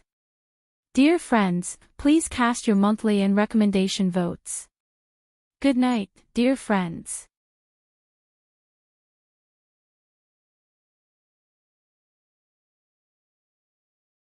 Chapter 253. Hu Xiaoheng maintained his original position and knelt on one knee in front of Gu Nianji. A large hand wrapped around the back of her neck and pulled her head closer to him. They were so close, only a finger's length apart. When he looked down, he could see her soft and beautiful lips. Hu Xiaoheng's Adam's apple bobbed up and down, but his body remained motionless. He didn't kiss her. Gu Nianji looked at him with wide eyes and let go of the panda pillow in her hands. She knelt forward and straightened up in his arms. Wrapping her arms around Hu Xiaoheng's neck, she boldly licked her lips again. You're not going to moisturize my lips. Then I'll have to moisturize myself. The tip of her pink tongue stuck out from between her lips. She curled it up and licked her upper lip. Just as she was about to lick down, Hu Xiaoheng's hand that was holding the back of her neck reached around and pinched her chin. His thumb just happened to slide past her lips. Gu Nianji couldn't retract her tongue in time and curled it around his thumb. It felt incredibly soft and tender. There seemed to be an electric current bursting forth from the tip of her tongue, quickly flowing to his limbs and bones, numbing and trembling, stirring him up. Hu Xiaoheng's hand moved away from her chin like he had been electrocuted and returned to the back of her neck. He hugged her and lowered his head to kiss her forehead. Sleep. Letting go of her neck, he was about to get up and leave, but Gu Nianji refused. He was already kissing her forehead, but she still wouldn't go down. She hugged his neck and pulled him down with all her might. At the same time, she leaned forward to welcome her lips and covered his. Gu Nianji's heart seemed to stop for a moment, then with a thump, it felt like thousands of fireworks had suddenly exploded in her mind. Her heart beat even more violently than before. Hugging his neck, she kissed him attentively and meticulously. She kept rubbing and pressing on his soft and textured lips, the tip of her tongue trembling to feel the touch of his lips. Hu Xiaoheng's patience and restraint were amazing. Even at this point, he still didn't move. Although he didn't push her away, he didn't kiss her back either. Wearing a pair of boots, he knelt on one leg. His tall back was as majestic as a mountain, and his figure was very beautiful. He stretched his arms forward, hugging the slender and soft girl in his arms who was kissing him desperately. From time to time, his large hand would caress the back of her neck, and from time to time, it would caress her back. Her heart was beating so violently that it seemed as if he could feel it from behind with his large hand. In the bedroom, there was only a dark mango-yellow night light on the wall. It was dim and warm.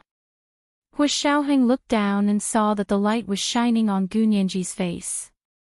Her skin was almost translucent like a flower petal. He was so close to her that he could easily pluck her. Gu Nianji was so engrossed in the kiss that she accidentally opened her eyes. She caught a glimpse of Hu Xiaoheng's dark eyes quietly looking at her. He didn't have the same frenzied look as she did. She wasn't happy. Unwilling to be left out, she bit down on his lips inch by inch. First, she tested him, moving up and down gently. When he wasn't paying attention, she suddenly bit down. Her teeth sank into his lips, and the hardness was wrapped in softness. Then, she quickly let go. Gu Nianji moved closer to take a closer look. She could even see 2 small teeth marks on his lips. Hu Xiaoheng pinched her chin again and pushed her away. Don't bite. Yes. Yes. Gu Nianji was so engrossed in the kiss that she was pushed away by the man she loved. She was embarrassed, but also a bit arrogant and willful.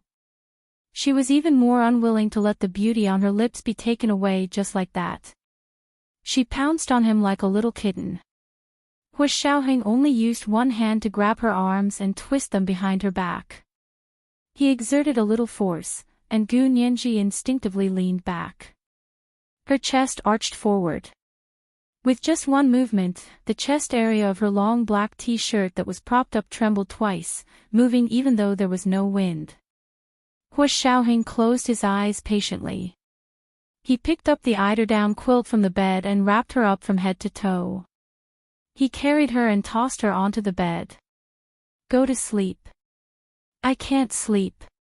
Gu Nianji struggled and tried to climb out of the eiderdown quilt. Be good. I'll stay here with you. Hu Xiaoheng pressed the eiderdown quilt on Gu Nianji with both hands. Really? Gu Nianji's eyes darted around. You'll sleep with me. Hu Xiaoheng was speechless. Why did that sound so strange? I'll stay here with you. I'll go out when you fall asleep. Hua Xiaoheng quietly avoided Gu Nianji's trap and reminded her, General Ji and Speaker Long are still downstairs. Gu Nianji heard the names of the two great gods and was a bit discouraged. Fine. She stopped struggling. Then you'll stay with me, until the New Year's bell rings. They had spent every New Year's Eve together since Hua Xiaoheng rescued her when she was 12 years old until she was 18 now. Hua Xiaoheng nodded and looked at his watch. His eyes flashed with a hint of a smile. There's 1 more minute until the New Year's bell rings. Ha! No way. How did time pass so quickly? Gu Nianji screamed and covered her face with her hands. How embarrassing. This was too embarrassing. So she had tried her best to make Hua Xiaoheng stay for 1 more minute. If little temptress knew this was all she could do, she would definitely laugh her head off. Hua Xiaoheng saw Gu Nianji's embarrassment and smiled faintly. He took out her phone from under her pillow and opened a video website to find a place where he could broadcast the New Year's bell. Get up and listen to the bell together. He turned around and sat on the bed.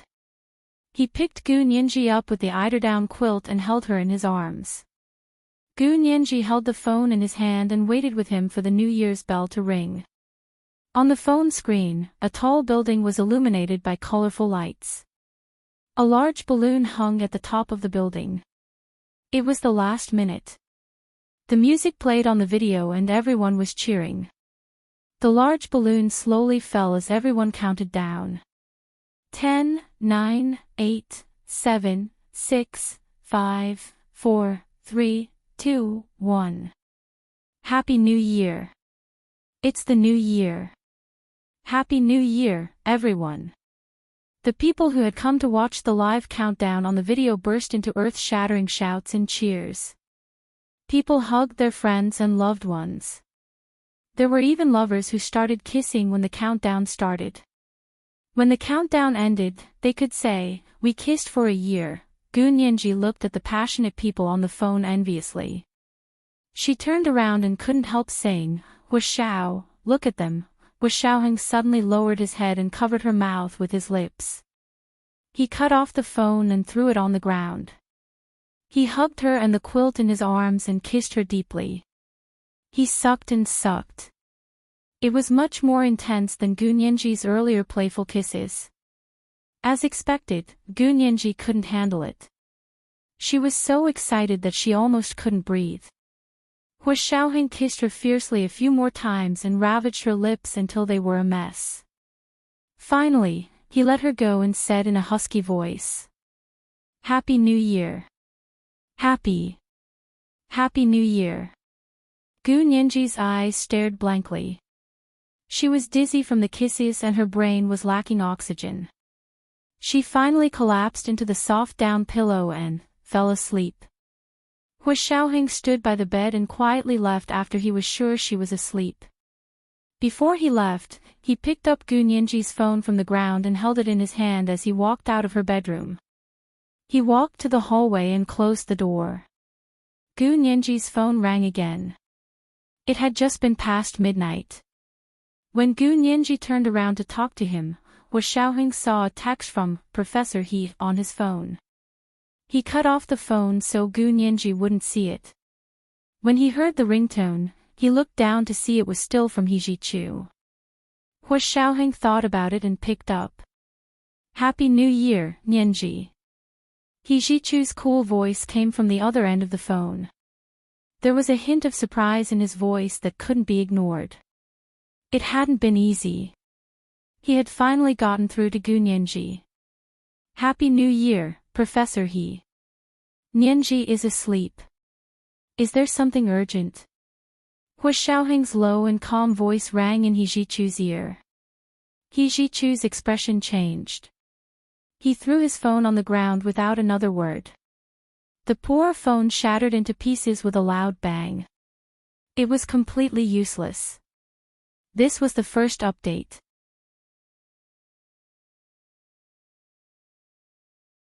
Dear friends, please cast your monthly votes and recommendation votes quickly. 7:00 in the evening. P.S. This was the second update yesterday. Because Malhan forgot to set the time to publish it after uploading it, it was already half an hour past 7 by the time I realized it wasn't there. Dear friends, please forgive me. I will definitely check it repeatedly in the future. Moi. N_N. Oh.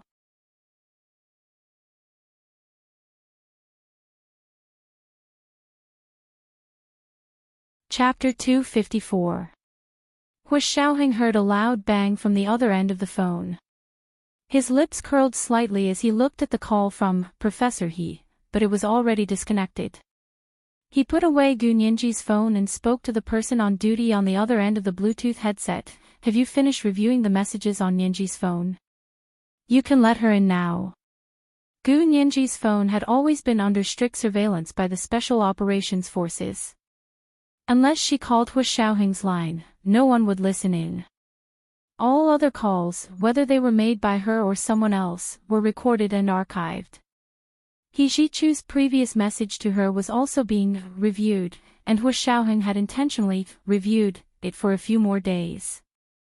Gu Nianji had always known that her phone, all her social media accounts, bank cards, and electronic information were all under the Special Operations Forces surveillance. She had been a minor in the past, so this was done to protect her. Now that she was an adult, Hu Xiaoheng didn't know if she would resist such omnipresent surveillance. However, he wasn't used to thinking hypothetically, so he wouldn't think about it until Gu Nianji actually resisted. Professor He. Professor He. Are you okay? When Shi heard the loud bang from outside the study and quickly knocked on the door but didn't dare go in. He Zhichu's study wasn't closed, it was only left ajar. When Shi carefully peeked through the crack and saw the mess on the floor. Other than the phone that had been smashed, there were also a teacup, a black jade paperweight, a green jade pen holder, and an Apple computer that had been pushed to the floor. Now the desk in front of him was bare, with nothing on it. Other than the phone and computer, everything else was antiques.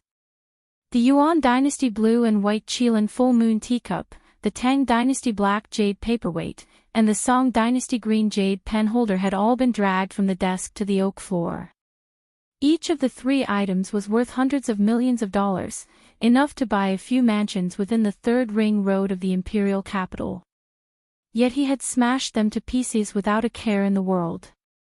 The corners of Wen Shi's mouth twitched. Even if he had a lot of these things at home, he couldn't just throw them around like they were trash. He Zhichu took a few deep breaths and finally controlled his emotions. He leaned against the high-back massage chair behind the desk and closed his eyes. His cool face was ashen. Nianji fell asleep. Nianji fell asleep. In the middle of the night, a man answered Gu Nianji's call and told him. Nianji is asleep. Although he knew that things might not be what he thought, He Zhichu still couldn't help but be angered. It was as if something that originally belonged to him suddenly didn't belong to him anymore. Even if he wanted to take a look at it, it would be an extravagant hope. How could this be? He Zhichu felt his head hurt even more. He raised his hand to rub his temples, but the pain didn't subside. Instead, it felt like sharp needles were stabbing into his head. Professor He. Professor He. Wen Shi's expression changed when she saw He Zhichu's expression. Professor He. Do you have another headache? I can give you a massage. He Zhichu answered weakly, come in. Wen Shi was delighted. She pushed open the door of the study and walked in.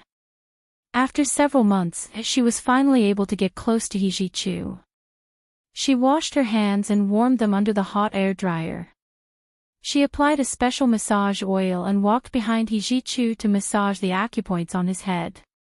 Wen Shi had learned head massage from the He family doctor for He Zhichu. The study was quiet. He Zhichu didn't speak, but his breathing gradually calmed down and his complexion returned to normal. Wen Shi smiled slightly. She knew that her massage had worked. He Jichu's headache was soon gone. Wen Shi's massage technique was indeed quite good. His expression relaxed a lot. He tapped his fingers on the armrest of his computer chair as he asked, "You finished everything in the United States?" Wen Shi wasn't only He Jichu's teaching assistant at Harvard Law School, but she was also his assistant in the Huaxia Empire. "I've finished everything. Classes are suspended over there. The doctoral students you're mentoring are scheduled to defend during the summer break.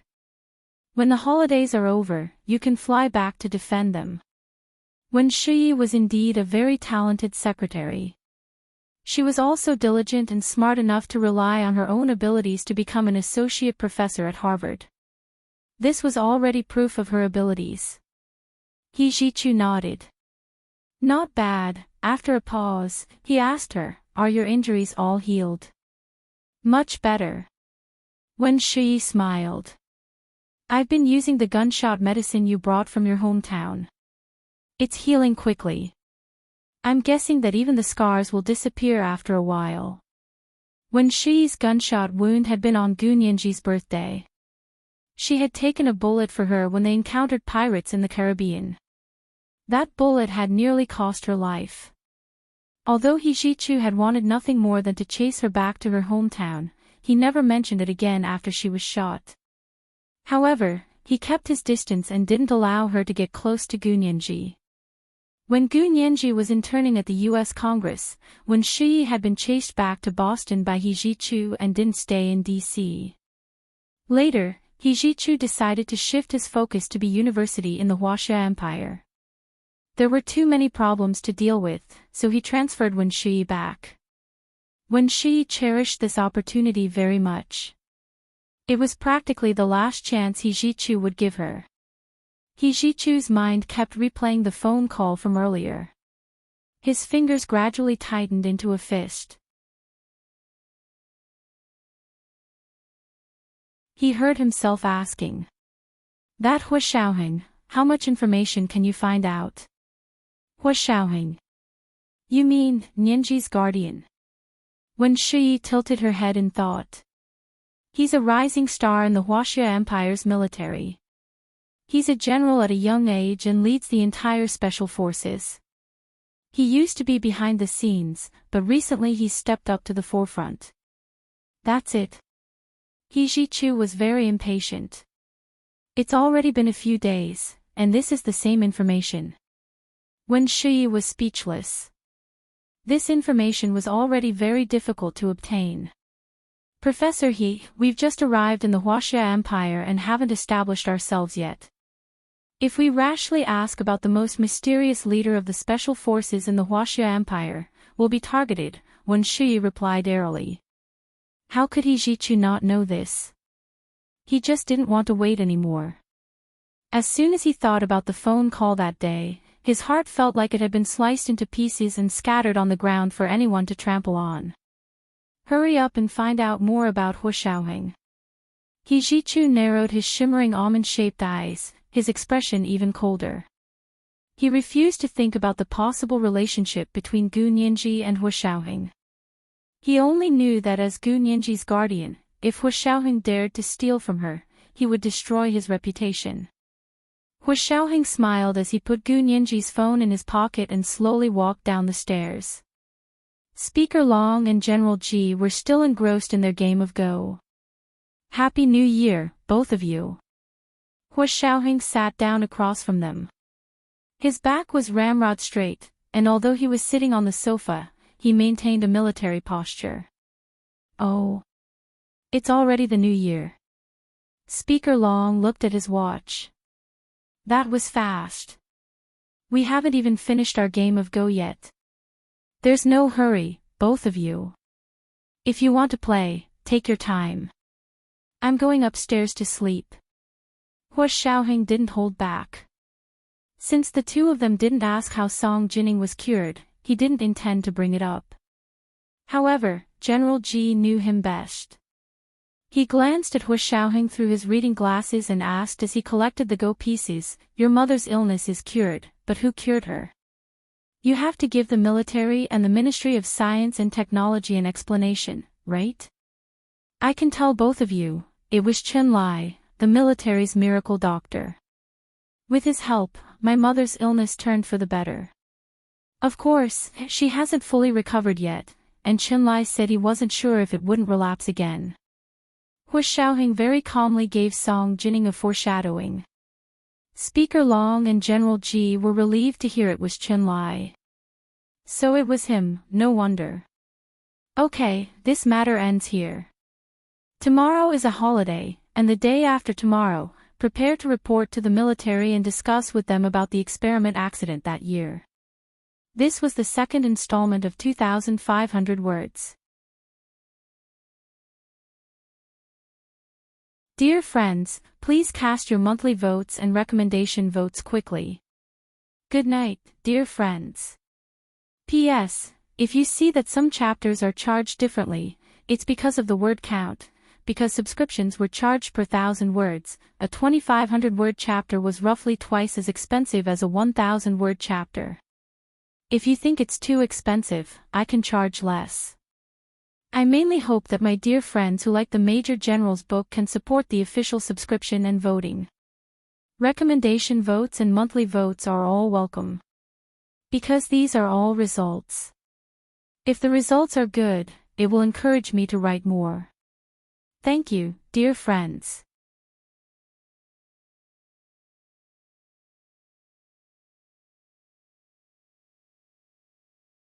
Chapter 255. General Ji and Speaker Long were actually discussing how to restart the investigation of the experiment accident under the guise of playing chess. Seeing Hu Xiaoheng's unyielding attitude, and considering his experience, abilities, connections, and skills accumulated over the years, they unanimously decided to let Hu Xiaoheng represent the military and directly enter the investigation team to co-lead with the people from the Ministry of Science and Technology. This way, Hu Xiaoheng could rest assured, and they could rest assured too. Hu Xiaoheng knew very well that it was because of his unyielding attitude and his strength that they couldn't ignore that they made such a decision in favor of Song Jining. However, he didn't show it at all. He only nodded slightly and said in a humble tone, "Since the two of you have said so, then I shall accept." General Ji and Speaker Long glared at him and muttered to themselves, "It's said that old people become shrewd." Hu Xiaoheng wasn't even 30 years old, but he was already this calm. Was he trying to ascend to the heavens? Before they could answer, Hu Xiaoheng changed the topic and pressed on with a watertight approach. "But I hope that the two of you can clarify this matter with them in case they talk about avoiding suspicion again. If they ask me to avoid the investigation because I am Song Jining's son, how are you going to explain it to them? Will you avoid it?" "Of course not." The corners of Hu Xiaoheng's lips curled up, his expression relaxed. Then it settled. General Ji glared at him again, "You solve this problem yourself. If you want to avoid suspicion because of a few words from others, that's your problem, not mine." Speaker Long also looked away and smiled. The Senate will take a neutral stance on this matter. When he saw Hu Xiaoheng's gaze sweep over, he quickly said, "As long as you inform us of the final results, it's fine." So in the end, they didn't really care who was right or wrong, they only wanted the results. Why did that experiment have an accident? Why didn't that experiment succeed? Hu Xiaoheng was also very curious, and because of the nature of his own work, he was more familiar with the progress of this experiment in the world. The United States has made rapid progress in this experiment in the past 3 years.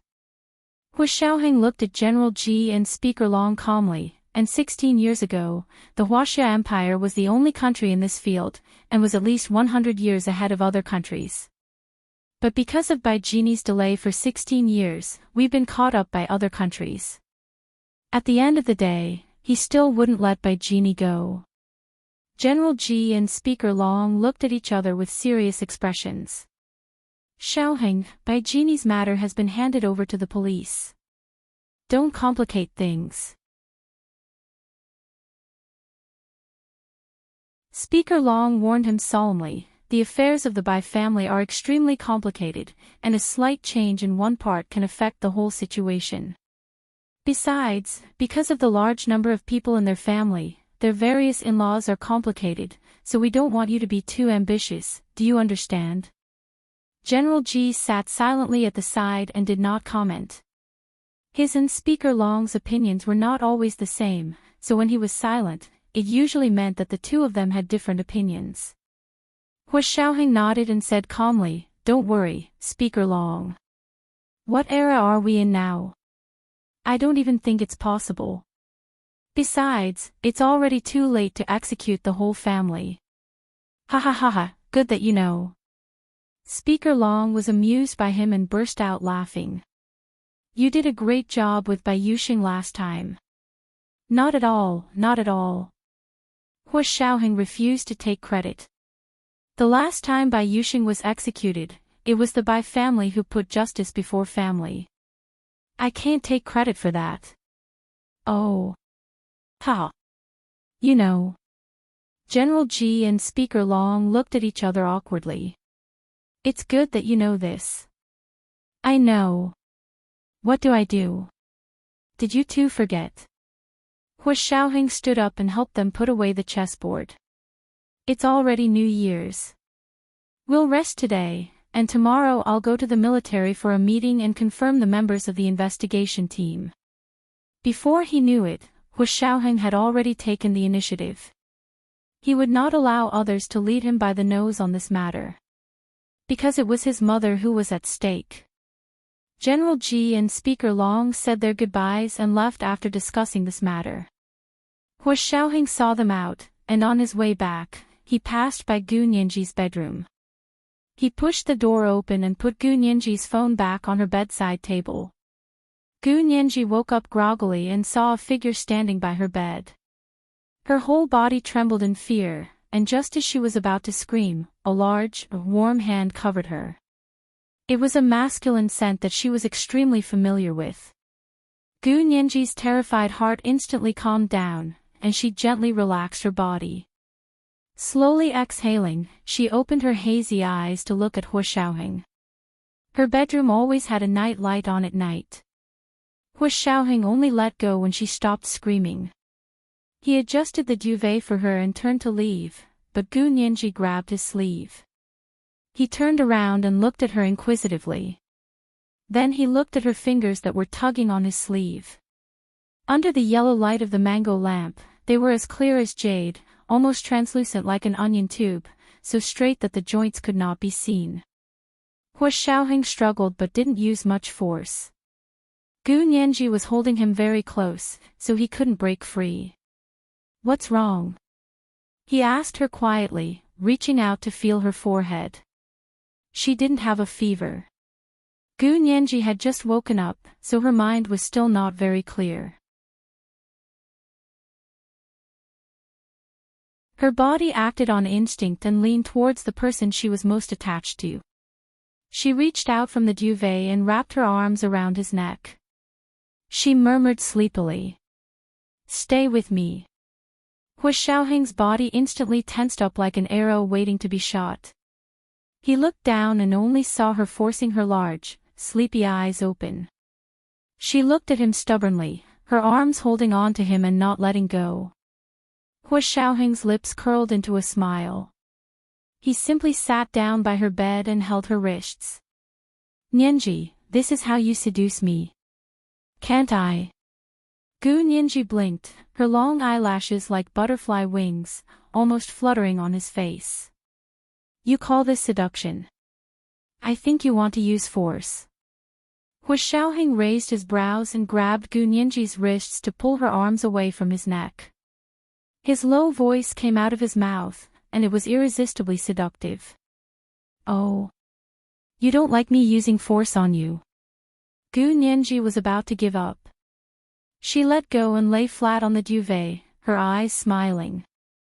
"Then use force on me. I promise I won't resist." Hua Xiaoheng was speechless. His usually calm heart actually skipped a beat. However, he quickly smiled and patted Gu Nianji's cheek. He leaned against the edge of her bed. Sleep, I'll stay with you. You're not leaving. No. Until dawn. Until dawn. Gu Nianji curled up against Hu Xiaoheng's leg with satisfaction, and finally rested her head on his thigh. Although his thigh was as hard as a rock, and Gu Nianji even suspected that she would have a stiff neck if she slept on his thigh for the whole night, she still hugged his thigh to sleep. She wanted to have this kind of thigh for the rest of her life. Gu Nianji quickly fell asleep again. Hu Xiaoheng looked down and studied the girl who was like a little octopus clinging to his thigh. He smiled helplessly. He pulled the duvet over and wrapped her up. Hu Xiaoheng closed his eyes and fell asleep before he knew it. Compared to the wild and remote mountains he used to sleep on during his previous missions, this wasn't too uncomfortable. Also, she was by his side, so he didn't have to be on tenterhooks anymore. Hu Xiaoheng woke up on time at 6 in the morning. Gu Nianji was still sound asleep. Her skin was pink, and the duvet had been kicked into a mess by her. However, she still remembered to hug his thigh. Hu Xiaoheng looked at Gu Nianji's neck lying on his thigh in an extremely twisted position. He was a little worried that her neck wouldn't straighten today. Just as he was hesitating, Gu Nianji's phone rang again. Hu Xiaoheng picked it up and saw that it was Zhao Liangzi calling. He frowned and reached out to swipe the phone open. Before he could speak, he heard Zhao Liangzi ask anxiously, Nianji. Nianji. Are you up? When did you last see Hu Xiao yesterday? Did you see him this morning? I've been looking for him for a long time, but he's not in his bedroom. This was the first watch. Dear friends, please cast your monthly and recommendation votes quickly. 7:00 the next watch. Moi. Oh, N_N. Oh.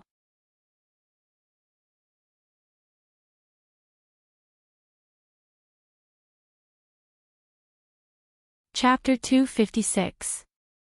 Hu Xiaoheng put one hand in his trouser pocket and raised the phone to his ear with the other. He said nonchalantly, "You better call me if you have something urgent."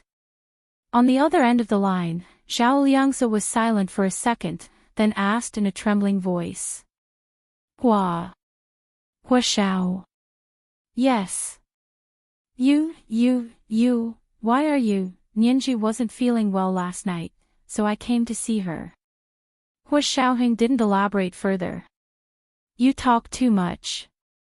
It looks like there's nothing urgent. I'm hanging up. Don't call Nianji again. The 3 or 4 screens in front of Zhao Liangzi were connected to the corridor on the second floor of Hu Xiaoheng's official residence. Not long after Hu Xiaoheng hung up, he clearly saw Hu Xiaoheng walk out of Gu Nianji's bedroom and return to his master bedroom. It looked like Gu Nianji was sick, and it was probably quite serious. Otherwise, why would Hu Xiao stay in her room to take care of her? Zhao Liangzi was very worried. When he and Gu Nianji had lived in the same apartment in the United States, he had stayed up all night to take care of her when she wasn't feeling well. He knew that Gu Nianji had donated bone marrow, so he was even more worried about her health. After some thought, Zhao Liangzi answered Chen Lai's call. Dr. Chen, Hu Xiao said Nianji wasn't feeling well last night. Can you go see her? Not feeling well last night. Hu Xiao didn't tell me. It shouldn't be serious. Chen Lai was still groaning as he hugged his blanket, not wanting to get up. Zhao Liangzi was a little anxious. Hu Xiao took care of Nianji all night last night. How could it not be serious? You should go and have a look. I just had a major operation a few days ago, and I was unconscious for 2 or 3 days. Have you forgotten? Chen Lai was suddenly wide awake. He wrapped himself in the blanket and lay on the bed. He asked somewhat agitatedly, "What did you say?" Hu Xiao took care of Nianji for the entire night. Where did you take care of them? Nianji's bedroom. Oh. Nianji's bedroom. Ha. Chen Lai laughed meaningfully. Okay, I got it. I'll go take a look later. He hung up the phone and stared blankly at it for a while. Then, he shook his head and laughed for a long time. Then, he crawled under the covers and continued to sleep. He had been busy for 4 to 5 days and had hardly slept. How could he not get enough sleep? As for Gu Nianji, how could he not know her? How could he be sick? Hua Xiao had spent the night in her room last night. He would laugh about it after he got enough sleep. Hua Xiaoheng hung up the phone and placed it on Gu Nianji's bedside table before leaving her bedroom. When he returned to his bedroom, he checked his phone and found that Zhao Liangze had indeed called him several times, starting at 5 in the morning. He swiped it open and called Zhao Liangze back. If you have something to say, just say it. I'm going to shower. Zhao Liangze had just gotten off the phone with Chen Lai. Now that he received Hua Xiaoheng's call, he finally remembered the matter at hand. He quickly said, "It's like this, the police HQ has called several times to say that the Bais have hired a big lawyer for Bai Jini. She wants to be released on bail pending trial. They don't know if they'll release her, of course not." Hua Xiaoheng paused in the middle of unbuttoning his shirt. The investigation hasn't started yet. Let them decide what to do on bail and what to interrogate. But that lawyer is very arrogant. I heard that she's the daughter of the partner of the largest law firm in the capital. Her surname is Jean, and her name is Wani. She's very smart and capable. On the first day of the new year, she went to the police headquarters at 3:00 in the morning to block the entrance. She insisted on bringing Bai Jini back. Zhao Liangze wasn't very familiar with legal procedures. He was very worried when he heard the urgent calls from the police headquarters. Hua Xiaoheng remained silent. He continued unbuttoning his military uniform and took it off. He tossed it onto the sofa and walked into the bathroom. He said nonchalantly to Zhao Liangze, "Don't tell me the police headquarters doesn't have any legal personnel. How can something as small as this stump them? Tell them that we'll hand her over to them. If they release her, then wait for us to open a case and investigate them. We'll see if they've committed any serious misconduct or violations of discipline." With the Special Operations Force's capabilities, anyone in the police headquarters who didn't want to work could challenge the Special Operations Forces. Hua Xiaoheng guessed that it wasn't that the police headquarters didn't have any competent lawyers to go up against lawyer Jean. It was that one of them had connections with the Bais and was intentionally trying to cause trouble. Trying to cause trouble in front of the professional Special Operations Forces was like trying to show off in front of Guan Yu. Or was he trying to show off in front of an expert? Zhao Liangze quickly relayed Hua Xiaoheng's words to the people at the police headquarters. The people at the police headquarters used both the carrot and the stick when they heard this. They didn't dare delay any longer and reported it to their superiors. The people deliberated and weighed the pros and cons between Hua Xiaoheng and the Bais. They felt that it was better to owe the Bais a favor. Because Hua Xiaoheng had just stepped onto the stage from behind the scenes, they still hadn't figured out his routine and temper, so they didn't dare go against him for now. "Lawyer Jean, I'm so sorry, but the headquarters is on a holiday today. According to regulations, the bail process will also be delayed. There's no one to verify the documents for you right now, so please come back tomorrow." The people at the police headquarters began to beat around the bush. It wasn't that they didn't know how to stop lawyer Jean. It was just as Hua Xiaoheng had thought. Some of them had indeed been instructed by the Bais to find a way to get lawyer Jean out.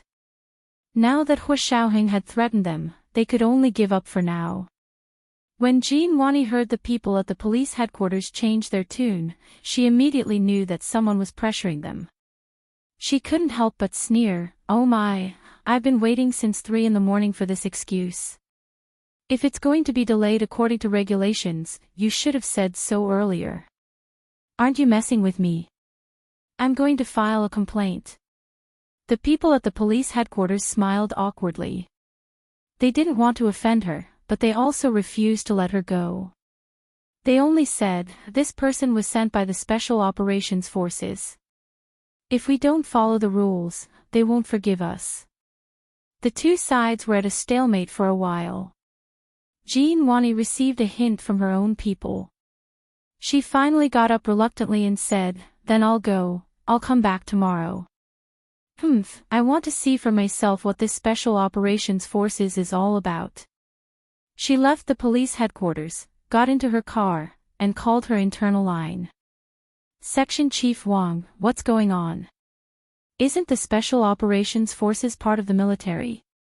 How can they interfere with the police station? This is a very special case, otherwise the BIs wouldn't have asked a lawyer like you to come forward. On the other end of the line, Section Chief Wang lowered his voice and told her, go find your client and let them think of a solution. Jean Wani hung up and thought for a while, then dialed the BI's number. The BI's third son, Bai Changhui, had contacted her. He was also the person who cared about Bai Jini the most. Lawyer Jean, how is it? Has my sister been released? Bai Changhui was still sleeping, but was woken up by his phone ringing. He saw that it was Lawyer Jean calling and quickly answered the call. Jean Wani coughed awkwardly. Not yet, I heard that the Special Operations Forces tried to stop them. After negotiating for a long time, the police headquarters finally used a procedural issue to drag it out for a day. The Special Operations Forces tried to stop them. Bai Changhui immediately thought of Hu Xiaoheng. He was afraid that Hu Xiaoheng would kill Bai Jini in order to avenge his mother, so he had to get Bai Jini out of the police station. We really can't avoid the Special Operations Forces in this matter. Bai Changhui hastily said a few words over the phone. My sister's case is related to Song Jining, and her son is a big shot in the Special Operations Forces, Major General Hu Xiaoheng. I'm afraid he's the one who tried to stop them. Ha! Really? Why didn't you say so earlier? I wasted 3 hours at the police headquarters for nothing. This is the first time I've seen someone use their power for personal gain in front of me. Jean Wani sneered and started the car. Give me his address and phone number. I'll teach him a lesson in a minute. It was the second update. Dear friends, please give me your monthly votes and recommendation votes. Good night, dear friends. P.S. Yesterday's second update, Chapter 249, Provoked, had a few minor typos corrected. You're tuning in to the LoveLore Library YouTube channel.